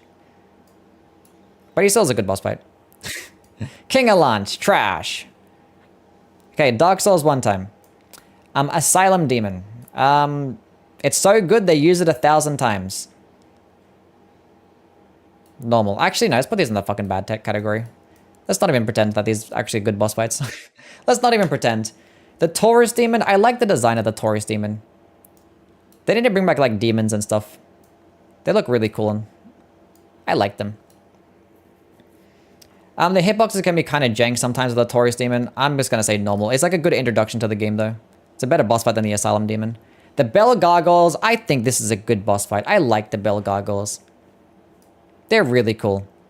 It's a good example of a decent duo boss fight because like the movesets kind of complement one another because actually they can have projectiles and they're not too complicated to make them like insufferable. And it's like the arena can be kind of shitty sometimes, but it's still large enough to where it's like not that big of a deal. I like the Bell Gargoyles. Capra Demon, anything with dogs in it is instantly bad. Like the initial fight with the Capra Demon is nothing like too crazy. He's still a fine boss fight. I probably like him more than the Taurus Demon, but like the dogs just make it so cringe. And the small boss room. I think it's an I'll say bad. I'll say bad. It's not the worst thing in the world. Actually, there's dogs. No, fuck dogs. Awful. No. Leechmonger. Why is a Leechmonger here? Why did we pick up... I thought I was done. True. Why is Demon Souls back again? Who made this thing? Leechmonger. This is like... This the... just like... I didn't care. Trash. Like the Tower Knight, this thing is a mid-concept that they used again in Bloodborne with the One Reborn. And they could have just not bothered doing that. They should have left it in Demon Souls because the concept is kind of cringe anyway. It's like a slightly better version of the Adjudicator. You have to like hit its legs and hit him in the head, but like hit the guys up top first beforehand. He has like a cool design, and the music is nice, I guess. Flame Lurker. I feel normal about the Flame Lurker, I'm not gonna lie. He has like those AoE attacks that are like very hard to dodge. You have to like be very passive and like wait for certain types of openings. Because like certain attacks, you just can't dodge roll. Like there's lingering hitboxes and like the stun locking potential. Ends the fact that it's like blinding my eyes. When you play the remake, it just blinds your eyes. You can't see anything. It just does not look visually pleasing at all. But he can be okay. He is like cool looking somewhat. Man-Eater, I think this is the bad boss fight. These guys just fly around way too much for them to actually be good. They get like a couple of attacks, which can be cool to dodge. The designs are okay. It's not like the worst concept of a duo boss fight, but like they're flying back and forth. So cringe. Gaping Dragon. Cool entrance. Mid-boss fight does nothing but charge back and forth. It's like the magma worms from Elden Ring, but like somehow just worse. So I'm going to say this one is a bad boss fight. Quelaag. Great boss fights. Probably like one of the few Dark Souls 1 boss fights that I actually don't despise. Tits. Next. Okay, Moonlight Butterfly. Is it awful or trash? I mean, it looks pretty, and the music is nice, so I'll go awful. Yeah, we'll go with awful. Because, like, when you're fighting it at, like, melee distance, it's, like, mega cringe. What's up tonight? We're doing a Soulsborne boss tier list. That's what we're doing right now. Iron Golem. He's like cool. Ledge killing him can be pretty funny. He does get staggered for so long when you do try to hit him.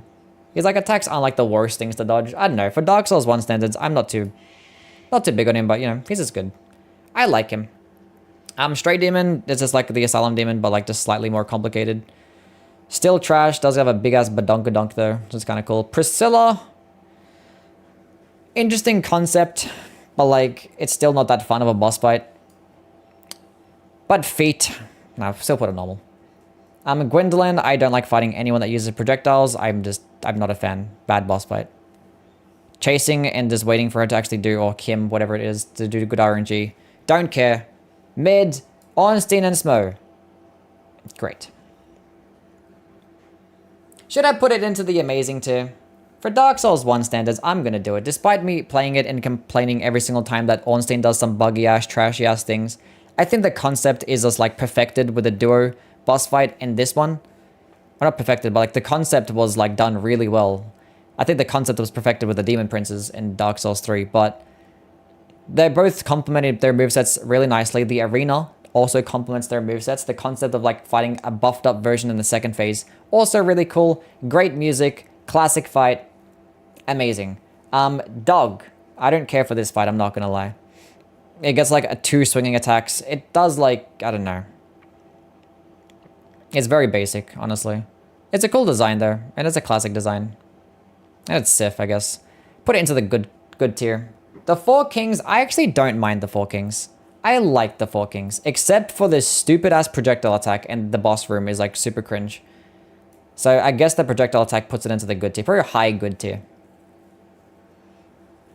Seeing some unnecessary ONS slander lately. Yeah, I know a lot of people have been hating on it recently. After like it's been like heralded as like the greatest boss fight, and then like somehow we've like taken it away. I'm still gonna give it props. There are some like weird buggy things about the fight, but I still think it's amazing. This boss fight, on the other hand, I think is bad. Seek the Scales is not good. I think the design is stupid of the boss fight as well. All the attacks feel very cringe. It's a large boss fight. You can't even tell what's going on half the time. I'm trying to get the Moonlight Greatsword tail cut is like the most terrible, awful thing I've ever done in my entire life. I do not like this boss fight. I know the sound design in the boss arena is kind of cool, I guess. I guess it's the reason why it's not going to get into the awful tier.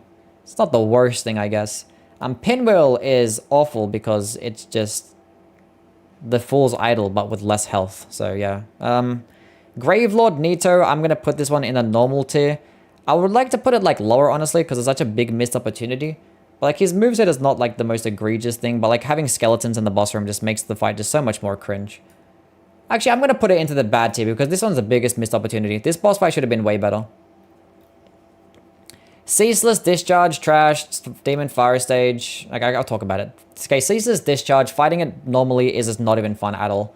Like, just go for the ledge kill every single time because fighting it normally is, like, mega cringe. The projectiles have, like, weird-ass hitboxes. Like, it just vibrates your screen violently all the time. I don't know what's with Izalith and it's working that way as well. It is not cool. You can't even tell, like, what is his arm, his head, his face. It just doesn't look right. The Demon Fire Stage, another reskin Stray Demon. Who cares? Centipede Demon is the worst thing I've ever seen in my entire... This is the worst boss. The worst boss. We need to have a separate tier. Where is a separate tier? How do I make a separate tier? Below. Complete fucking trash.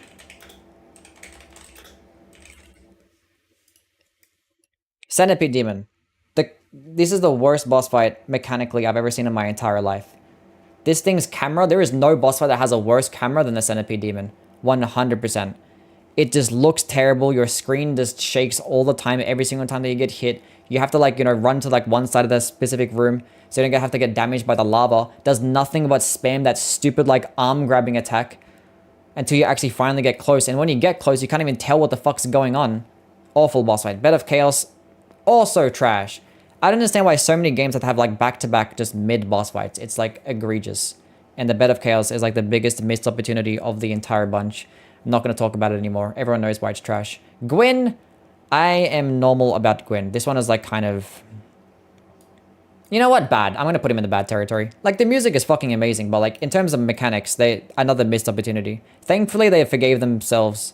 I mean, not forgave themselves. Thankfully, they redeemed themselves with a Solar Cinder.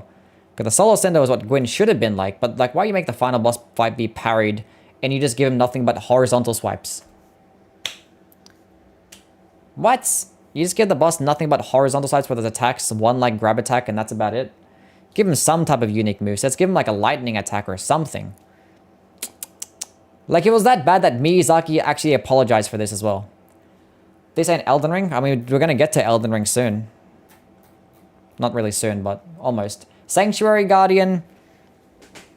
I don't like that he stun locks you, and I don't like how he keeps flying around. I feel very indifferent to the Sanctuary Guardian. It's not too bad. It's not a terrible boss fight. He does look kind of cool. Some attacks are nice to dodge when he actually gets close to you, but when he keeps, like, jumping around and spamming projectiles, it gets kind of annoying. He doesn't have much health. He does in, like, 3 hits anyway. Calamite, I think, is an amazing boss fight. I fucking love Calamite. Unless you're trying to go for the tail cut, then Calamite sucks, but I think mechanically this dragon boss fight is nuanced enough to actually be a good Dark Souls 1 boss fight. Ends to the point where actually it does hold up well today. Like, it doesn't feel like it's that boring of a boss fight. He does feel like it's nuanced enough. I like Calamite. I actually think he's my favorite boss in the DLC. Knight Artorias is still amazing too. For Dark Souls 1 standards. Really good. I think I like Ornstein and Smo better. I think I like it better than Calamite. Yeah. Actually, no, I like Calamite better than Artorias. Artorias is cool. There's some hitboxes that can be kind of cringe with this thing. He's like not the most complicated, especially when you compare it to like, you know, today's standards. But for the time, he was amazing, as was Manus. Actually I like Manus more than Artorias. I think Manus is more nuanced, even though like the arena I dislike a lot because it's like very dark. But yeah, Manus is really good too.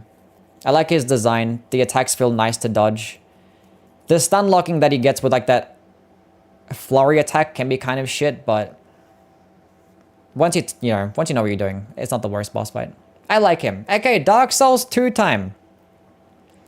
The Last Giant. This is like, you know, the Stray Demon territory. More giants that do nothing.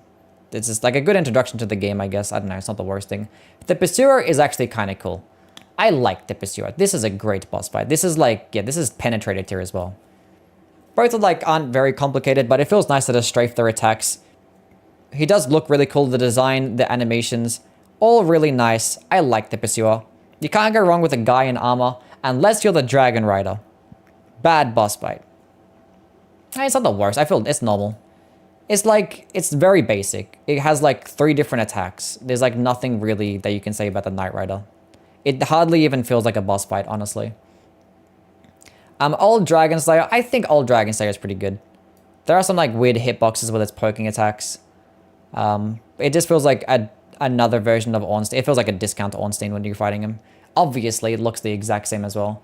Gets like the same slamming attacks and the same type of poking attacks too. But like Ornstein wasn't a bad boss fight, so you know. I'll say it's good. Lost Sinner. I like the Lost Sinner. I think I'm going to put this one in the good tier as well. I think the Lost Sinner is a good boss fight.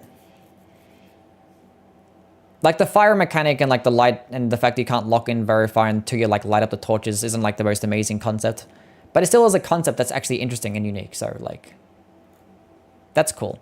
Executioner's Chariot. Oh, I hate enemies that have like a bunch of ads, you know what I'm saying? Like a bunch of just random like trash mobs just around in the boss room. It just makes it so cringe. Like the first part is interesting. It feels like very Bed of Chaos-ish, honestly. I'm not gonna lie. And the boss fight itself doesn't really do too much. I don't know, I'm just gonna put it normal. Like it was, it's cool. I don't like the way it was executed though. And the boss run back is the worst, so. Normal. Skeleton Lords, awful boss fight. I hate fighting skeletons. They're not fun. Gank boss fights are just like, I don't know, you hardly ever make them good. And the Skeleton Lords are just, yeah. Covetous Demon. Just to disrespect these bosses, I'm going to put the Covetous Demon in the bad tier. Because at least he has funny animations. He's actually funny. I like him. Put him above Gwyn. No, I'm not going to do that. That's disrespectful. Okay, Mytha. I don't like Mytha. This is like the only boss that like, just never lets me heal. Every other boss lets me heal except for her. I hate her so much.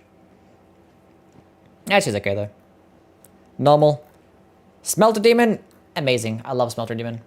Amazing boss fight. This is my favorite base game Dark Souls 2 boss fight.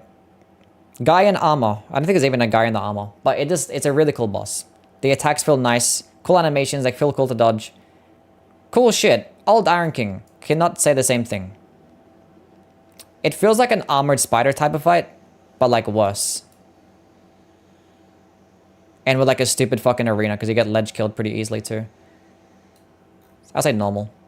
Najika feels like a discount Quailag, but just worse because it gets projectiles, and I hate fighting bosses that get fucking sorceries. So I'm going to say bad tier. Do not like this boss fight. But like actually no, when you ride her, it is pretty funny. We're going normal. Royal Rat Authority, dogs, and bigger dogs, fucking trash, don't care. Next, Prowling, Magus, and Congregation. Awful, because it's like a gank boss fight, does do nothing for me. Freya, if it wasn't for like the torch actually working with the spiders, I'd put this in the trash tier, but it's fine. I'll say normal. Like, it's not like, honestly, it's not that memorable. You can just run back and forth just hitting its head. A lot of Dark Souls 2 fights are just very basic. They just have like so much boss fights, and they just didn't really care to make them that interesting, honestly. Royal Rat Vanguard, fucking trash. Just a bunch of rats. The Flexile Sentry is actually a great boss fight. I like the Flexile Sentry. The concept of actually going to one side and fighting a different moveset than the other side, and fighting in like a sinking pirate ship, I think it's really cool. I like the Flexile Sentry. They can go into the great tier. Ruined Sentinels. have one of the coolest boss OSTs known to man. They're gonna go into the good tier. I wish like they were like more different and they kind of complemented each other more in like a gank boss type of way. But I feel like they're in Four Kings territory type of thing. You know what I'm saying? Belfort Gargoyles are fucking trash. You just made the exact same boss fight, but it's worse. The Rodden is actually a good boss fight. I'm gonna go with the greats tier for the Rodden. It's not that crazy, but like the concept of being able to chop off his arms is pretty funny, and the fact that you can like regrow them as well. He has some like cool different types of attacks, some nice AoEs that feel cool to dodge. I think he's nice. Actually, I put him with a good tier. I don't think he's that great. High good tier. I like him. Dragon Riders is just like the regular Dragon Rider, but there's a second one this time that shoots projectiles. Bad. Where did I put the other Dragon Rider? Normal. Looking Glass Knight. Actually good. Great boss fight. Great boss fight. I don't like him as much as the Smelter Demon, but he is really good. Cool concept, cool arena, cool attacks. I think he's like right next to the Penetrator. I might like him a bit more than the Penetrator. Good boss fight. The Seaman of Dung. This is like covered as demon tier. Actually, no, I like the frog. I think he's cool. The grab attack can be kind of jank, and like the AoE slamming attacks can be kind of annoying. And when he like jumps backwards, it can be kind of cringe. But he looks funny, and that's all that matters. Normal. Velstadt. Good boss fight. Actually, no, we're gonna go great boss fight. Go great boss fight. Yeah, I think he's really cool. And he's nuanced enough. I think I like him better than Looking Glass Knight. And he looks really cool. Vendrick. Look, Vendrick is like kind of similar to like Made in Australia type of thing. It's more of like an atmospheric moment. You know, you meet the king for the first time. You think he's going to be like, you know, some really cool dude. But he's just like a decrepit old man. Should I put him above fucking Gwyn? Look, based on the atmosphere of the fight, and what it was trying to do, I'm going to go with normal. Like, Gwyn is just like a missed opportunity. I'm sorry. Dark Lurker is like the only good boss fight that actually has projectiles and like uses spells. It's actually kind of fun. I like the Dark Lurker. And like the art design is like flawless as well. This is a really cool animation. A really cool enemy design. The dragon boss fights in this game are so fucking bad. I don't like any of them. Awful boss fight. I mean, it dies in like 3 hits anyway. It doesn't like do anything but just jump up in the air and like fly back down again. Like, it's just shit. The ancient dragon is like the exact same thing, but with like 25 times more health. Fucking trash. Giant Lord is like a slightly more nuanced version than like the regular giant, because it has a sword, which I guess is kind of cool. He's cool to farm, and we can put him into the normal tier because of that. The Throne Watcher and Defender is like the only like somewhat decently designed duo boss fight that they have. And maybe outside of the Dark Lurker, I guess. I think this one is good sometimes. I mean, when you're using certain types of things, they can be like really cringe when like they're both really aggressive. They could have been designed better, but I kind of like them. I don't know why.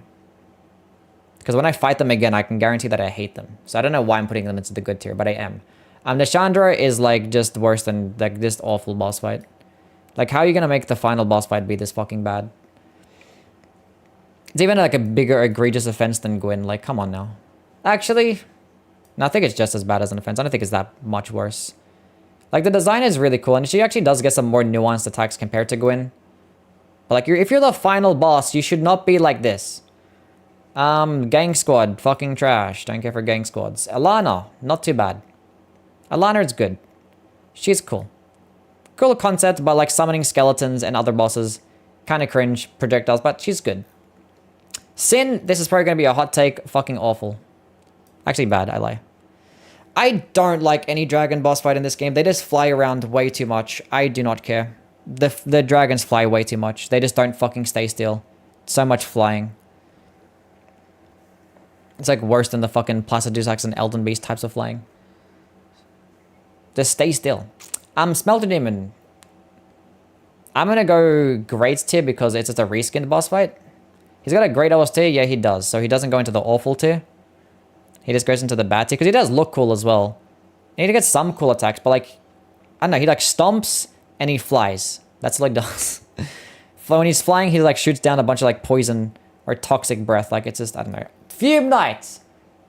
Right at the top. Number 1, baby. Fume Knights, the greatest boss fight in Dark Souls 2. All of the attacks feel so cool. The coolest boss fight flows so nicely. The second phase is really cool. Adds up a bunch as well. It's just the best. It's just the best. So alone. Back to back. Amazing boss fights. Really fucking clean. Good boss arena. Good music. Really cool looking attacks. They all feel nice and fluid to dodge. I like Fume Knight better. But yeah. Both amazing. Ava. I'm indifferent to Ava. Kind of cool. I don't know. I don't have many thoughts on Ava. This shit can be fucking. This is trash. I don't care. No. Anything to do with the frigid outskirts. Trash. Burnt Ivory King. Look. Okay. I'm gonna put... Okay, the actual boss fight with the Burnt Ivory King, I think, is actually amazing. The first part about it, I hate it so much. I hate it so much. It just prolongs the fight for so much longer than it actually should have been. This makes it into like a 10-minute boss fight, and it's like so bad. It just makes me like tired and annoyed to actually fight the boss itself. Especially when I was doing those like the magic marathon and only using spells. Like it just wasted all of my spells before I got there. It just wasn't fun. I'll say good still, because I can't not put him into the good. But like the main boss fight is really good. I just don't like the first part about it. I appreciate it for what it was and what they were trying to go for. I just think the execution was not good. I'm not gonna lie. It just made for like just such a long boss fight for no reason. Like you have to get the people to summon. You have to like summon the other people to make it like not be miserable. I don't know. I hardly ever have a good experience with the Burnt Ivory King. Aldia, like so bad. Trash. Trash. Aldia is trash. Oh my god. Like, how are you gonna actually, like, fuck up the final boss fight on the Chandra? And like, you know what? Let's redeem ourselves by adding a new boss fight, a new final boss. And you made it even worse. You made it a tree.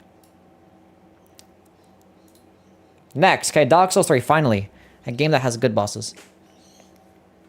Gundyr. Normal. It's a good entry boss fight. The second phase is actually kind of shit, I'm not gonna lie. It's hard to tell what's really going on, but like, I don't know. It's fine as an entry boss fight. Vought is a great boss fight. This is the real good entry boss fight with the most amazing OST, really cool animations. They're cool to dodge. Yeah, the second phase kind of pops off. It's nice. Curse Threaded Greatwood, fucking awful. I hate this boss fight so much. It is so fucking cringe. Trash mobs all over the place. It's hard to tell what's going on. Trying to use projectiles, my magic marathon was just like, this was horrendous because you can't like actually lock on to the points you actually have to hit. And it just misses all the fucking time. It's just, I don't like it. It's not even visually pleasing as well. The second phase collapsing into a second arena does nothing for me. I was like, and is there anything that I like about this boss fight? Because why wouldn't I put it into the trash tier? It's not complete fucking trash. I don't know. Hitting the ball sacks is kind of funny. Okay, that's enough reason. We could be high awful tier.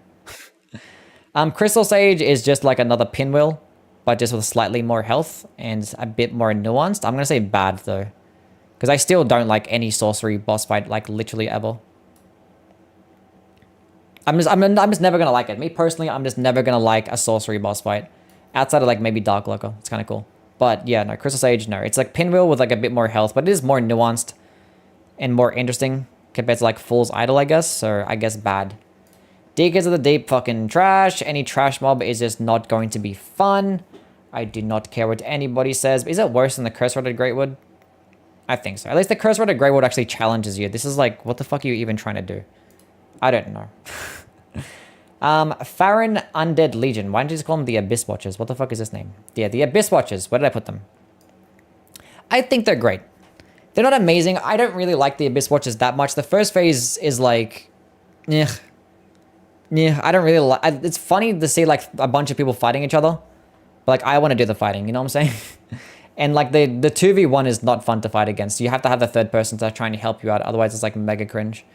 They don't have much health either way. The second phase is actually really good, and the music is amazing. So I think great is like a good place for it. I don't really care much for the first phase though. I like it better than the Penetrator. High Lord Walnir. Fucking trash. Gimmick boss fights, I do not care for them, and this is definitely one of them. It's a pretty funny jump scare, but like hitting its bracelets and just waiting for him to have his arms stay still and him also summoning skeletons. Yeah, trash. Old Demon King. I actually like the Old Demon King. I think this is a good boss fight. I don't care what anybody says. I think the next to the Rodden is pretty cool. You know what? I'm going to say great boss fight. I lie. This is actually a great boss fight. I don't care what anybody says. Really cool animations.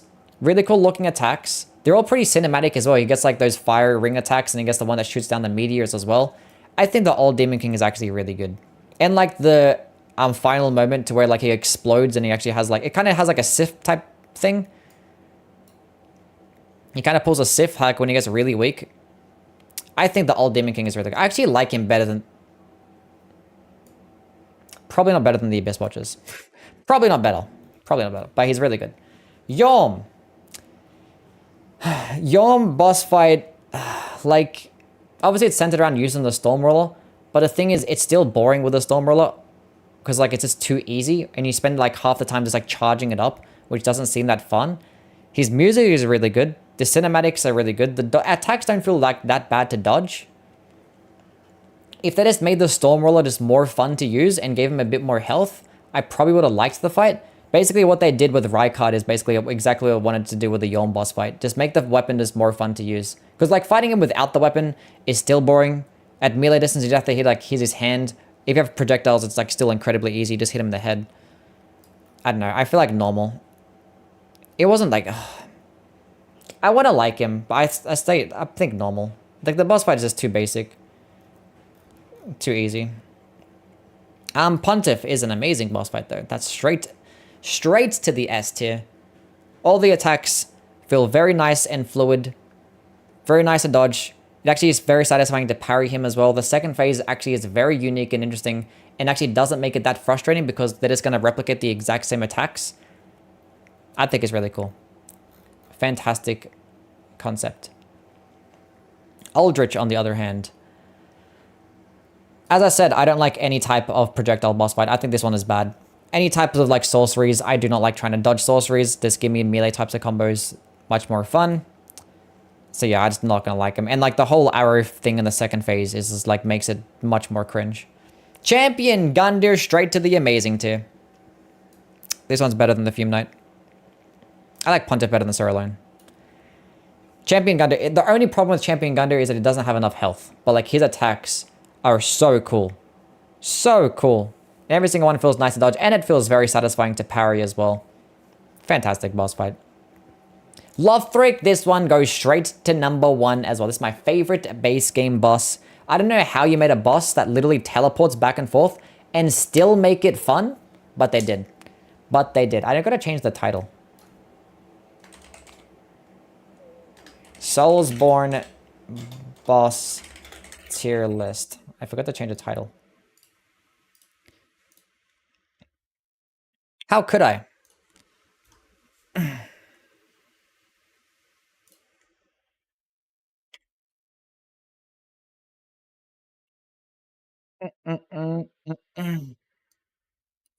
Give me a second.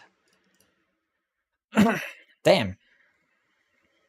Can't even breathe. Soulsborne plus Elden Ring boss tier list. And then we add this picture as the thumbnail. Cool. And then we save it. Fantastic. Okay, cool. Where was I? Lothric, amazing boss fight. Good OST, really cool attacks to dodge, very cinematic. The second phase doesn't really change up much, but it doesn't need to. It just enhances the boss fight overall. Really cool moment. Good idea for actually a duo boss fight. Done really well. Ancient Wyvern, awful. Like, the funny thing is, if they just didn't make it a boss fight, it probably wouldn't be that bad. Like, you could just actually have the dragon just sitting there, and it would have been fine. But, like, they just had to make it a boss fight, so I'm going to have to rate it as a boss fight, of which it's an awful one. Because, yeah, you're just running throughout the entire thing. And fighting it just has so much health. It's still possible. I did it a bunch of times in my magic runs. It's like the worst thing in the world. I would say bad, I guess. Because like fighting it normally is not the worst thing. The King of the Storm and Nameless King, I don't know why they included them together. I mean, I guess I understand why, but yeah, Nameless King is S tier. Fuck the first phase. First phase is kind of cringe. I think I like them better than Champion Gundyr. I don't like them as good as Lothric, but yeah, Nameless King is just a fantastic boss fight. Really good. Solar Cinder is another S tier. Oh my lord. This game has so many S tier bosses. I think I like Solar Cinder better than Champion Gundyr. This is what Gwyn should have been like. First phase is really cool and interesting. I don't like it when he uses like the curve sword or like the sorcery moveset, but like it's still perfectly fine. And then the second phase is just flawless. I don't understand why Gwyn didn't get any lightning attacks. There's probably a lore reason as to why he didn't get lightning attacks, but you could have changed it up to make it that he does. The Champion Gravetender. Okay, look. I like the dog boss fight, so I'm going to put it into the normal. I like it better than Yorm, honestly. But like the NPC just makes it so bad. If it was just the dog, and the dog had like maybe like another melee attack or some shit like that, I'd put it into the great tier. But like the NPC and like the other dogs in the first part of the fight are just, it's just why? Why? Why? That's probably a lot of the problem with, yeah, if they were beefier. A lot of the problem with like the Dark Souls bosses that they're very like low in health. Or Dark Souls 3 bosses.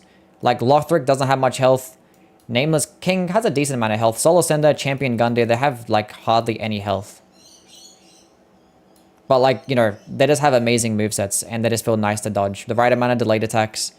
Good switch ups. I don't know, they just feel nice. And then Freighter is an S tier boss fight. This one's the best of the bunch. This one is the best one thus far. The best 3-phase boss, I mean, technically it's like the other 3-phase boss fights, but it's still really good. From first phase to the third phase, amazing. And the second phase is unironically like a better duo boss fight than like almost anything that you'll see on this list. And that's just one of the phases.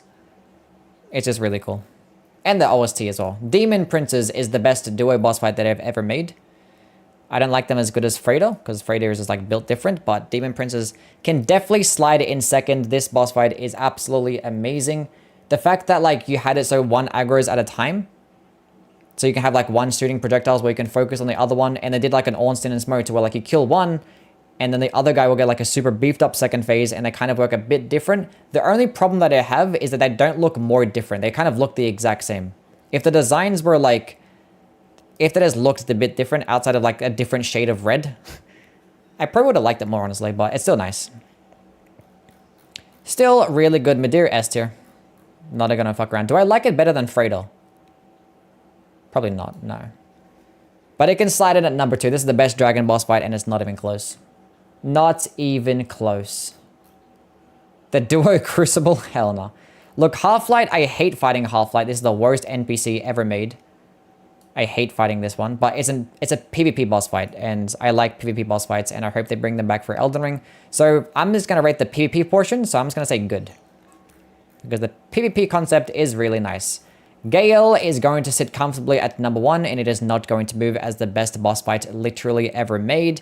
How are you going to have like the greatest OST in the coolest arena, built up to the exact perfect moment, the correct conclusion to the Dark Souls trilogy, and you have it be the most awesome moveset that's so flashy that this weird ass fucking NPC, most random of NPCs, ended up being the best boss fight. It's just amazing.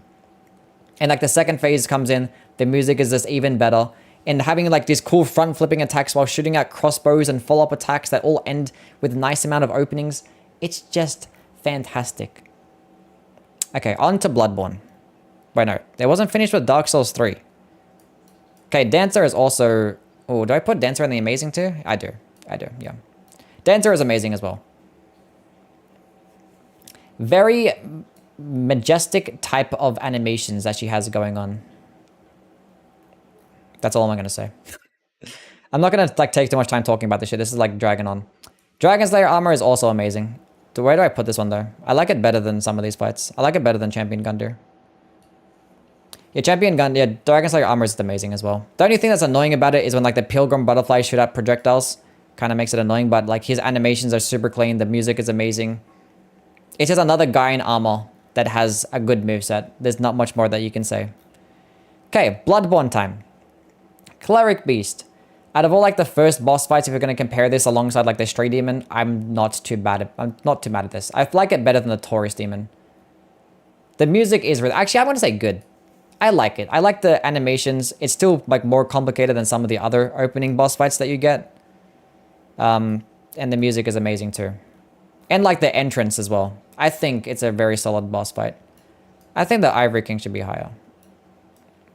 But I do hate the first phase.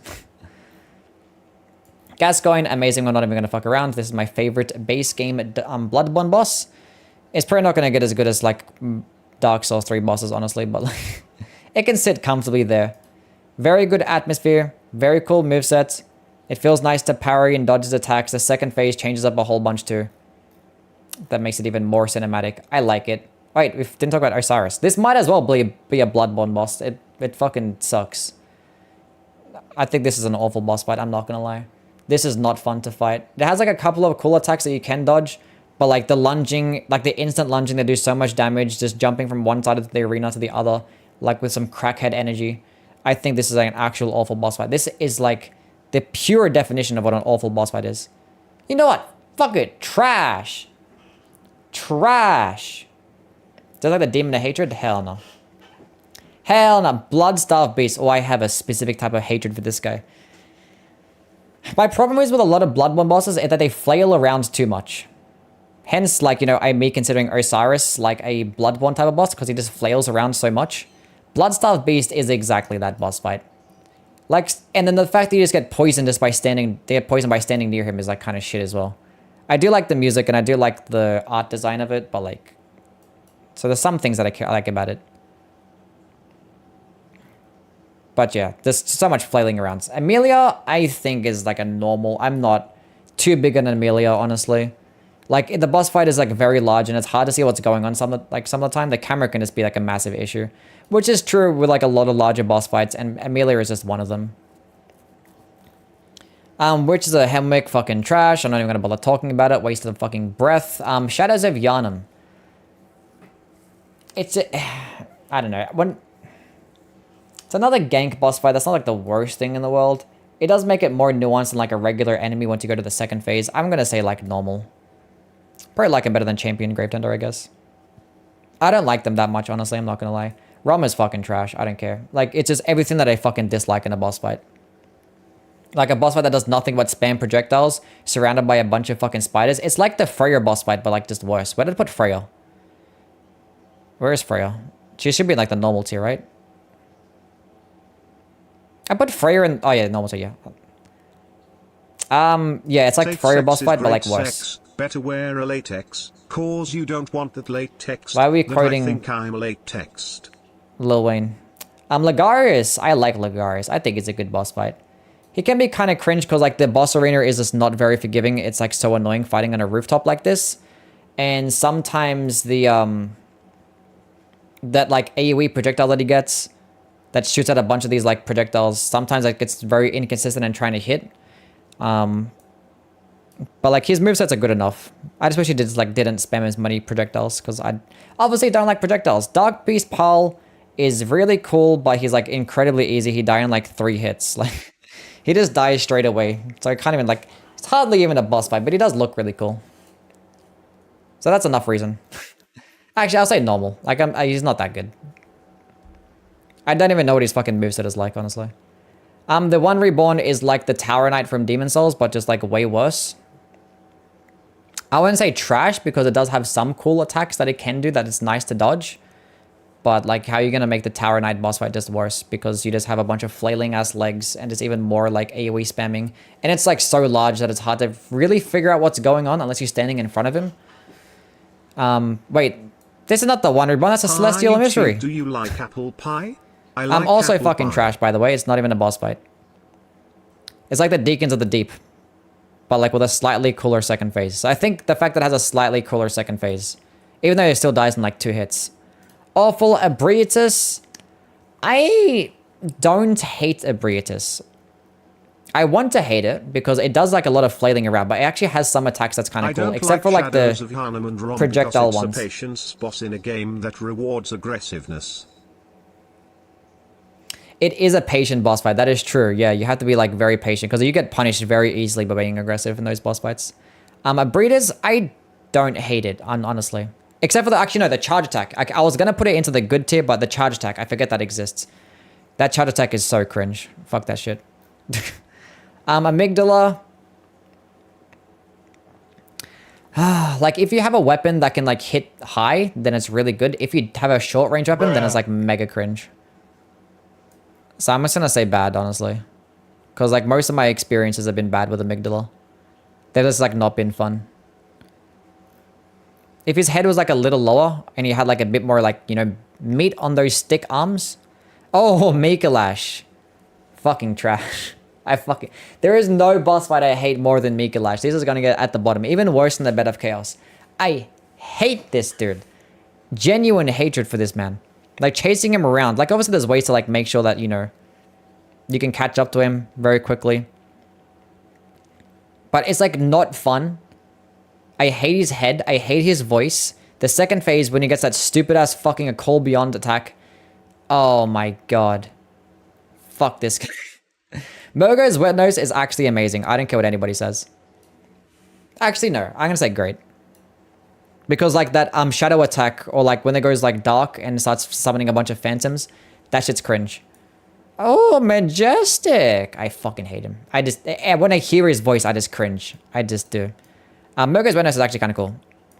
One of the few bosses that actually doesn't actually, like, just flail around for the sake of flailing around. Actually has, like, very specific types of attacks that are very easy to recognize, very nice to dodge as well. I think it's really cool. I don't like how long that stupid nightmare phase lasts. It lasts way too long. I'm gonna put it lower grade tier.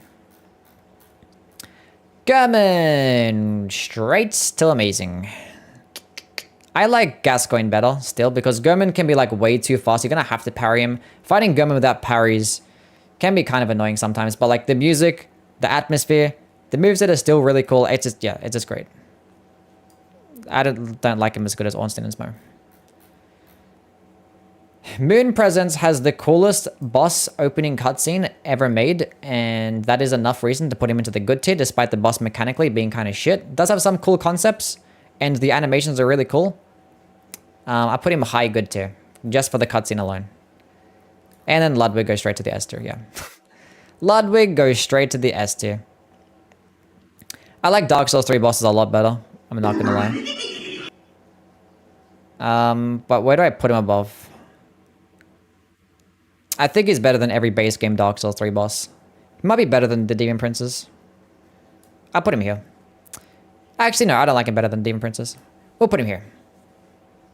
Because the first phase, I'm not too big a fan. It's not like the worst first phase. It does suffer from a lot of that, you know, flailing around for the sake of flailing around. But like the animations are still really cool. Obviously, the fucking music, but then the second phase is just flawless. I don't know how you make a large boss fight not be shit, but they did. They did it with Medea as well, and Demon Princes. But like, yeah, it's very rare that they make like a large boss fight and not have the camera be like a massive issue. So I'm gonna give them props where props is due. And then Living Failures definitely lives up to its name. Awful boss fight, just has so much health for no reason. I just wish this thing actually had just as much health as Celestial Mystery. So like, yeah. Because the boss fight just lasts so long and I just don't like it. I don't like the design. It looks dumb. The music, actually, no, the music alone is enough reason to not put it into the trash tier. Okay, cool. Now you're gonna get fucking timed out. Fuck around and find out. Honestly. Jeez. Maria, S tier. I like it better than Ludwig now. I'm taking it back. I used to like Ludwig the best, but ever since I started doing these, like, marathon runs, Lady Maria has this, like, I don't know. I've gained a newfound appreciation for Maria. I like it better than the Demon... Actually, no. It's still not better than the Demon Princess. Actually, yeah. I like it better than the Demon Princess. Lady Maria is so fucking cool. Every single phase is so nice. Like, you'd think that, like, one of the phases might be a bit too much. Like, you think by the time you get to the third phase, it's just going a bit too extra, but, like, no. Every single phase just enhances it. I don't like it as good as Freda, because I think Freda has, like, some more unique things with, like, the second phase, and I think Maria is a bit too easy as well. But she just flows so nicely. I like her boss fight a lot. Lawrence is also amazing. I fucking... Yes, he is amazing. I like, yeah. I was gonna say that he... no, the first phase is kind of... no, he's just great. No, now that I'm thinking about it, the music is definitely the best part about the boss fight. I do like his design, even though it is like just a reskinned cleric beast.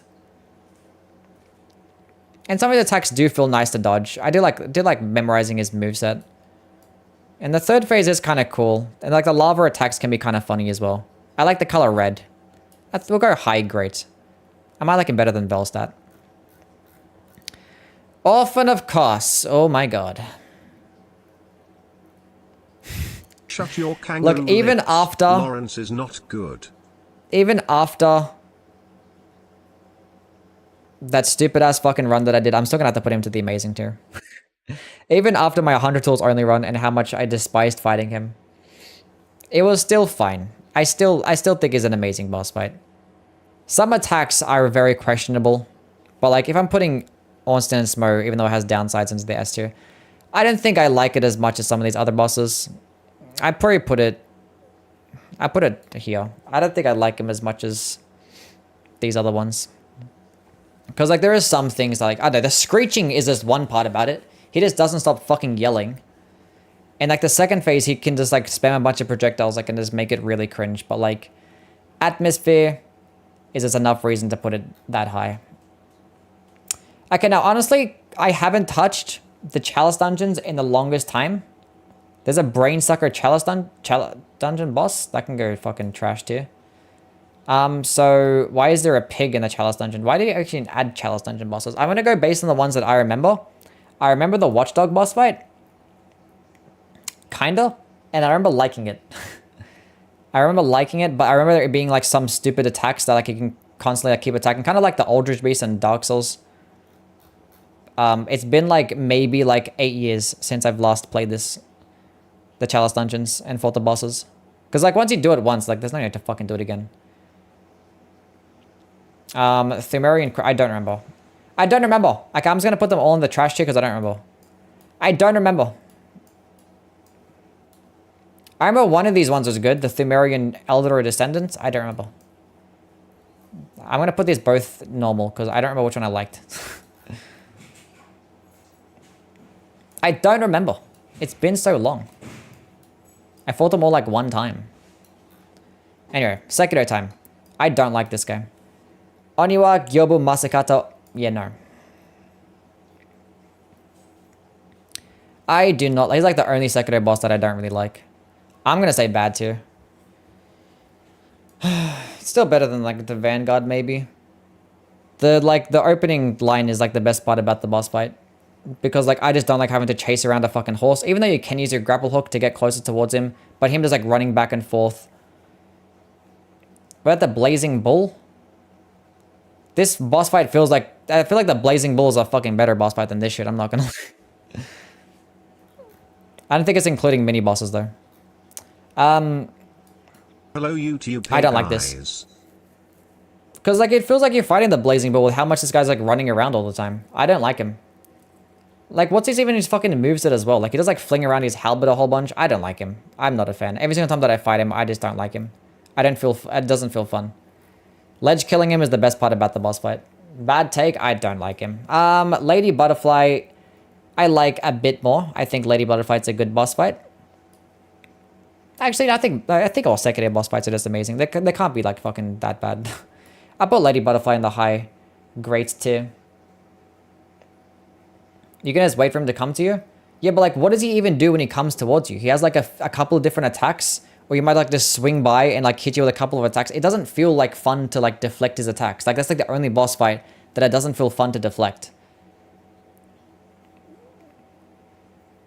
Lady Butterfly is mid. Well, compared to some of these other bosses that you'll see on this list, on this list, I think it's actually pretty decent. It's probably not that amazing compared to some of the other boss fights, but like the fact that she's like, you know, fighting on like tripwires and like jumping back and forth, that's still cool enough. The whole like summoning that weird like illusion type shit can be kind of annoying, but if I have a snap seed, it's not the worst thing.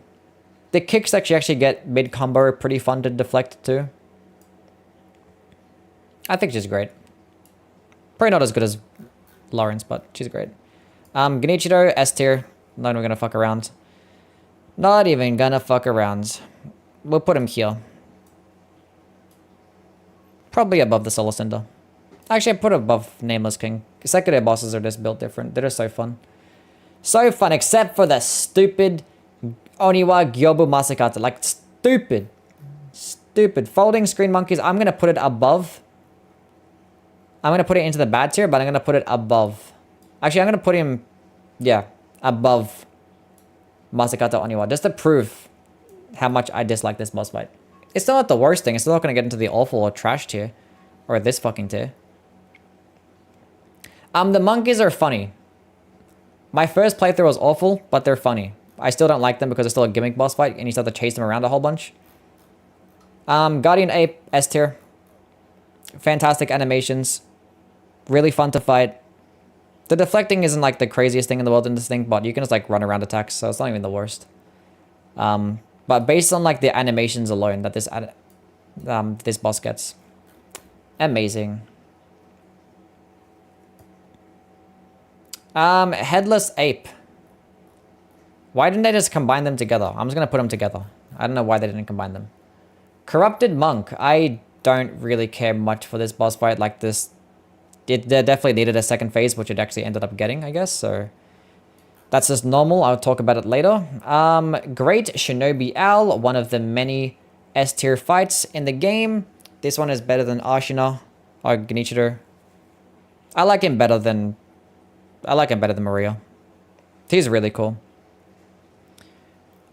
All the Sekiro boss fights are amazing. Why do you hate Gyobu? Like, he's just so mid. Like, what is there good about this boss fight? Like, mechanically, it's just mid. He just runs back and forth.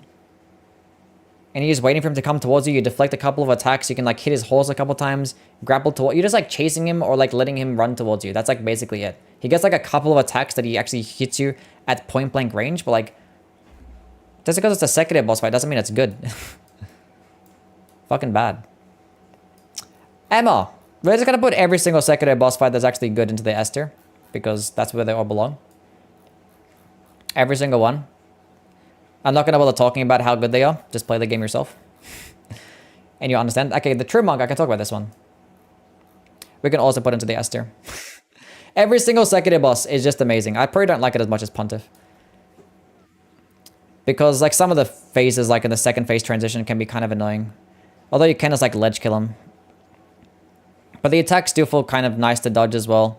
Very fluid moving. I probably don't like it as much as Dancer, honestly. Probably put it here. True Monk is a fantastic boss fight. Our Father is the best boss fight. Not the best boss fight, but it's better than the Great Shinobi Owl. But like they're both very similar. The third phase is like adds like a bit more things. Incorporates a cool eagle, hawk looking bird thingy. I don't know what it is, but it is really cool being able to teleport back and forth between. The fact that this guy can Mikiri counter you as well is pretty funny. But yeah, like all Sekiro boss fights, they just have just really cool movesets that just feel very nice to dodge and deflect. The combat just makes it just enhanced so much more. It's an owl? True. True, it's an owl. Why? Okay, I understand why they separated these, but why did they separate these? Why is the carp here? Why is a soldier of Godric on... Okay, whatever. Old Dragons of the Tree. I still like it better than... I'm going to put it above Oniwa because at least there is some enjoyment in like doing the plunging attack and getting that large, cool AoE attack. The boss fight still sucks. It's still bad, but like it's actually pretty funny when you get the plunging attack kill. It makes it more fun than this shit, I'm not going to lie. Okay, Divine Dragon, this is actually a great boss fight. It's easy, it's a gimmick, but it's the best gimmick they ever made because it's incredibly cinematic. Being able to like just like teleport, just jump on these large trees and shoot out fucking lightning projectiles will never not be cool. And the boss actually attacks are pretty cool to dodge as well. I think this is a great boss fight. Demon of Hatred is a top 3 Sekiro boss fight. I do not care what anybody says. Probably sits comfortably at number 3. The Demon of Hatred has an amazing moveset. Yes, it is very similar to a Dark Souls boss, but your character literally gets an iframe dodge, and you get a weapon to attack with, which is basically all the tools that you have in the Dark Souls game. So the game basically gives you the exact same amount of tools, so just fight it like a Dark Souls boss. Honestly, just dodge the attacks. Like the only like annoying thing that I could say is that like there is like 3 phases, and like the third phase can be like a lot different. Low-key chase this boss more than Gyobu. Purely based on the fact that it has more health and the fight lasting longer. But at least the boss fight actually has a lot more nuanced attacks that actually feel really cool to dodge still. Just let him fall off the ledge. Yeah, you could do that as well. But then you're missing out on a fantastic boss fight. Great. Why are these even on the list? I don't know. It's a cool cinematic moment. Normal. This is like, you don't even fight this thing. Don't you do like a quest line to kill it? What is this? And then this is the best boss fight in the entire game. This one can sit comfortably at number 2. I don't think I like... Put this one here. Yeah, this is the best boss fight. Absolutely fucking amazing. Everything about this boss fight from start to finish is just really cool. I don't think any boss has a cool... Like, cooler attacks to try and, like, learn and deflect. Everything about it. It gets everything. And then, like, the lightning reversal on top of that. Lightning reversal is, like, the coolest concept. And then they just did it in this boss fight. And it just feels so fun, even. And then, like, the third phase with, like, the cool... Summoning the halberd, deflecting his fucking bullets. McKitty countering him, like, at so much... It's fine. It's flawless. We get it. We understand. Next. Okay, Elden Ring time. Is there anything else? Why do we have to include every single Elden Ring boss? Okay, Soldier of Godric. It's not even a fucking boss fight. Grafted Scion, I think, is an awful boss fight. It feels like a Bloodborne boss with how, like, much it just, like, just goes... I don't know. It's so much flailing around. I don't like it. Tree Sentinel is not too bad. I'll say normal. Godric is peaked. Not even gonna talk about... It's fine. Okay, Tree Sentinel, I like the Draconic Tree Sentinel battle. It feels like too basic the way it is.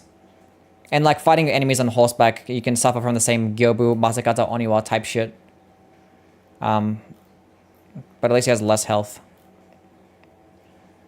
Beastman, like what do I even say? These aren't even fucking bosses. The Duelist is actually kind of cool though. I want to talk about the Duelist. We'll put him into the normal tier. I just wish that we got his weapons. Why didn't we get the Duelist weapons and actually have them work the exact same way? Like you have them on a chain and you could throw them, have them be returned to you, or have like some, at least a cool unique power stancing combo, because they actually use them power stanced. But when we get it, we just get like the one basic weapon that has dog shit ass range. But he has like a pretty cool moveset though. Ancestor Spirit, I actually like the cinematics and I like the OST. I don't like the fact that it heals, but then this is not the Regal one, is it? No, it's here. I think it's a good boss fight. It's really cool. Pumpkinhead, bro. I'm not talking about these boss fights. Erdtree Burial is actually kind of cool though. I'll say normal. It's not like the most amazing thing, but I think it's pretty funny. Not like the worst thing to try and learn as moveset. I'll say good. I like the Watchdog. Demi-Human, no, don't care to talk about it. Awful. Rune Bearer, like it's not even a fucking boss. Like, I mean, it kind of is, but Cemetery Shade is also fucking trash. It's like a glass cannon type of thing. Does nothing but teleport and spam grab attacks. Erdtree Avatar is just the exact same thing as the... If you're gonna include... That's fine. The Erdtree Avatar is the exact same thing as the Asylum Demon. But they didn't bother changing it or compensating it to actually make it more complicated for like the later game. You need a sense of humor to understand Soldier of Godric. It's just like... It's like calling the turtle the dog. It's like the most basic of memes. I don't care anymore. It's trash. I've outgrown it, okay? Fine, whatever. S tier. Are you guys fucking happy now? Scaly Misbegotten. Trash. Don't care. Troll. Trash. Don't care. Patches. S tier. Margit. Bad boss fight. Actually, he's normal. Like, compared to some of the other boss fights, he's not bad. He just spams way too many delayed attacks for him to actually be good. I'm not gonna lie. Way too many delayed attacks. Ends like the fact that he spams projectiles sometimes. Fucking cringe. But like his moveset's still cool enough to learn. Godric, or another one that I feel basically the exact same about. I think I like Godric a bit better because he has a cooler cutscene. But he also spams way too many delayed attacks that it just does not feel fun. I do not like either of these two boss fights. There's way too many delayed attacks. Just not fun at all. Does not make the fight flow nicely. Are they gonna put every single fucking dragon boss fight on here? Okay, every single dragon boss fight is mid as fuck. We say bad. Like, I don't know. Duelist. I'm not trying to talk about every single mini boss that they have. The Bloodhound Knight's not too bad though. We say normal. Bro, what is this, man? Okay, Leonin Misbegotten is actually a great boss, though. Put this one on the list. I don't mind. This one's actually really good. It feels like fighting Gale, but it's like almost like a lesser version. The animations are really cool. It feels like fighting this cool, like, rabid beast that's, like, very similar to Gale. I don't know. It reminds me of him. He's pretty easy because, like, he doesn't have much health, but I think he's really cool. Black Knife Assassin, I don't care. Next. Boatman, he's kind of funny. Good. Crystallian, bro, I don't want to talk about every single one of these boss fights. Red Wolf of Radagon is fucking trash. Renala. Look, I don't like people that spam sorceries. I'm going to say bad boss fight. I don't like it. I understand other people might. I don't like fighting a boss that does nothing but spam sorceries and summon enemies. It's not my thing. I don't care. Red Wolf of Radagon sucks because he just keeps jumping around and spamming projectiles. That's like another recipe for like me not liking a boss. She's a sorceress? I understand what she is. It's cool that they made, like, I understand why they did it. I don't like it though. I don't like it. I'm not gonna lie. It doesn't matter what type of sorcery boss that you make. I'm not gonna like it. Anyway. Magma Worm Makara, I think, is an actual trash boss. I think every single Magma Worm is just not fucking good at all. They look really cool. The first phase is just doing nothing but just, like, charging back and forth. Mega cringe. The second phase hardly even adds up anything to make it interesting. But I'm not trying to talk about every single one of these bosses. Okay, Godskin Apostle. I think it's a good boss fight. I think the first phase can be kind of annoying because like certain types of attacks come out way too fast that you have to try and bait out certain things and you have to be like at closer distance and then you can just roll catch you. The second phase is actually really good. I like it a lot more than the first phase. But even then he does actually have the same amount of moves. I know, I would put him higher, but like the Godskin Duo boss fight just makes me hate him so much. I don't care to talk about any of these things. The Worm Face, like spamming grab attacks, trash, who cares? Draconic Tree Sentinel, I'll talk about this one. This is a good boss fight. I think this one is really good. Yes. The lightning attacks can be kind of annoying sometimes, but like, once you learn the openings and how to bait out certain types of attacks, why is Gwyn in the bad tier? You can go scroll back and understand why. What was I talking about? I got distracted now. Draconic Tree Sentinel, yeah. I mean, the projectile spam can be kind of annoying, but when you're fighting him at close distances, he doesn't really like move around that much, honestly.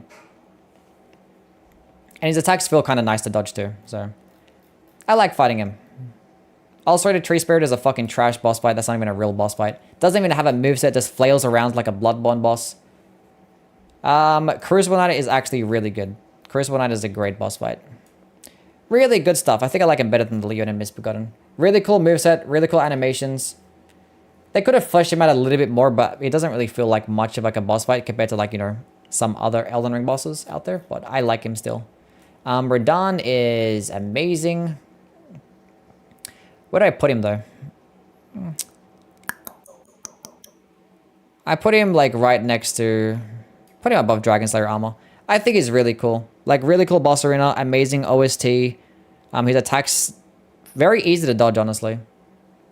And then the second phase obviously just adds in like way more cinematic appeal. I think it's fantastic. Dragon boss fights, don't care. Why are we adding in so many random boss fights? The Omen Killer is like the Capra Demon, but just like different, I guess. A bit more nuanced. Like, really, what was the point of all of this, honestly?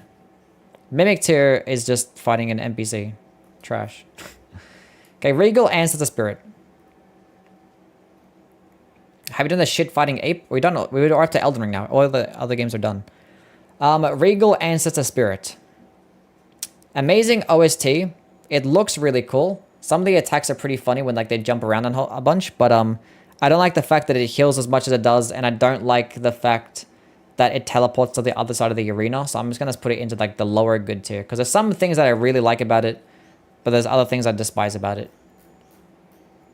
Dragonkin Soldier, I don't like it that much, honestly. It looks kind of stupid. The hitboxes are kind of jank as well. Ends like it's a large boss fight, so the camera is like half the issue. I'll say normal because like some of the attacks are still kind of cool. I hate every Gargoyle boss fight. They're just way too skinny for me to like them. Fucking awful. Trash, the NPC fight, Crucible Knight, we talked about it already. This is like slightly different, but it still is really good. I say great. A fucking flower. Like, why am I talking about any of these things? I don't care. I already talked about them. Okay, the Falling Star Beast. I like the Falling Star Beast. This one's really good. The full-grown Falling Star Beast. The second phase is actually... The animations that it gets with those gravity attacks are super clean. It's like the most amazing boss fight because it does actually get a bit like spammy with its projectiles sometimes, but I think it's good enough. Godskin Noble, I put it like right next to the... I'm not sure if I like it better than the Godskin Apostle. Probably not, actually.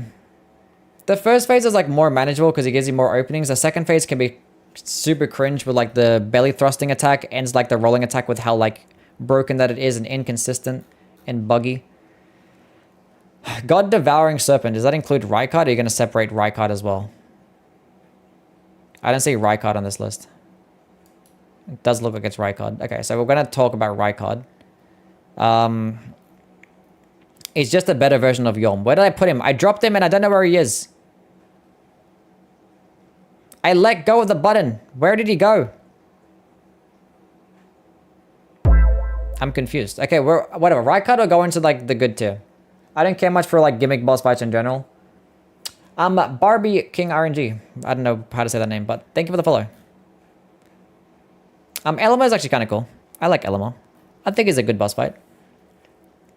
Probably like the same tier as the Godskin enemies.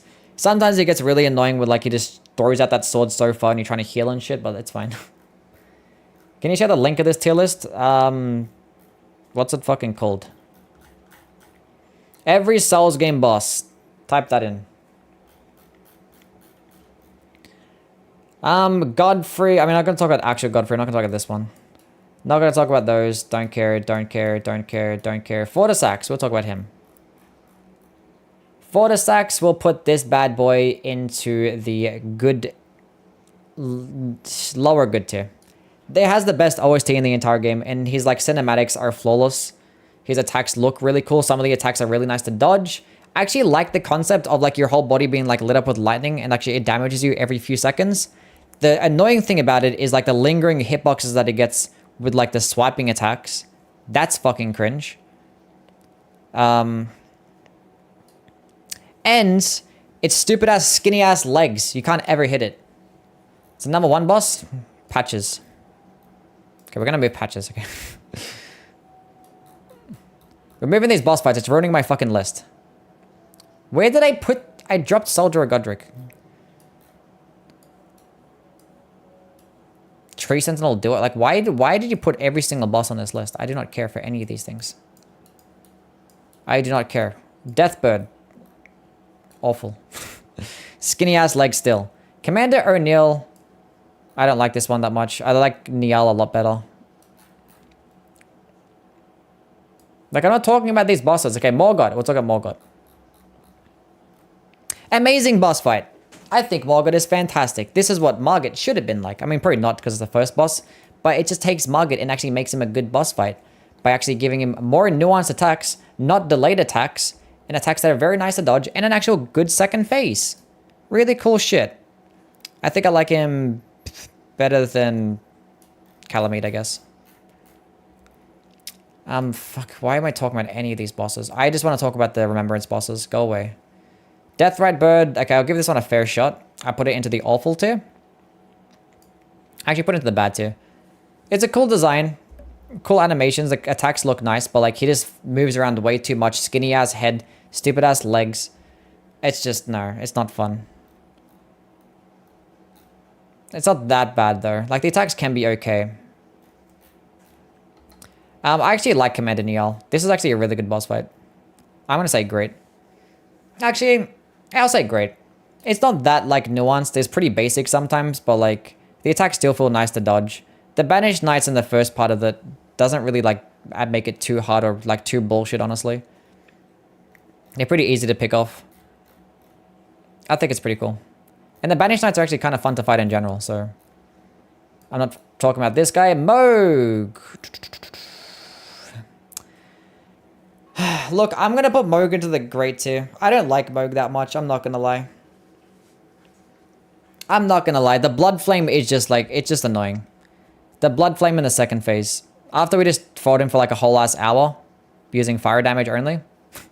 Like, we literally just done fighting him. His move, like, I don't know.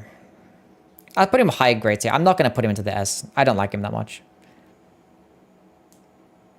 Because a lot of it is like just dodging AoEs, and then like it's the blood flame in the second phase I just do not like, because it just restricts where you're supposed to be standing, and when you're doing like challenge runs and stuff like that, it just makes it like really annoying. But his moveset's kind of cool. His animations are nice too. The music is really good. The AoE attacks can be kind of annoying. He has like a ridiculously long reach too. I just don't like the blood flame. I'm not a fan. Not a fan. Loretta is just like a worse tree sentinel because it just gets like sorceries and there's a bunch of projectile spam. So I'm just going to put it in the lower normal tier because it's, I don't know. Actually, put it in the bad tier. Fuck it, I don't care. Fuck Loretta. Fuck Loretta. Millennia, S tier. Where the fuck is it? I put Millennia somewhere. I dropped her. There she is. Come back here, girl. Do I like Millennia better than... Yeah. Do I like it better than Radahn? Maybe I do.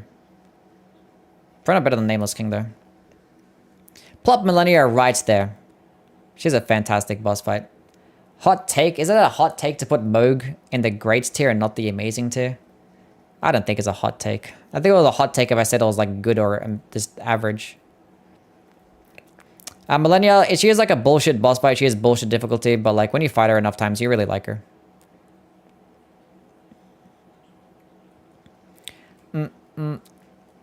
Hard doesn't always mean good. I know it doesn't always mean good, yeah. Why is Emma so high? Because she's a Sekiro boss fight. She's probably not that high on the list. She's probably like more down here. But she's an amazing boss fight because it's a Sekiro boss fight and in Sekiro combat is just fucking flawless. That's why. Moog is much better than Radahn? I don't think so. I like Radahn better. His attacks feel nicer to dodge and feel like more manageable as a boss fight in general. It's my list. You guys make your own list. Avatar. Don't care. I already talked about the Magma Worms. Don't care about them. Okay, let's talk about Astel. Astel, it's cool cinematic-wise. The teleporting can be... Oh, it's the Astel of Darkness. And he looks cool. Normal. I don't care. I don't think about Astel. I'm not going to lie. Fire Giant. Completely fucking trash. There's nothing good about the Fire Giant boss fight. It is way too big. He takes one step, covers half the arena. You have to chase him for so fucking long. You have to hit him in that specific ankle, which, like, if you have certain types of weapons that don't reach that high, you're just gonna be doing dog shit fucking damage. He looks fucking stupid. The terrain is awful, so he takes one step on, like, a rock. Then you have to do a bunch of, like, jumping and platforming up high. It's just terrible. It's just actually bad. And then the second phase, somehow he decides, like, even more damage negation to where you're doing even less damage. And then you get less openings. You get less openings in the second phase, but he has higher damage negation. And you're waiting for him to plop his hand down. He does it like once every 25 years because he has to spam roll a whole bunch of times. The fucking fire breath attack is dog shit because the terrain, once again, a problem. Deflects off a bunch of different trees and rocks. Hits you again. The only thing that I actually don't mind about the boss fight is like when he summons those two balls, it actually does make for an interesting concept. But everything else sucks. The firestorm attack is still shit because it's like a very RNG heavy. The big ass meteor shower that he summons out, you can like stand directly underneath him, but sometimes it just phases straight through his body on some glitchy ass shit. The boss fighters are so buggy, not fun, boring, absolute slugfest, and a snooze fest. It's not hard, it just sucks. Anyway, Astel. I talked about him again. I don't know, he's cinematic and that's about it. I don't really care for him that much because he's too skinny. Say normal. He's too skinny for him to actually be that fun. And I don't fight him much, so I don't really care. Godskin Duo, fucking trash. They have no bit. Okay, it's not as bad as Mikolash. Fuck Mikolash. Godskin Duo, they have no business being the exact same room together. How do you have two random bosses? Oh, one's fat and one's skinny, so therefore they have to complement each other. No, it doesn't work that way. It worked with a stupid god. It worked with the fucking Ornstein and Smo because they were actually different. Both of these guys spam projectiles. Both of them are fast. Both of them have amazing reach. How do they complement one another? They don't. And they can revive each other too. Only good thing about this boss fight is the arena. You get pillars that can actually like make the boss fight more manageable, which actually makes it very easy with projectiles. And the music. That is it. Everything else about this boss fight sucks fucking dick. It's just terrible, awful, just horrendous. The way you have to fight it if you're doing a melee type of build makes it so cringe. You just have to circle around the pillar just waiting for them. It's not a good boss fight. Anyway, Flaccid Sex. I think Flaccid Sex is a good boss fight right next to Fortisex. Look, the whole purpose... I'll say great. I'll say great. The whole purpose of the Fortisex, Flaccid Sex, however you want to say it, I don't care, is that it's very cinematic, and that's about it. It's just a very cinematic boss fight. Mechanically, it fucking sucks. Like your first playthrough, you're gonna really like it. My first playthrough, I loved this boss fight. My second, third, fourth, fifth, and every other successive boss fight when fighting this guy has been absolutely a terrible experience. It's just so fucking boring. He does nothing but teleport back and forth and spam a bunch of AoEs, and it's not cool. Like the actual teleporting mid fucking melee combos that he does is fine. It's just when he teleports into a cloud and comes crashing down to the ground, he does it like 4 times in a fight, and it becomes so frustrating. It's just not fun to fight him at all. I do not like it. But he's like very cinematic, and the attacks look really cool, which is like enough reason to put him in the great tier. Because like the whole game is centered around your first experience and your first playthrough. And my first playthrough was really good when fighting him, and I appreciated the way he was. So I'm going to put him in the great tier purely because of that. But mechanically, he sucks. Crucible Knight Duo, I don't care to talk about this. Malekith is another amazing boss fight. He doesn't have much health, but his attacks still feel very nice. I like him better than Radahn. One of the coolest boss transitions as well. He does do like a lot of damage. Yeah, are they this high? No, I don't think fucking... I think these I think these Dark Souls 3 bosses are better. But Malekith is that good though. The first phase is not really the greatest thing. It's pretty basic, but the second phase definitely makes up for it and turns it into be one of the best boss fights in the game. Gideon can go into the complete fucking trash tier because you're an NPC boss fight. Nobody likes that shit. Why did you insert yourself as a mandatory boss fight at the end of the game? Why would he do that? Higher than Radahn? They're right next to each other. You guys are like focusing too hard on the actual placements. They're both in the amazing tier. That's all that matters, okay? Like the difference between there and there is not that big. I like them both the same. Yeah, why does an NPC... he shouldn't have been an NPC boss fight. He shouldn't have been a boss fight at all, honestly. Horaloo just like ruins like a great endgame boss run. Because Horaloo is like the best of the bunch. I like him better than Malekith. I like him better than these bosses. Horaloo is like a fantastic boss fight from start to finish. Like the only downside that you could potentially say is that the second phase like works completely different, and he has like a bunch of different grab attacks that all have like very similar animations but slightly different timings. So trying to learn them tends to be very frustrating because they do a lot of damage too. But once you learn the moveset, you understand how fantastic of a boss fight it actually is. Can't rank Radagon without Elden Beast? They put them together. That's so fucking stupid. Why would you separate? That's so dumb. They separated the fucking first phase Guardian Ape and a Headless Ape. But you don't separate Radabeast? Okay, I think Radagon is the best boss fight in Elden Ring. I love him so much. His cinematics, combined with the fact that his attacks feel very nice to dodge. The right amount of delayed attacks as well. The second phase can be kind of annoying with like the teleport spam and the projectile spam. But his coolness factor and how satisfying it is to dodge his attacks makes up for it. Elden Beast, I probably put Elden Beast in like the good tier. I think it's like another Placid Dusax. He's pretty great tier then. I think Elden Beast is better than Placid Dusax, mechanically speaking. I think Placid Dusax is like cooler looking because I like dragons and stuff. And their red lightning looks really cool. But Elden Beast is not even that bad. I think Elden Beast is a great boss fight. Radagon is an amazing boss fight. I put him comfortably right here.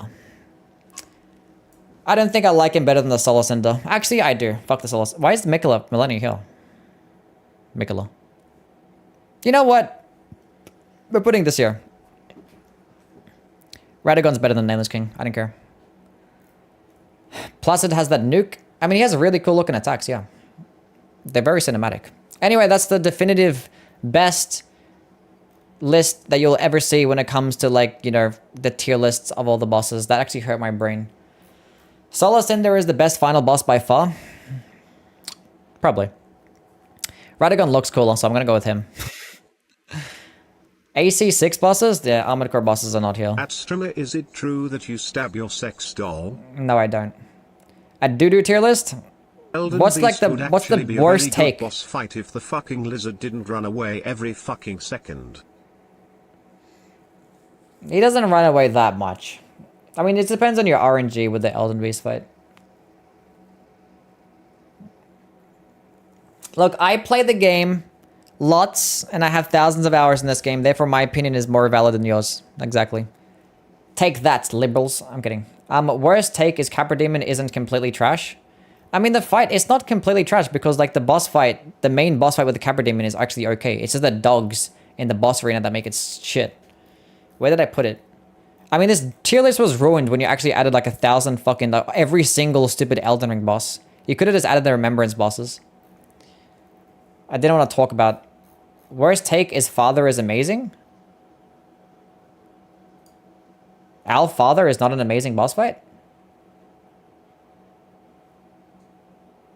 The ape gank is not amazing? Oh, the headless ape! I thought they separated the boss fights. Oh shit, no. I thought they separated them. I thought they separated the first and second phase. Nah, that's a duo boss fight. Yeah, true. Fuck that shit. Awful. Awful, awful. It's like another Godskin doer. Wait, it's trash, not awful. It's like another Godskin doer, but like slightly better because like at least you can fight one of them for a little bit. Did I find Rykard? I didn't know where Rykard was. I dropped him somewhere in this like godforsaken cesspool of trash bosses. And I don't know where he is. Look, I could do this tier list tomorrow and it could be something completely different. Anyway, let's go focus. Let's go rearrange the S tier. Okay, Gale is number 1. That's number 2. That's number 3. That's number 4. I think I like Alfather better. That's good there. That's good there. That's good there. That's fine. Yep, that's okay. That's cool. Yep. Ludwig gets higher. No, he doesn't. No, he doesn't. The first phase, I don't like the first phase that much. Why is Commander O'Neill bad? It's not that good of a boss fight because like 1,000 different summons that just make the boss fight like insufferable, and he gets like 2 attacks. That's why. Dragon Slayer armor is not that good, TBH. You're lying. Dragon Slayer armor is that good. Fantastic boss fight. You can't go wrong with a guy in armor. Well, you can, but like they didn't go wrong. Artorias and ONS higher? No, I don't like Artorias that much. He's like my least favorite DLC boss. I mean, outside of the, I like Manus and the other ones better. Like, Artorias is pretty basic. He's cool, though. I think it's a nice spot for Artorias. Where's Yorm? I think he's like in the good tier or some shit. Or normal tier. There he is, normal.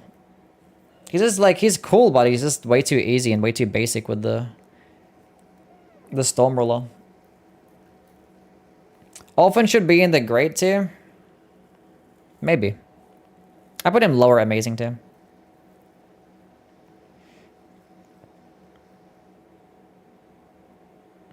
Four Kings is amazing. Where did I put the Four Kings? My mommy Millennia isn't on the amazing I put them in the good tier. No, the projectile makes it cringe, and like sometimes like in the arena is not fun as well. And Millennia is in the amazing tier. She's right here, bro.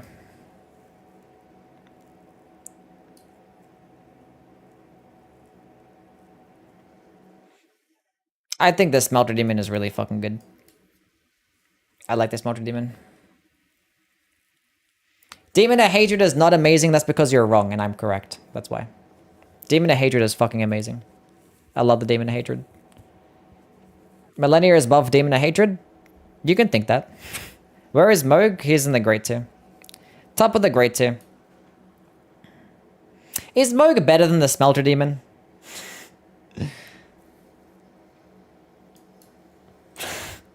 I don't think so. I'll put him into the amazing tier. I can't put the Smelter Demon. Actually, I want to put the Smelter Demon there. Like, I really have to think about it. I was like, is he better than the Smelter Demon? I don't think... I like the Smelter Demon too much to not put him in the amazing. I don't like Moog that much, I'm not gonna lie. I think he's still really good. Where'd I put Rykard? I think I put him in, like, the good tier or some shit. Did I put him in the great tier? Look, Placidusax is not that great. I put him in the good tier.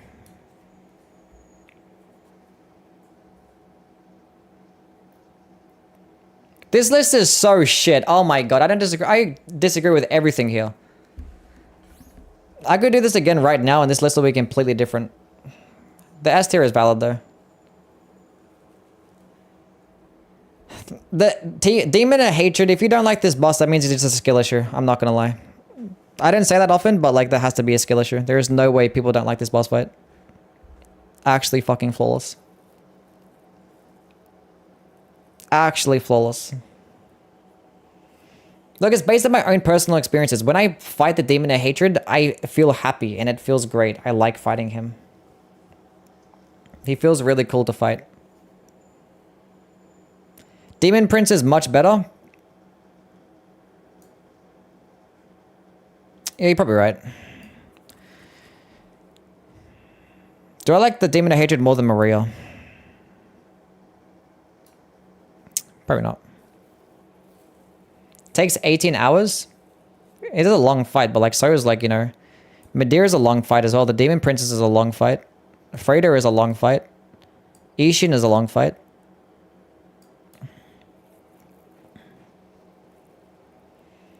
I'm just excited for the Elden Ring DLC. There's going to be like at least 5 bosses that's going to be in the amazing tier, I can tell.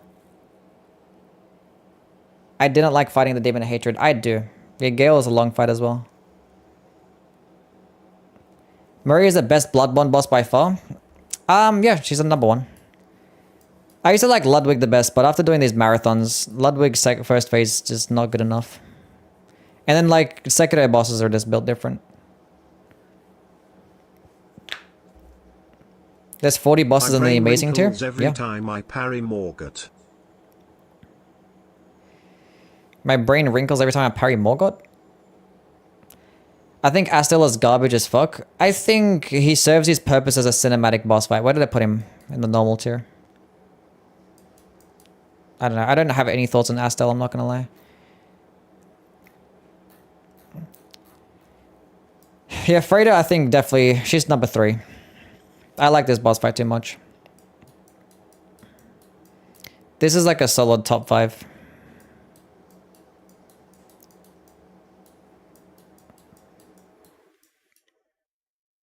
Deacons is in the trash? Yeah, I think so. Like, I had to put like so many like shitty bosses in the trash because I wasn't bothered to talk about them. I just put them somewhere. But yeah, Deacons is in the trash tier. These are the worst of the worst. I mean, Gideon is like not that bad, but like, I just put him there because he's a mandatory boss fight. The boss to the right of Ludwig? That's the twin princes. Lothric and Lorien.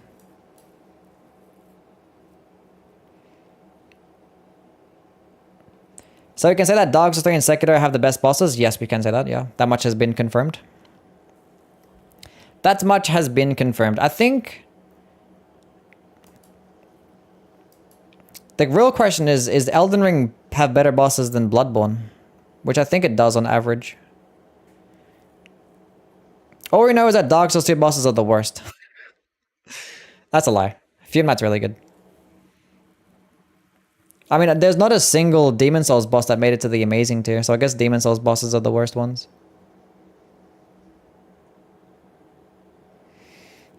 But the thing is, as soon as the Elden Ring DLC comes out, I think Elden Ring is going to get higher. It has the potential to get higher than Sekiro, honestly. Actually, no. Saint Ishin is too good. I don't know. I mean, it has the potential to be higher. I don't think it's going to get better than Dark Souls 3 because Dark Souls 3 base game bosses are also really good. Times while doing randomizer speedruns in Sekiro and I can beat him pretty consistently.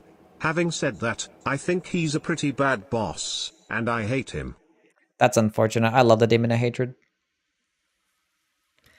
That's unfortunate. Look, maybe I'll fight him again and maybe I'll hate him. But like at the moment, based on my last playthrough, I fucking love the Demon of Hatred. I was actually gonna fight him again recently, but like my shit fucked up when I was playing Sekiro. And I didn't get to fight him. And the last time I fought Demon of Hatred was like a year ago. But based on my memory of him, he was really good. And I don't think that's gonna change. I think he's still an amazing boss fight. Anyway, that's that. I'm not sure if I go post that video on YouTube or not. I probably end up getting flamed in the comments, but it's fine. I kind of, like, I don't know, the Elden Ring, all these optional bosses just kind of just ruined the tier list, honestly. So I probably won't post it purely because of that. I'll probably do this tier list again when the DLC comes out. I don't get the Ornstein praise. Too much jank. Ornstein is very jank, yeah. He's very buggy in the Ornstein and Smo fight. But Ornstein and Smo are still amazing. I don't care. It probably hasn't. Yeah, Chalice Dungeon bosses are on there as well. And I haven't played the Chalice Dungeon bosses in a while. I probably won't drop that video on YouTube. Post it. I mean, you guys can see it on my live shit. You know what I'm saying? It'll be in like in the VOD. You can just go check it out on the VOD. I'll probably make like another tier list at one point. Like after the DLC comes out. And I'll do like a actually ultimate Soulsborne tier list. But I don't know, that tier list was kind of just ruined when they included the Chalice Dungeon bosses and then like every single dungeon boss in Elden Ring. A top 50 bosses after the DLC.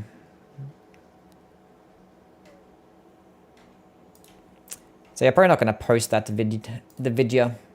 How is my Dark Souls 3 top 10 weapons looking? Yeah, it's performing okay. Gotta get started in doing the Bloodborne list as well. Top 10 Bloodborne weapons, that's gonna be cringe. I have to play a lot of Bloodborne. Malekith is the best Elden Ring boss? He's one of the best. I agree.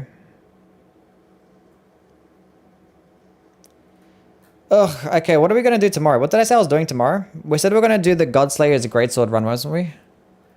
I think so. Update to Windows 11? No, I'm not gonna go update to Windows 11. Sleeping on Renala, I continue to sleep on a boss that does nothing but spam projectiles. That is perfectly fine. I'll never like a boss fight that spams projectiles. I'm not gonna lie. It's just never gonna happen. Anyway, we'll be on tomorrow playing some more Elden Ring, I guess. And I guess we start the Katana Marathon the day after. Renala is literally Deacons and Rom too. I don't think it's like them. I think it's still different. She has some things that are okay about her. I still don't like her though. Anyway, hope to catch you guys around and I hope you guys have a wonderful night. Who is hotter, Millennia or Godfrey? Godfrey. Anyway, catch you guys around. Bye.